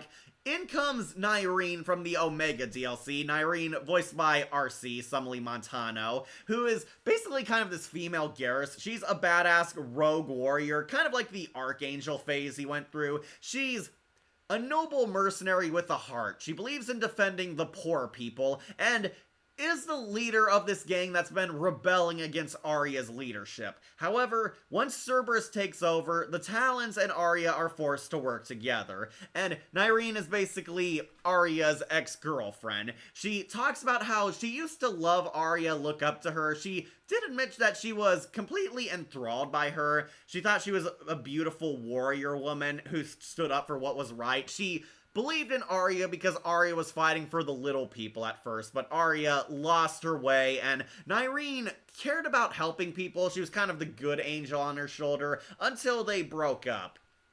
And they reunite in this DLC, working together for the first time, and work through a lot of their emotional baggage. I liked Nyreen. She was pretty cool and badass. She is a squad mate, too. Okay. You actually get to give her weapons upgrades. She can become friends with Shepard if you choose a lot of the Paragon options, because Nyreen is actually noble. She actually cares about helping people, wants to liberate Omega for the good and not for Arya. And ultimately, Nyreen performs a heroic sacrifice. She suicide bombs herself with a bunch of the adjutants. The adjutants are attacking civilians. Nyreen heroically blows herself up, traps the adjutants with her in like a force field, and she dies. Nothing is left of her. She is completely incinerated, and Arya, completely pissed, and unlocks her rage mode. Goes in and is like brutalizing places and becomes like Super Saiyan Arya here. Yeah, she did care about Nyreen deep down. I know a lot of people would want Nyreen to be up higher, but I might have to put her onto B tier. I'll put her above Kazumi because they actually gave her like a full-on arc. Okay, not seeing any new comments. Yeah. All right, Nyreen's gone on to B tier. All right. Should we talk about the Elusive Man finally? Yeah. All right, let's do it. Let's do the Elusive Man. Who? S tier? Yeah.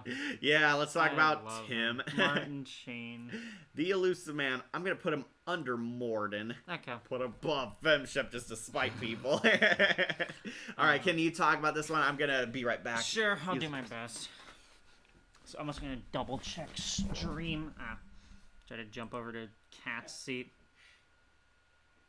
It looks like it's still going. If I hit live, will this be fine?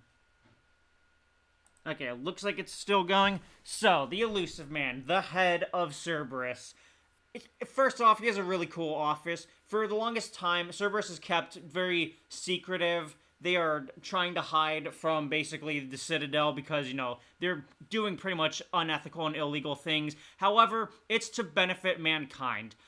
Once the Mass Effect relays were discovered by humans and we joined the rest of society, humans were not looked upon greatly. We were seen as beneath everyone. However, a lot of humans resented that fact, thinking that we were as good, if not better and deserving of the technology. So he wants to help put humanity above the rest because he believes that's where humanity should be. And the reason he gets Shepard as well is to sort of help with that. That Cerberus, it has the hero of humanity and of the Citadel on his side. When it comes to information, he is hit and miss. He gives enough just to keep Shepard fighting for him. He will keep his secret, and he will never back down, even when Shepard tries to call him out. He is very stubborn and headstrong. Welcome back, Kat. Yep, I'm back. Elusive Man, head of Cerberus, voiced by Martin Sheen. Yep, the man that tried to kill Alf. He did. I really like the Elusive Man. I thought he was a pretty big step up over Saren. Yeah. I always thought Saren was kind of cooler because he was an actual boss fight, but the Elusive Man, very much behind the scenes, a total chess mastermind. Exactly. He's setting things up and keeping his cards to himself. And for Mass Effect 2, he's not a villain. He's basically your benefactor, and he expects you to work for him. There are many times you're given options of like, oh, hey, let's take this technology and we have to either keep it for ourselves or give it to the Elusive Man in Cerberus. Right. And that goes all the way till the end with the final Human Reaper fight. Right. Where you can give he wants that over. The Human Reaper corpse. Exactly, because he starts to see that oh yeah, the Reapers, we could just adapt them and use them for, like, the next stage. Yeah, he reveals his true motive. He wants to use the Reaper tech for humanity. Yep. He wants to do his own thing with it, but this time in their favor. And yeah, it's pretty immoral. A lot of people died for this thing. They were, like, literally taking humans to turn them into liquid energy to power the human Reaper. And he wants to keep it after all of this, knowing all of this, and the Elusive Man is also kind of manipulating Shepard all throughout, very clearly lying, willingly sent Shepard and the squad into a trap, knowing that, oh, well, you could always fight your way out. I took a risk, alright? Yeah. And yeah, very clearly a bad guy. Mass Effect 3 turns him into the straight-up villain of the game. Yep, he still claims to do it all for the benefit and advancement of humanity, but Cerberus does a lot more fucked up things. You find it first on the Mars facility, where all of the Cerberus soldiers that you have thought were humans were husks. Every single one of them, he has been making humans into husks for the indoctrination to basically take over. Right. So they try to keep it secret until the halfway point, but it becomes glaringly obvious the Elusive Man is indoctrinated. He touched the Reapers and does not know that they are controlling him. He believes he's still holding all the cards. He believes he's still operating under his own free will, that he is not being controlled by the Reapers, he's going to control them. And really, the Reapers are using him because the more Cerberus comes into the story, you find out they're doing stuff that the Reapers would have done, sabotaging Shepard's mission. He's coming here looking like he's trying to stop Shepard from one-upping him, but really he's doing the Reapers' dirty work unknowingly. Like, they try to sabotage rescuing the female Krogan, sabotage teaming up with the Quarians and Geth, and of course they're running the Sanctuary base, which are really studying the Reapers, really only giving them more forces through this. The Reapers forces the Huss rebel and destroy the facility they thought they had control of, and it's kind of a huge omen that they do not have control over their Reaper forces. Nope. Ultimately, the Elusive Man has this very tragic downfall by the end of Mass Effect 3. He has boarded the Citadel before the Alliance did. He's trying to take control over it, ambushes Anderson and Shepard, and you have that final standoff with them. And depending on the dialogue and your choices, you can actually talk the Elusive Man down, tell him the truth. He's indoctrinated. He's lost his ways. He slept too close to the enemy. He's adopted their methods, and he doesn't know it yet, but he's one of them. They own him. He's freaking out, completely breaking down, and the Elusive Man is realizing that Shepard might have a point, that Shepard is right. He's become one of them and inadvertently helped the Reapers on his quest to control them. The Elusive Man thought he was powerful and smart enough to get one over on the Reapers and finally control them, only to have it backfire in his face. And he's, like, really creepy here. He's, like, half cyborg now. Yeah. His, like, eyes are, like, completely melting him. It's supposed to be much more like the Husks. Right. He is, like, part Husk, part human now. And he believes that this is the next step of human evolution, that he can control them by becoming like them. Yeah. But if you choose the right dialogue options, you can convince him to shoot himself exactly like Saren. Unfortunately, the Elusive Man doesn't transform into a giant boss fight. I was kind of upset by that the first time I played it, because Marauder Shields is technically the final boss He of this tried game. to save us from the ending. Yeah. No, I like that he's not a boss fight. Yeah, I know. Story-wise, it is good, but yeah. The Elusive Man either ends up shooting himself or shot by you if you didn't get enough points. Right. And his story kind of ends in tragedy. He wanted to accomplish great things for humanity, ended up becoming the exact monster he opposed. And that's honestly a pretty good story, and Martin Sheen's performance really knocked it out of the park. Yeah, especially when he's breaking down. Good God. Yeah, he's he really showcases how desperate he is to maintain the narrative. Yeah, that he's still in control. He still knows what he's doing, but it's clear he doesn't. Yeah. Doesn't, and it is very sad. I do like his office, too. The weird empty room in space. It's also a creepy location. Especially because it also really does help keep him hidden in it. They really did a good job designing everything to match the title of The Elusive Man. Yeah, nothing is known about him. Exactly. He's that mysterious, and that's what made him kind of iconic for this franchise. He is definitely S tier, because pretty much everyone who's played the game remembers him from it. Yeah. Though you also hated every time a mission complete screen came up in Mass Effect 2, and it's always him sitting in the office. Yeah. Dun, dun, dun, dun, dun, dun. Yeah, it's odd. It's annoying. Always the same frame. I like the music, though. I know, but like every single time, please. Like every mission, yep, it comes up and it's like, oh, the Elusive Man planned for this. Right. All in his master plan. Okay, yeah, we'll put him in S tier. Okay. Fans nickname him Tim because it's short for the Elusive Man. We never do find out his real name. I heard it was revealed in a comic, but I've never read it. Yeah. Yeah, we'll put him on to S tier. Probably was Tim, if anything. Alright. Then next we have to do Edie. Yeah. Yeah, where do you want to put the robot girl? Edie is the Normandy's AI, and we find out she's actually been present since the first game.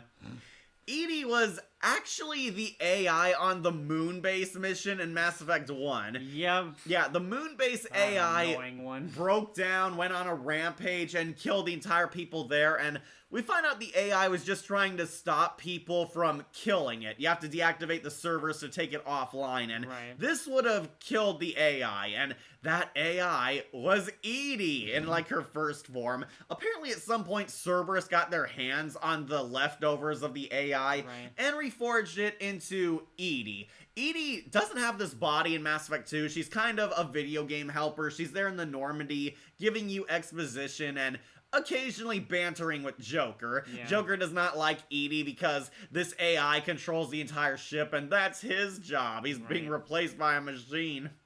They took his gerb. But Edie actually reveals that she is good. She does care about the mission. Joker unshackles her, and she's finally loose to do whatever she wants on the ship, but she actually bonded with the team and sees them as her family now. Then, Mass Effect 3 gives Edie a lot more of a character arc. Edie gets control of this body, this sexy Terminator body. After you complete the mission on Mars, you steal the Cerberus Terminator's body to study it, and Edie reforges and reprograms it to be a body for her to physically interact with people. Edie finally gains her own body, her own life, and she can step off of the Normandy. And yeah, they gave her like this really hot Terminator design because her voice actress, Trisha Helfer, played a Cylon from Battlestar Galactica. That's why. And yeah, she actually has this really cute romance with Joker. Yeah, she's not romanceable by Shepard, but by Joker. Yep. Joker is the pilot of the ship, not the killer clown one. Joker falls in love with Edie and forges a crush on her, where you can actually support this relationship or warn them to stay away from each other because it is kind of weird. Joker and a robot girl hook up. And Edie is a squad mate. She helps you on, honestly, a lot of the DLC missions. She's very important in the Leviathan DLC. She actually studies the Reapers. She comes with you to the Cerberus base to basically confront the Elusive Man with you. Right. I do like Edie, though I do feel she's also kind of held back and restrained by a few things. What about you, Wolf? I think she's fine. You think she's fine? I like Trisha Helfer. She played my favorite Black Cat. But as Edie, I do think she's also pretty good. I might put her on the A tier. That's fair. Yeah, I also don't end up using her a whole lot. Yeah. I'll put her above Saren, but below the Collectors. Yeah, Edie's pretty nice, and unfortunately, Edie dies in most of the endings, too. If you pick she's robotic. Yeah, if you pick Destroy, she's dead. If you pick Control, she's not herself anymore. And Synthesis is the only ending where Edie can live, and Edie's the one who delivers, like, the epilogue at the end that she's thankful of Shepard's sacrifice because without Shepard, she couldn't live. Okay. Which is, I never liked the Synthesis ending where technology and organics become one, and they all get, like, this weird astral green glow. That is weird, and plus the Geth are gonna die because they don't have oxygen or life support on their ship. Yeah, I liked Edie fine. I know if Bodhi's watching this, I'm sorry, but she's gone on to A tier. I like her. Robot girl, learning what the meaning of life is. That's pretty much her entire character arc. Yeah, I like her. I'll put her on to A. Cool. Stars. All right. Someone commented. All right. All right, we're narrowing it down, Wolf. Don't worry. I know. All right, so I think we got rid of everyone on Mass Effect 2, unless you want to do Joker next, but I think we might save him for last. You want to do Joker now? Let's jump over to 3. Alright, let's jump over to 3. Let's do the new guy, James Vega. The man who gets to gamble with refugees. I do not like James Vega. I'm debating putting him on either F or D. It's so weird how hard they pushed him as well, and apparently wasn't a romance option at the start. Right, they had to add that in the Citadel DLC of all things. Heck? And Freddie Prinze Jr. plays James Vega. He played Fred from Scooby-Doo and Kanan from Rebels. Remember that guy? I remember him. He went blind and got his eyesight to see his loved ones one last time. James Vega also got a movie, Mass Effect Paragon Lost, which was supposed to flesh him out and spearhead this new franchise of films focusing on Shepard's squad mates, and stupidly started with the worst guy. I don't like James. He's supposed to be kind of a replacement for Ashley or Caden, whoever died there. He's the tough guy, the soldier, all gung-ho, loves to fight. He's a soldier at his core, is brave enough to be on the front lines, also sasses Shepard, calls Shepard Loco as a nickname, because Shepard's crazy to him. James used to be a fanboy of Shepard, but after some unfortunate incidents, it turned him against the commander. You see, James actually risked his life getting data on the collectors that would help defeat them and win the war against them. However, it was too little too late. He got the data but at the cost of all his men and the colony that got invaded, only to learn that Shepard destroyed the collector base right at the center. Shepard was off doing Mass Effect 2 during this time, and James kind of projected a lot of his hatred onto Shepard, blaming the commander for making his mission completely pointless, dooming all his men to senseless deaths, and has this huge hate boner for Shepard throughout the first half of 3. Now, you can actually bond with him, help him shape up, and reveal that there's more to him and more to you, and James can go to loving and respecting Shepard again if you're nice to him, if you convince him that there's more to him than just being a soldier. Unfortunately, I wasn't too big on this character. I just didn't care about him. Where would you want to rank him then? C? C? I'm gonna put him on D. That's fair. I don't like James. I thought he was a weak character, and it does not help that he's introduced in the last game, and he's surrounded by so many much better characters. Right. Yeah, not a fan of Vega. Hey, I just came back from watching Predator, The Badlands. It was awesome, and I totally recommend it. Nice. You gonna watch that, Wolf? Predator Badlands? I doubt it. The CGI was a complete turnoff, and I don't like that Predator's design. Did you watch it? I saw commercials. Okay. I don't like the Predator having a man bun.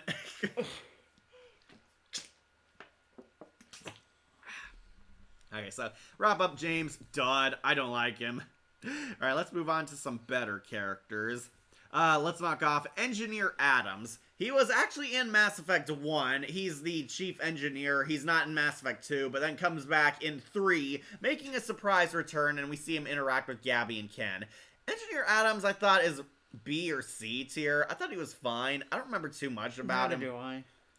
Yeah, I might have to put him onto C tier. Okay. I just didn't really care for him. He's kind of like the level-headed generic guy. He's supposed to be like this brilliant engineer. Basically gives you a lot of technobabble and a lot of lore dumps on you. He becomes friends with Gabby and Ken, and that's kind of the end of it. He apologizes to Shepard for not signing up with him in Mass Effect 2 because he didn't trust Cerberus. Right. But that's pretty much everyone. Yeah, I'm gonna put him in a C. He's kind of forgettable, honestly, and I don't look forward to talking him a lot. Alright. Next, we should bump off, Steve Cortez. Remember Steve?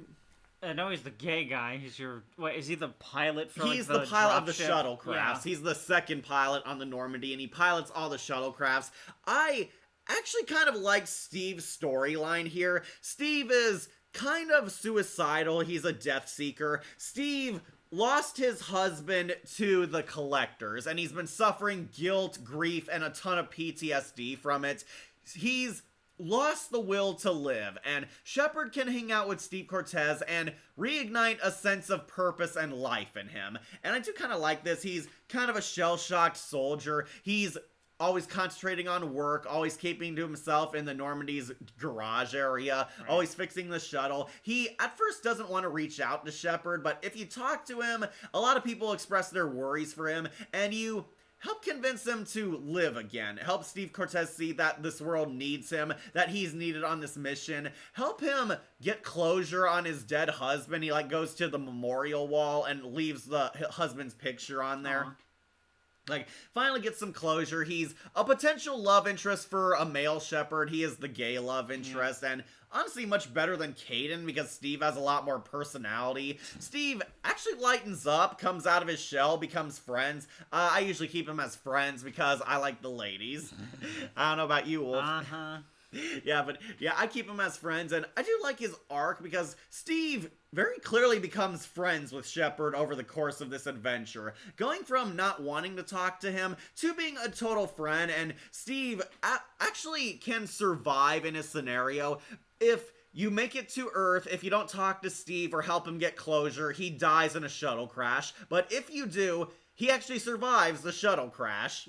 Like, if you actually care for him, bond with him, help him get his closure, he can live and tell Shepard, I'm alright, I made it. And he's like, joins up with like the military somewhere out in the battlefield.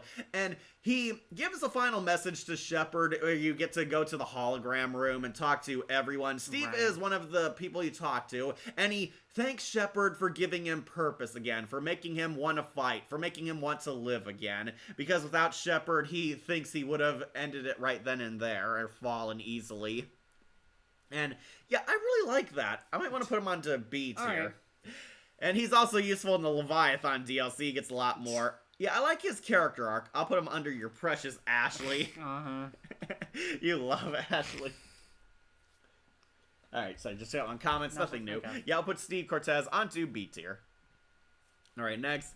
Throw it out the airlock. Let's do Javik. Right. You never met Javik, did you? I did play through the DLC. Okay, this is Javik. He's the last living Prothean. Javik was a soldier who fought in the original Reaper War before this one. However, the Protheans lost, and their race was sealed away into cryotubes. Javik's was the only working tube they found that survived. Javik is a hardened soldier, and you save him in a DLC, you return to Eden Prime, unlock him, and for the first time you get a Prothean squad mate. Javik has pretty unique abilities like Dark Channel and the Slam weapon.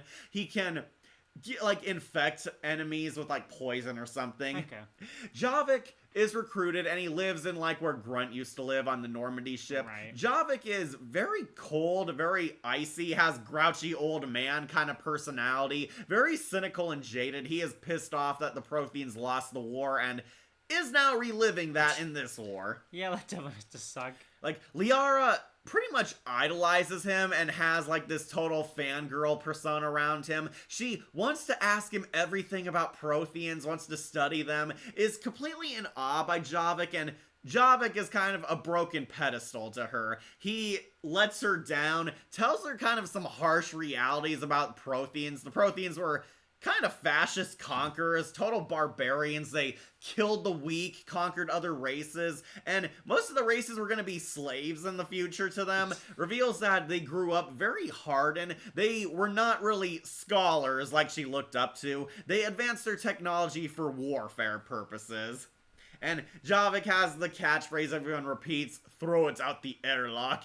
Anytime there's a problem, he says, throw it out the airlock. It's kind of his thing.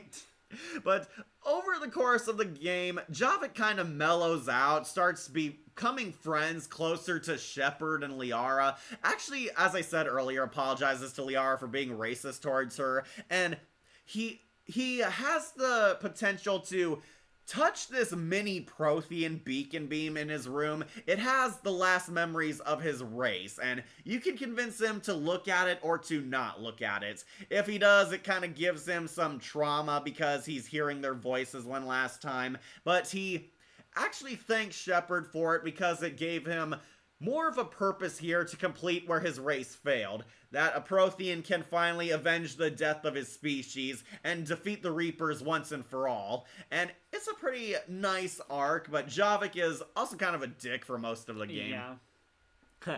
I know you barely interacted with him, but I was thinking like B or A. I could see B.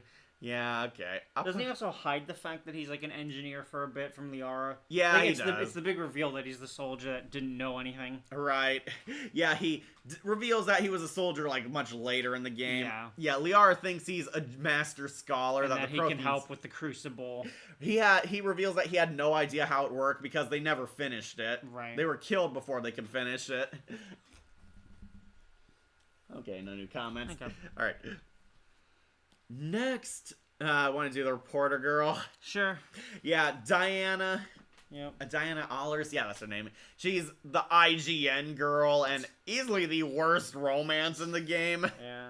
This is Diana. She's a reporter replacing Emily Wong and Kalisa Al-Jalani. You recruit her and you get basically bonus points for doing interviews with her. She helps with your war assets. She wants to do interviews with Commander Shepard straight from the source of humanity's savior. And if you do interviews with her, do them right, you win points, like extra assets. You talk about, like, the Krogans proving themselves, talk about how Cerberus failed the Citadel invasion. It's basically like a post-mission interview. Yeah, and it does help gain you points, especially if you're trying to rack up for the best ending. Yeah. And she's also a love interest, a very shallow and short one. She kind of has, like, this fangirl crush on Shepard and is making out with Shepard of either gender behind the camera. And that's really it. Not even a sex scene. Right, and if you refuse her interview and let her do her own stuff, she can die in the final mission. Yeah, she boarded a ship and it got destroyed. Yep. Honestly, not much to her. Alright. Where do you rank her? C. Alright. I don't think she's bad, she just doesn't have much. Yeah, and it doesn't help that the IGN actress didn't have much voice acting experience. We'll put her on to C. Alright.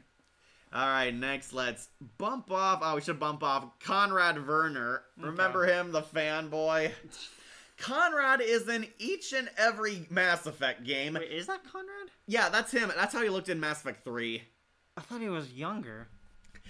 He was in the first two games. Then in 3, they suddenly gave him, like, old man hair. Okay. It was so really weird. They gave him, like, a redesign. Alright. Yeah, this is Conrad Werner. He's Shepard's #1 fan. He's introduced in the first game as kind of this loony fan who loves Shepard to the point where he wants to sign up with the Alliance and N7 program too, and you either talk him out of it or shoot him. The Renegade option is funny, just like kneecap him so he can't join. Exactly. Yeah, basically, you talk to Conrad multiple times throughout Mass Effect 1, and it leads to this choice of either saving him from being a soldier or kneecapping him. This is also save him. Then he shows up in Mass Effect 2 trying to be a hero like Shepard. He, like, bought, like, this fake N7 armor, right. going around being a merc, and some criminal is, like, using him to try and scare the bartender into selling the place, and he's annoying Matriarch Athea.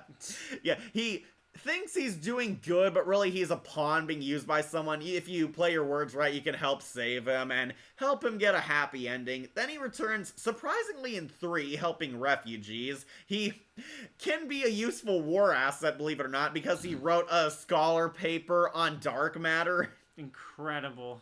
Yeah, he has actual skills, but he's chasing these insane dreams of trying to be like Shepard. Nice. And he reveals that he found someone who's working with Cerberus, sabotaging the medical facilities here at the refugee camp, and you and Conrad actually work together to help save them, and depending on how you played and what carried over from the last 2 games, Conrad could die. He, like, takes a bullet for Shepard, and if you played your cards right, he can easily live. If you, like, did this side mission for, like, saving someone, this character saves Conrad. Okay. And Conrad actually hooks up with a girl in the happiest ending. Incredible.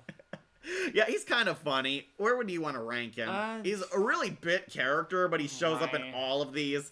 High C. High C, okay. Yeah, I can see that. He's funny. He mentions that his wife even paid for his ticket to get off planet. Incredible. And completely oblivious as to why. Putting him on his seat. Alright, next want to do Samantha Trainer. Sure. Okay, this is Samantha Trainer, the new secretary, replacing Kelly Chambers in Mass Effect 3. She's the lesbian love interest. Yeah, an actual lesbian.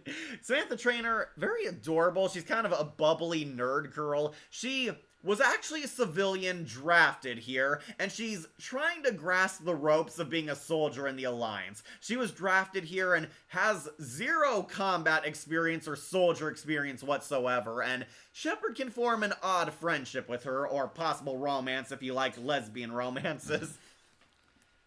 So, Trainer has a lot of quirky comments, a lot of funny dialogue. She is definitely, I would say, a comic relief character. Yeah. She works the computer, tells you that you have new messages at your terminal, and exposits some of her backstory. She comes from basically a bunch of civilians. She had a father who was a soldier, and this is like her first time on a military ship, so she's really nervous, especially being on the Normandy. Yeah. And she reveals a lot more about herself, reveals her nerdy habits. She had a crush on Edie until finding out she was an AI. She said she was like aroused by her voice. She is a master at chess and gaming, which is really funny. This comes to play in the Citadel DLC, where she plays a Battleship-esque hologram game professionally, and she has a rival, right, like her arch nemesis, and they have this really intense gaming fight. So it's just like from Star Trek Next Generation, where Data does that against the guy. Right. And he just plays him to a standstill. No, she can actually win. I know she wins. And I love that losing this game tasers Yeah, you that and was like so shock her weird. into a coma. The graphics are really weird on this. Yeah. Yeah, apparently if you lose a ship, you get a harmless zap to you. But she won the game thanks to Commander Shepard. Oh, and we can't forget, her toothbrush saves the day. That's right, because you use that to like hack the back Normandy. into the Normandy. The toothbrush is powered by mini Mass Effect fields, which help clean your gums better.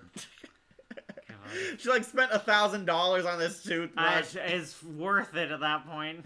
And she hacks into the lock to help get you on board the Normandy for the final fight against the clone. Yeah. Where do you want to put Samantha? I do not know. Alright, I might put her onto A tier, honestly. Alright. Yeah, we'll put her onto A tier. She's funny. I'll put her above Arya, but under Sarah. And yeah, funny comic relief character. Yeah. And an actual fun lesbian romance. And she tells you when you have messages at your terminal. Yeah. Alright. Let's knock off Udina, Ambassador Udina, the ass and ambassador.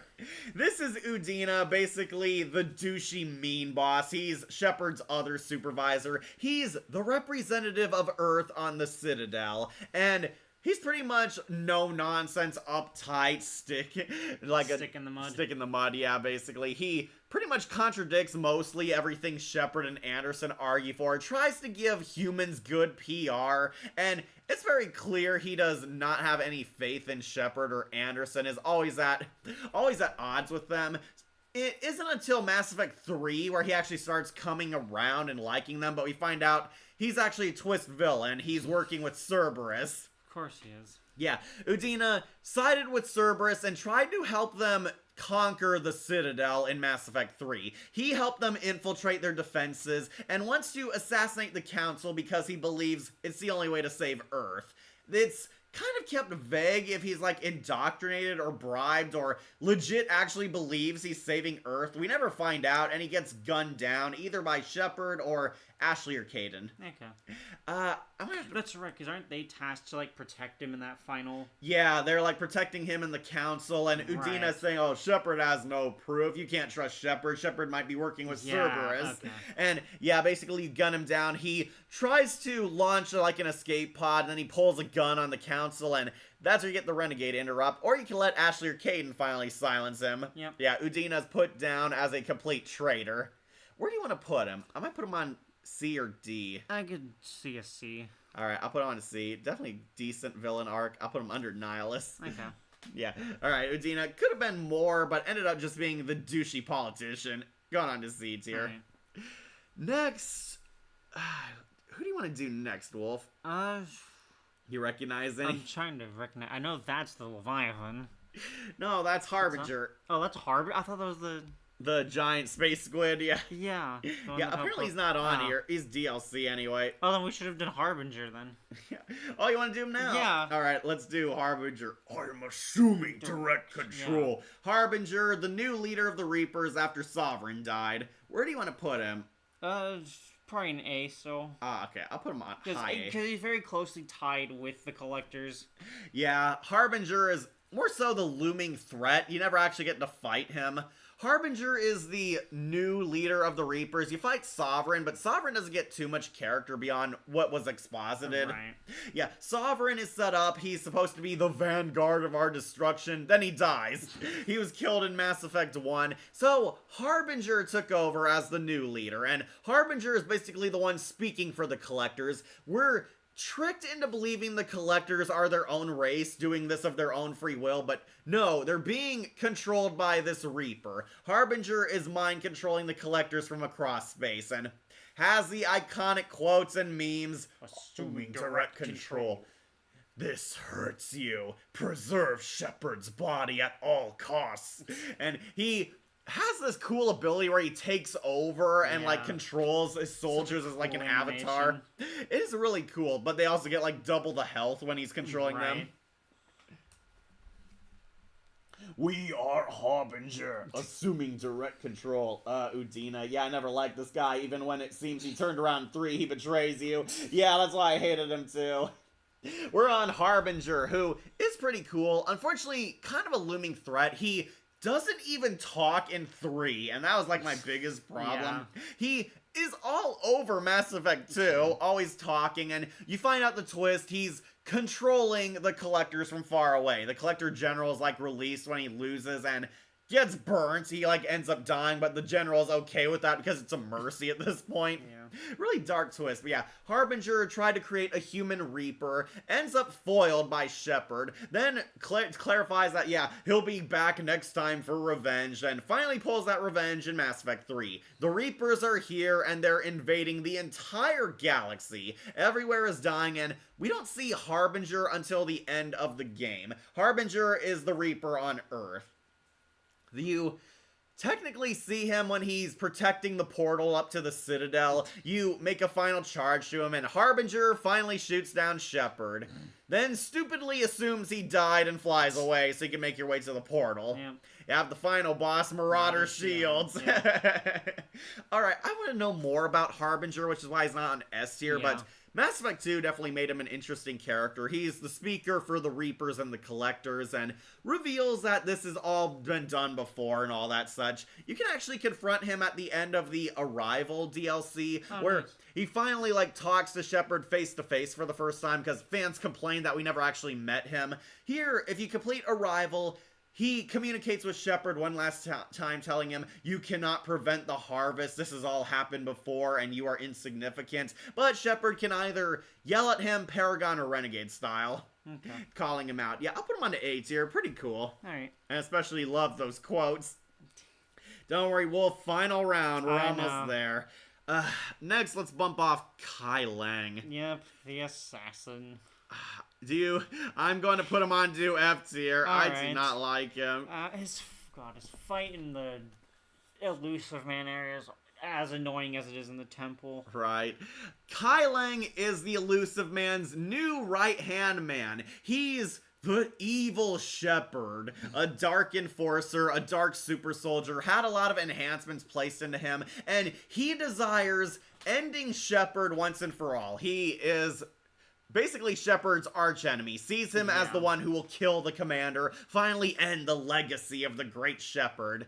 And that's kind of all there is to him. Yeah, goes out like a bitch. Yeah, that's the problem. Kai Lang is not a good villain. Reminds me way too much of Kylo Ren or the Arkham Knight. They build him up so highly. Act like this is Shepard's ultimate enemy. He doesn't really get much personality. He's always pissed off and angry, and when he's not, he's usually smug and condescending towards Shepard, acting like he's better than him, and it doesn't help that he doesn't fit into this game franchise. He's like a ninja cyborg. Right. Like, he's a ninja in a game where you have guns. I mean, we have Kasumi that also is that, and also Thane, who's an assassin. Yeah, but they don't rely on it like he does. His primary weapon is his sword. Right, that creates shockwaves as well. He created, like, his own bodyguards, the Phantoms, or the Cerberus Ninjas, and that's right. They're annoying, too. They always cloak, and their big ability is they can kill you in an instant stab, but killing them is so easy, too, if you actually shoot them. They're like bringing ninjas into a soldier game. Yep. And Kai Lang doesn't have much personality beyond hatred for Shepard. Like, the universe is ending, and all he thinks about is, I'm gonna kill Shepard. I will finally beat Shepard. And he's completely envious and jealous that Shepard was the elusive man's favorite. Kai Lang was with Cerberus for a while. He is built up like he's this big badass. He and Anderson actually served together, but he was dishonorably discharged and joined up with Cerberus, where he put his skills to better use and became kind of this badass ninja assassin doing everything the elusive man commands. Even when the elusive man is clearly indoctrinated, he's still following his friggin' orders, leading to 2 boss fights. He fights you at the temple. He technically shows up in the Citadel invasion, but doesn't really do much. He's foiled by Thane. A dying Drell on life support defeats him and makes him run away. Or he successfully kills the senator. Yeah, if Thane's not here. Yeah. But Thane dies, and Kai Lang had to cheat to kill him, which shows you how weak he is. He runs away every time. Even Shepard, like, taunts him. You ran on the Citadel, you ran on Thessia, and you're running now. And all he says is, shut up! Like, Troy Baker voices him. Oh, great. Because Troy Baker's in every video game ever. I feel so sorry, because Troy Baker is a great voice actor, but this was not one of his definitive roles. Kai Lang is very generic.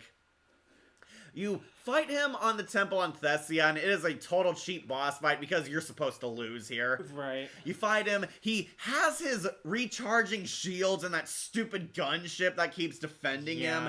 It, like, can kill you instantly. The gunship is more of a threat than he is. He basically has to cheat to win. He steals the stupid Prothean data, gets away, then confronts you in the final boss stage in the elusive man's office. And they build him up so hard, like, yes, this is it. This is the ultimate battle. And Kai Lang is, like, destroying parts of the office and hiding behind a ton of goons while he recharges his shields. Yeah.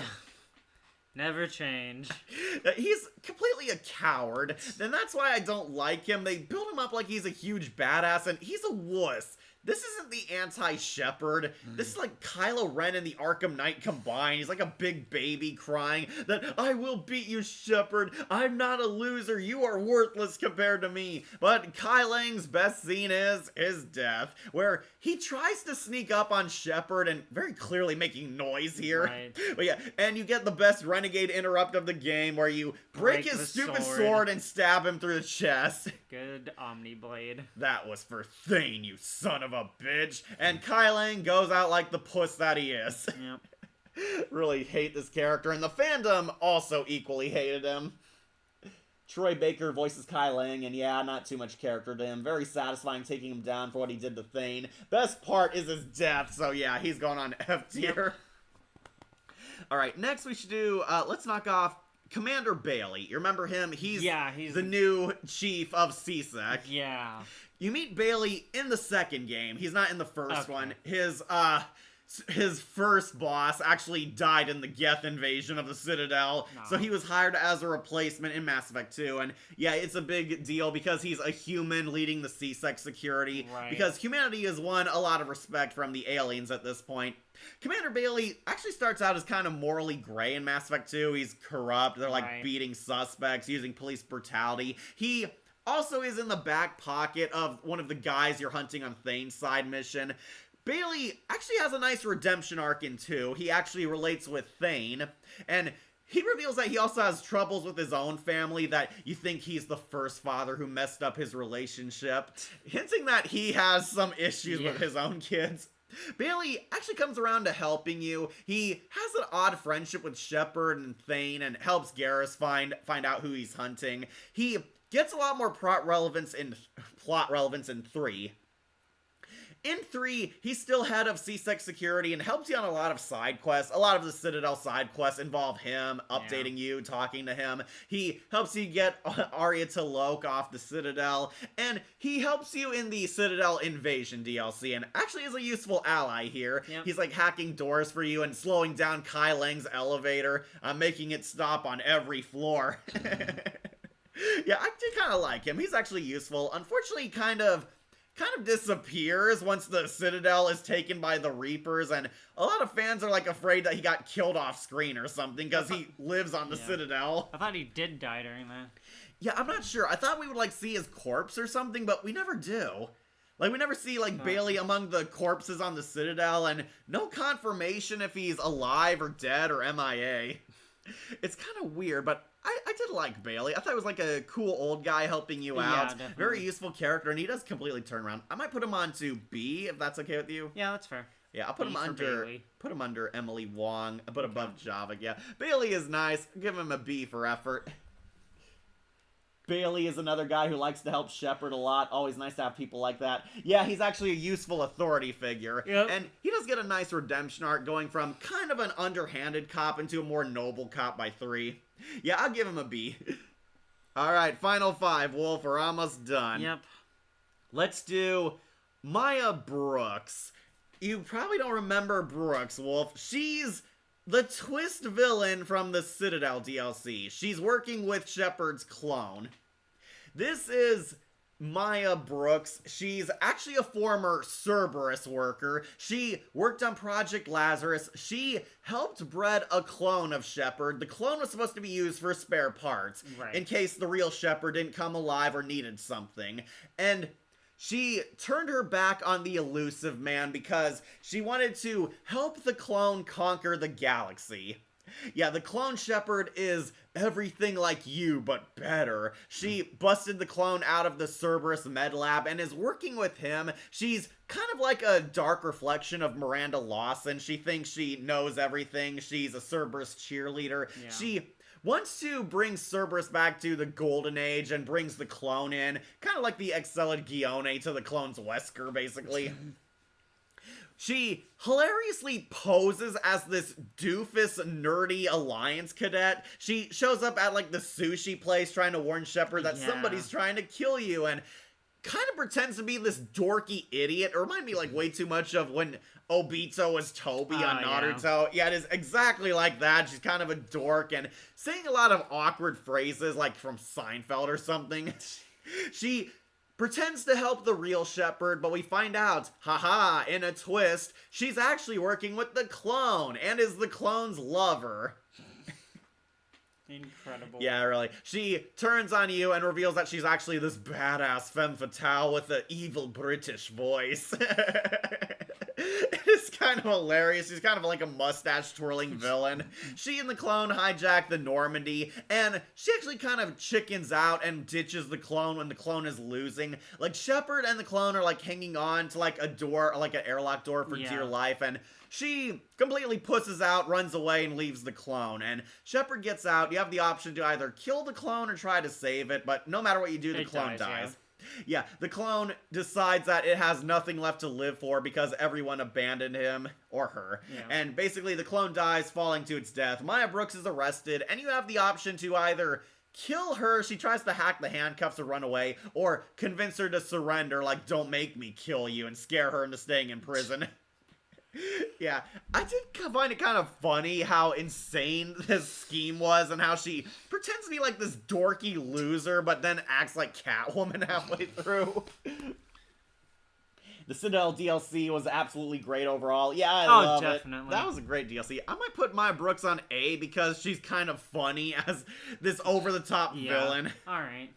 I'll put her low on A for you. Yeah, punching the reporter is funner. Yeah, I'll put her on A tier. The Citadel DLC is great, and she's kind of a funny villain involved in it. Alright, final 4, Wolf. Let's knock off the last worst character, the Catalyst, and I think everyone agrees going on to F. Yes, God, taking the form of that one kid that died at the beginning. Yes. This could have been a great character, but they fumbled the bag hard. Okay, so this is the Star Child, the Catalyst. At the literal ending of the game, this character shows up and basically tells you to make the final choice. Yeah. The Catalyst is basically the Reaper AI, or so it claims. The Catalyst is the Citadel, it is the Crucible. It gives Shepard the options of what ending to choose, and they give this huge BS philosophical speech about how this is all destined to happen. Your choices don't matter. You are insignificant compared to the cosmic beings that are we. Yeah. We created the Reapers, so every 10,000 years would kill you, because otherwise you would create machines to kill yourselves. It pulls this complete BS twist that, oh, the Reapers aren't evil. They're following their programming. This is necessary. Yeah. They're killing people. To prevent the universe's destruction, we must destroy the universe. Right, and the catalyst takes the form of a form you're comfortable with, and it forms into the little boy Shepard failed to save at the beginning of the game. Yeah. Yet the little boy symbolically represents Shepard's failures and fears that he can't save everyone. The little boy died in an escape pod, and Shepard feels guilt that she can't save everyone, or she or he can't save everyone, and the catalyst takes the form of this little boy to have it all come full circle and be deep and stuff. Yep, and explain that one nightmare sequence. Right, and yeah, it is not a good character. It's attached to the worst part of Mass Effect, the ending. Basically, it explains all the endings and tells you that there is no good or bad. There is only choice. And it's trying so hard to be deep. It doesn't work. And this character pissed everyone off. It is basically trying to explain that these endings are a good thing and gives you the destroy, the synthesis, and the control ending, and even the refusal ending, where you can shoot him in the face or say no, but Wolf got the refusal ending. Shooting him. Because he deserves it. Right, even though it doesn't do anything, he just, like, glows red and becomes angry. Like, this is not just one of the worst characters of the franchise, this is one of the worst characters of video game history. Definitely. People do not look fondly back on this character, and I just see this on post an image that triggers an entire fan base, really? And wow. the catalyst showing up is definitely one of them. Nice. Sigh, yes, this out-of-nowhere character, the cycle continues. Yeah. I used that quote in some of my earlier videos. It is kind of a hilarious quote, because they keep saying the cycle, the cycle, the cycle. Yeah, because the Reapers exist in cycles. But the Geth are not even on par with the Reapers. Know. Like, you always build something that destroys you. Yep. Your creations are your own downfall, and that's BS when you have free will and are murdering them. That's why we created these giant machines to kill you. because you can't trust yourselves. Yeah. All these years later, the Catalyst still sucks. F tier, worst character of the franchise. Yeah. Let's finally wrap this up with the final three. Right. Last bit character, Matriarch Athea. This is Liara's father. Right. She's the funny bartender. She technically shows up in 2. She's voiced by Claudia Black. That's Morgan from Dragon Age. Okay. And yeah, it's kind of a cameo because all the Dragon Age voice actors appear in Mass Effect. You can also get the Dragon Age armor. I love that armor. I know. It's so weird having Night Shepherd. Right. Yeah. Matriarch Athea is running a bar on one of the planets Liara's on. She's actually undercover watching Liara because apparently the Asari Council is worried Liara's a loose cannon because of her knowledge of the Reapers and connection to Shepard. She was there to watch them, and Liara's like fighting the Shadow Broker. She gets some funny dialogue, but she's kind of like just a one-and-done character there. She comes back in Mass Effect 3 and reveals the twist. She's Liara's father, or technically the other mother. Yeah. Yeah, she mated with Benezia, and they had Liara, and the father completely disappeared. It's hinted at because their marriage would be seen as blasphemy by the Asari. Matriarch Benezia was a huge deal in their government, and Athea was worried this would jeopardize her place in their government, because Benezia was, like, well-respected before she became evil. Athea has some funny lines. She's a lot more laid back and kind of crude for an Asari. She, like, makes a ton of innuendo jokes towards Shepard, and is very casual about how she's not afraid to use violence to get people out of her bar. She should be. And if you take the time to talk to her, you can help her mend her relationship with her daughter. Liara talks to her dad for the first time, and she shares stories with her, some good and some embarrassing. I do like, she talks about how hot her mom was, and that rack, oh boy. You don't have to tell me everything. And she reveals that she's also part Krogan. Her dad was a Krogan, and it's where Liara gets her temper from. Yeah, Liara's temper. You know, I might put her on to B. Alright. You want to put her on higher? I can do B, yeah. Yeah, she's funny. I know.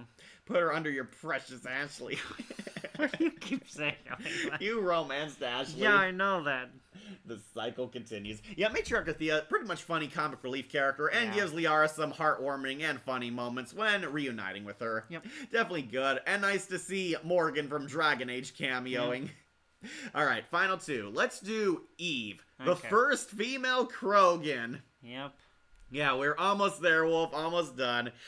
This is Eve. She is the only female Krogan to survive Malin's experiments because she has an immunity to the genophage. And basically, the entire universe is trying to fight to claim her or exterminate her. Her blood can help save the entire Krogan species. Urdnot Rex and Morden and technically Shepard all bust into a Solarian facility and end up saving her life.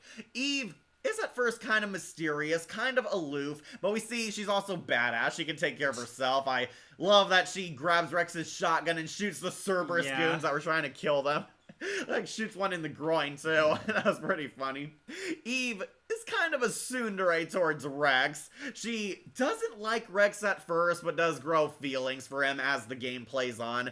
Eve actually is Rex's love interest. They give Rex a love interest in this saga. Eve wants to help with Rex's dream, uniting the Krogan clans and saving their race. She works with Dr. Morden, gives her blood samples, and through her and a little bit of Rex's help, he manages to find the genophage cure. Eve wants to help you and is there on the front lines in the battlefield to retake the shard. So, interestingly enough, Wolf, if you don't take out the Cerberus bomb planted on the planet, Eve actually ends up being a casualty from it. Oh, wow. Yeah, if you don't do this side mission where Cerberus stole a giant nuclear bomb and wants to blow up Chachunka with it, Eve gets killed with it. Okay. Yeah, if you don't stop it, Eve dies. But if Eve lives, she's there by Rex's side watching the cure for the genophage. She makes it to the final battle if you saved her. You summon Kalros. It was actually her idea. The giant Thresher Maw worm that actually kills a Reaper. That was so cool. Yeah, we finally see that the Reapers are mortal just like us. They can die, and a giant mother of all sandworms kills this thing brutally. Very satisfying seeing a Reaper die. But yeah, the Krogan actually liberate their planet from the Reapers, actually spread the cure, and Eve has babies happily ever after with Rex. She becomes a leader on Tachanka while Rex is on the Citadel. Rex mentions her a few times, and yeah, they are definitely making up for all those babies. Yep. Rex actually gets tired of all the sex. I like Eve. I might put her onto A tier. What about you? I think she's fine, yeah. I thought she was fine. Yeah, I don't remember any particular moments with her. Yeah, she's kind of sideline, only in the main campaign arc. She doesn't really get too much to do. I'll put her under Dr. Chakwas. Okay. Or, yeah, there we go. You could put her above Chakwas. Really? She's got a temperament that's kind of nice. Yeah, she's a tsundere towards Rex. Yeah. He's got an ego as big as his head. But she kind of likes him. She does admit that Rex is the best thing to ever happen to their people. Yeah. She respects Rex and what he's doing and slowly falls in love with him. Pretty funny. The first female Krogan is a tsundere. Yeah. Yeah, Eve is awesome. But let's finally end this with the high note of all high notes. Joker, portrayed by Seth Green. It's joking time. This is Joker, the pilot of the Normandy, played by the great Seth Green. You know, Scott Evil, he was also on Buffy, and the creator of Robot Chicken, and Chris Griffin. And he was also in Scooby-Doo too. Yeah, so Seth Green actually plays a rather serious role in the first game. Joker's actually called that because he's not funny. Yeah, believe it or not, he was like called that out of like teasing, hazing by his fellow cadets. Joker was very serious and straight-laced in the first game. He lightens up. Seth Green has some good comedic timing, but he becomes much funnier in 2 and 3. In the first one, he actually isn't really friends with Shepard. He is kind of the pilot. He's there, gives you his backstory. Then, come Mass Effect 2, Shepard actually dies saving the Joker's life. When Joker refuses to get out of his chair and leave the Normandy, Shepard goes back and saves him, and Joker feels completely guilty because Shepard died for him. He is thrown into like the last escape pod, but Shepard is separated, blown up, and dead. But Joker is one of the first to sign up with Cerberus when they announced that Shepard is alive and coming back, and he wants to be there, and they actually give him a nice arc. He wants to legit reach out to Shepard and be friends with him, and that's what I really find heartwarming. Joker actually didn't seem to care for Shepard in the first game. Then here, total best friends. They're like repaying Shepard back for saving his life, working with him on this big space mission, and he gets into a lot of fights with EDI.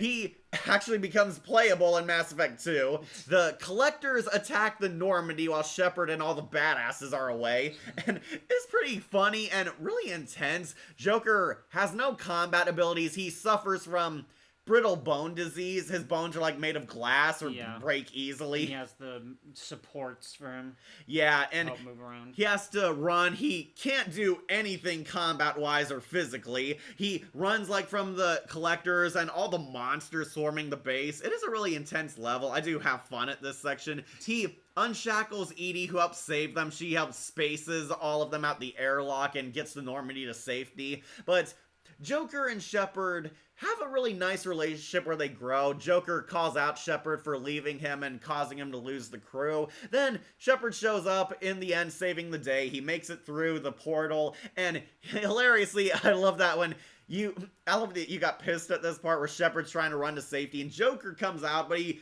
has a regular gun and is like standing in the airlock shooting at them. He doesn't use any of the giant lasers on the ship. Yeah, he saves them, and believe it or not, there's an ending where if Shepard dies on the suicide mission, Joker's the one who sends the message to the elusive man. Interesting. Yeah, it is pretty interesting. Then come Mass Effect 3, where he's back to his old self. He's comedic. Seth Green gets a lot of funny lines and a lot of scenes where he relates and bonds with EDI. Joker, once again, has some unique dialogue every time you talk to him. He offers some commentary, cracks some one-liners, and has a very sweet romance with EDI. Joker is actually afraid of the relationship because, well, as he said, he could break a hip while just dancing with her, and he's not sure if he wants to date a robot. You can encourage him or have them just be friends, but I like shipping Joker with EDI. They're really sweet together. Joker, for some reason, is in the air battle, and I was always confused by this. When you pick your ending in Mass Effect 3, whatever ending you choose destroys all the Mass Effect relays, and for some reason, Joker is like flying in one of the Mass Effect relays away from the battlefield, and they get separated and land on like this Eden planet. Right. And like, where was he going? I think he was just trying to flee. But like he was like for the final battle. Like they were like a bunch of ships defending the Crucible, and he was like just leaving. And maybe he was worried because you have to destroy the relays, and so maybe he was afraid of getting caught up in that. Right. He goes in, he gets separated, and Joker's like one of the last surviving squad mates, where he has a hilarious reaction where he and your most used squad mate have like a what WTF look. Yeah. Then he hosts the memorial, but I think your love interest, or usually Liara, is the one who puts your name up on the board. Yeah. They do somehow found out that Admiral Anderson died. That also kind of confused Well, probably because they couldn't find him or heard nothing from him. They just assume it. Yeah, but they're about to place Shepard's name on, and Liara refrains from putting the name on. That's because she doesn't want to believe. Okay, I like Joker. Yeah. Yeah, who doesn't love Joker? Great character, awesome pilot, and played by Seth Green. Yep. I think he also rebuffs you if you try to hit on him. Yeah, he does. He doesn't flirt with male Shep. Never got that option, but femme Shep, yeah. Yeah, I don't know. This cycle continues. I wonder what's next game tier list. If you're curious, V Scorpio, I'm planning to do a tier list on the Resident Evil remakes, because I've actually played them. Thank you, Game Pass. Yeah, I might do the RE remakes next. Agree. Oh, you're talking about that Joker. Yeah, Joker from Mass Effect, not the Clown Prince of Crime. I also want to bring up, in the Citadel DLC, he has the funniest, easily missable conversation. Joker's like trying to convince a bartender to get him free drinks because he helped save the Citadel, and he tells this completely fake BS story about how he saved them from the recent Cerberus invasion. And we get this like weird robot chicken parody where the Cerberus goons are attacking and Joker pretends he single-handedly saved the day. And Seth Green uses a lot of his robot chicken voices, like, look, it's Joker. He can't do anything to stop us. He's useless. Guess again. And Joker hijacks a mech and comes in like in a Power Ranger Megazord and kills them all with himself. Is it a full cutscene? It is. Wow. It's like a full visual cutscene. We actually see Seth Green narrating the story and using his robot chicken voices. Nice. Oh, we were fools to underestimate Joker. Yes, you were. It's joking time. And he's like machine gunning and one-hitting them. Jeez. Hilariously, the bartender doesn't buy it. So, you can actually use a Paragon or Renegade interrupt to, claim the story was true, but Shepard puts it more truthfully. Yeah, Joker did save the Citadel from Sovereign.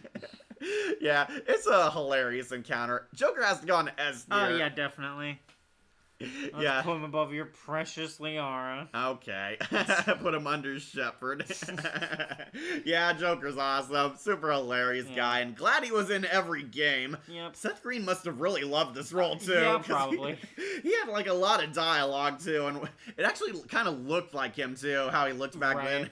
Yeah, they, like, based the face model directly off of Seth Green. He even has, like, his red hair. Yep. I remember when Seth Green rocked a beard back then. Right. Yeah, Joker's S tier. He's great. He's the greatest Joker since Mark Hamill. Yep. But we did it, Wolf. We made it to the end. Yeah, we completed took our several hours. Started at like, what, 10 and 3? 250. Agree. Same thing. There, talk about that, Joker. Don't worry, there's time for lunch. All right. We'll go over this one last time for any of you late birds, or for those of you who skip click all the way to the end. We talked about every primary Mass Effect character. Sorry, none from Andromeda, but I only played it once and Wolf doesn't care for it. More like Blandromeda. Okay. So, F tier, worst character of all time goes to the Catalyst. The Star Child. Yeah, the Star Child sucks. Worst character, not just of Mass Effect, but video game history. Then, Kai Lang sucks as a villain, underutilized, and Morinth, who's a serial killer and gets no unique dialogue in any of her Samara scenarios. Yeah, all of them suck, F tier. D tier, James Vega, total dud. What a waste of a character slot. He could have been so much more, but... yeah, didn't succeed, and no, I did not like his movie all that much. It did nothing for me. Then C tier, below average, Diana Allers, The Reporter, Jacob Taylor, Dr. Michelle, Ambassador Udina, Nihilus, Engineer Adams, and Conrad Werner. They're fine, kind of one-note characters, not too much. Don't really hate them all that much, but honestly could have been so much more. They did their purpose. But in B tier, who's decent? We have Navigator Presley, Kaden Alenko, Admiral Hackett, Kelly Chambers, Steve Cortez, Matriarch Athea, Ashley Williams, this is my boomstick, Javik, Commander Bailey, Emily Wong, Kazumi Gato, and Nyreen. Yeah, these ones are pretty decent. I do like them. I kind of wish we got a lot more with them, but what they were fine. They were passable. They were definitely good characters. Had a lot of highlights, but also nothing that really says S tier. But now, good characters. Who are the awesome ones? Maya Brooks, funny villain. Kaliska Alajalani, engineer Kenneth and Gabrielle. And, Dr. Shakwaz. Eve, Matriarch Benezia, Grunt, the greatest pet in the universe, Zaid Masani, Wolf's favorite, Arya Talok, I'm trying to remember her name now. Yeah. What is it? Samantha Trainer. Yeah, Samantha Trainer, Saren, Edie, the Collectors, and Harbinger. Yeah, all these are good characters. Yep. They're all pretty good. They are fantastic. They had a lot of fun, honestly. Yep. A lot of enjoyability, a lot of good moments in the story, and are definitely well-developed characters. But who are the elites in S tier? And we actually got a lot in S tier. Yep. Thane Krios, best hitman ever. Samara, badass Justicar, very cool and mysterious. Admiral Anderson, the greatest father figure and general ever. Urdnot Rex, the savior of the Krogan race. Jack, the psychotic bionic, really kick-ass. Tali Zora Voss Normandy. Yeah, don't worry, Tali fans, you can sleep tight. She made it on S tier. I adore her. Garrus Vicarian. There's no Shepard without Vicarian. Femshep, because I wanted to troll people. She's on S tier, but low S tier. Yeah, she's cool. The Elusive Man, one of the greatest villains in video game history. Of course, he made it up here, and one of Martin Sheen's best roles of all time. Dr. Morton Solus. Had to be me. Someone else might have gotten it wrong. Legion, Geth Jesus, super badass, love DC Douglas as his character, second best role in video games since Wesker. Miranda Lawson, hey Wolf, she made it in the top 5. Yep. Yeah, Miranda, cool, mysterious, and sexy femme fatale. Of course she's awesome. Dr. Liara Tassoni, yeah, controversial Wolf, but I do love her. She's one of the greatest well-developed characters of this franchise, and looking forward to seeing her in Mass Effect 5. Joker, it's joking time. Yeah, Seth Green's hilarious. That's really the best I have to say about him, and has a nice relationship with Shepard. But number 1 goes to Shepard, and yes, male Shepard because I want to troll people. Yeah, Shepard's awesome. He's the hero of the galaxy. Of course, he'd be number 1. But as you can see, all these ones are perfect. Love these characters, and we had a lot more good than bad to say about this franchise. But Shepard's number 1 in the galaxy. So you got that, folks. Sorry it's not small enough to have a full snapshot. But yeah, that completes our tier list. Worst is the Star Child, easily biggest failure. Best is Commander Shepard. Yeah, Femshep is good too, alright? Okay. Ever think about doing a Mass Effect mission tier list in the future? Oh, there's a lot. The game is like 24 hours long and there's 3 of them. Great list for N7 Day with the Mass Effect characters. Thank you, Shadowlink. That was what we did this for. Love N7 Day because Mass Effect has some of the greatest characters of all time. Sorry, no Andromeda talking, but we had a lot to say about these characters, alright? Alright, so my next tier list, I might be doing another Resident Evil tier list. That one is most likely trying to find a good tier list for ranking the Slade Wilsons, aka Deathstroke the Terminator. I might want to rank him next, but Resident Evil is the one for sure happening. I do have one. I want to rank all the remakes of Resident Evil because I've actually played them, and there's a lot less of me talking. Next video, Wolf, what are your next projects? So we're in November, and I'm going to be treating myself. I'm going to be doing some Klugman Twilight Zones. Yeah. I released my short earlier today. I hope you'll enjoy. Yeah, Wolf did a new review. I'm sorry the thumbnail cannot be changed. I can only do that on YouTube Mobile for some stupid reason. BS. I hope they change it. And yeah, that's everything for me. I released a new Twilight Zone 2 on Patreon. I did a full video. Go check that out. I also have my Assault on Arkham movie review I did on Patreon. Sorry, I tried getting it onto YouTube, but copyright is BS. But yeah, I got a movie review and I did Twilight Zone. My next one might do Tales from the Dark Side, but might do another Twilight Zone. I'm also trying to find a crossover project to do with Wolf, but we're still trying to work things out. But yeah, those are my next projects. Look forward to the Resident Evil tier list because I love Resident Evil and I look forward to talking about it some more. Next time will be a much shorter tier list, so don't worry about the 5-hour runtime. But yeah, pretty much completes our tier list. Love Mass Effects. Go play the games right now. As you can see, a lot more good than bad characters because Mass Effect is out of this world. Alright, Wolf, you want to set them free if I wrap up? Set me free as well. Set Wolf free. Read comments. Until next time, I should go. Bye, Shadowlink. Love that quote. Okay. Bye, guys. Alright, look forward to seeing you on the next tier list, but now it's time to set everyone free. Remember to like, comment, share, and subscribe, or just tune in for more videos posted here on Wolf Entertainment. I'm your host, Catastrophe. And I'm Wolf. And we'll see you all later. Bye-bye. I should go.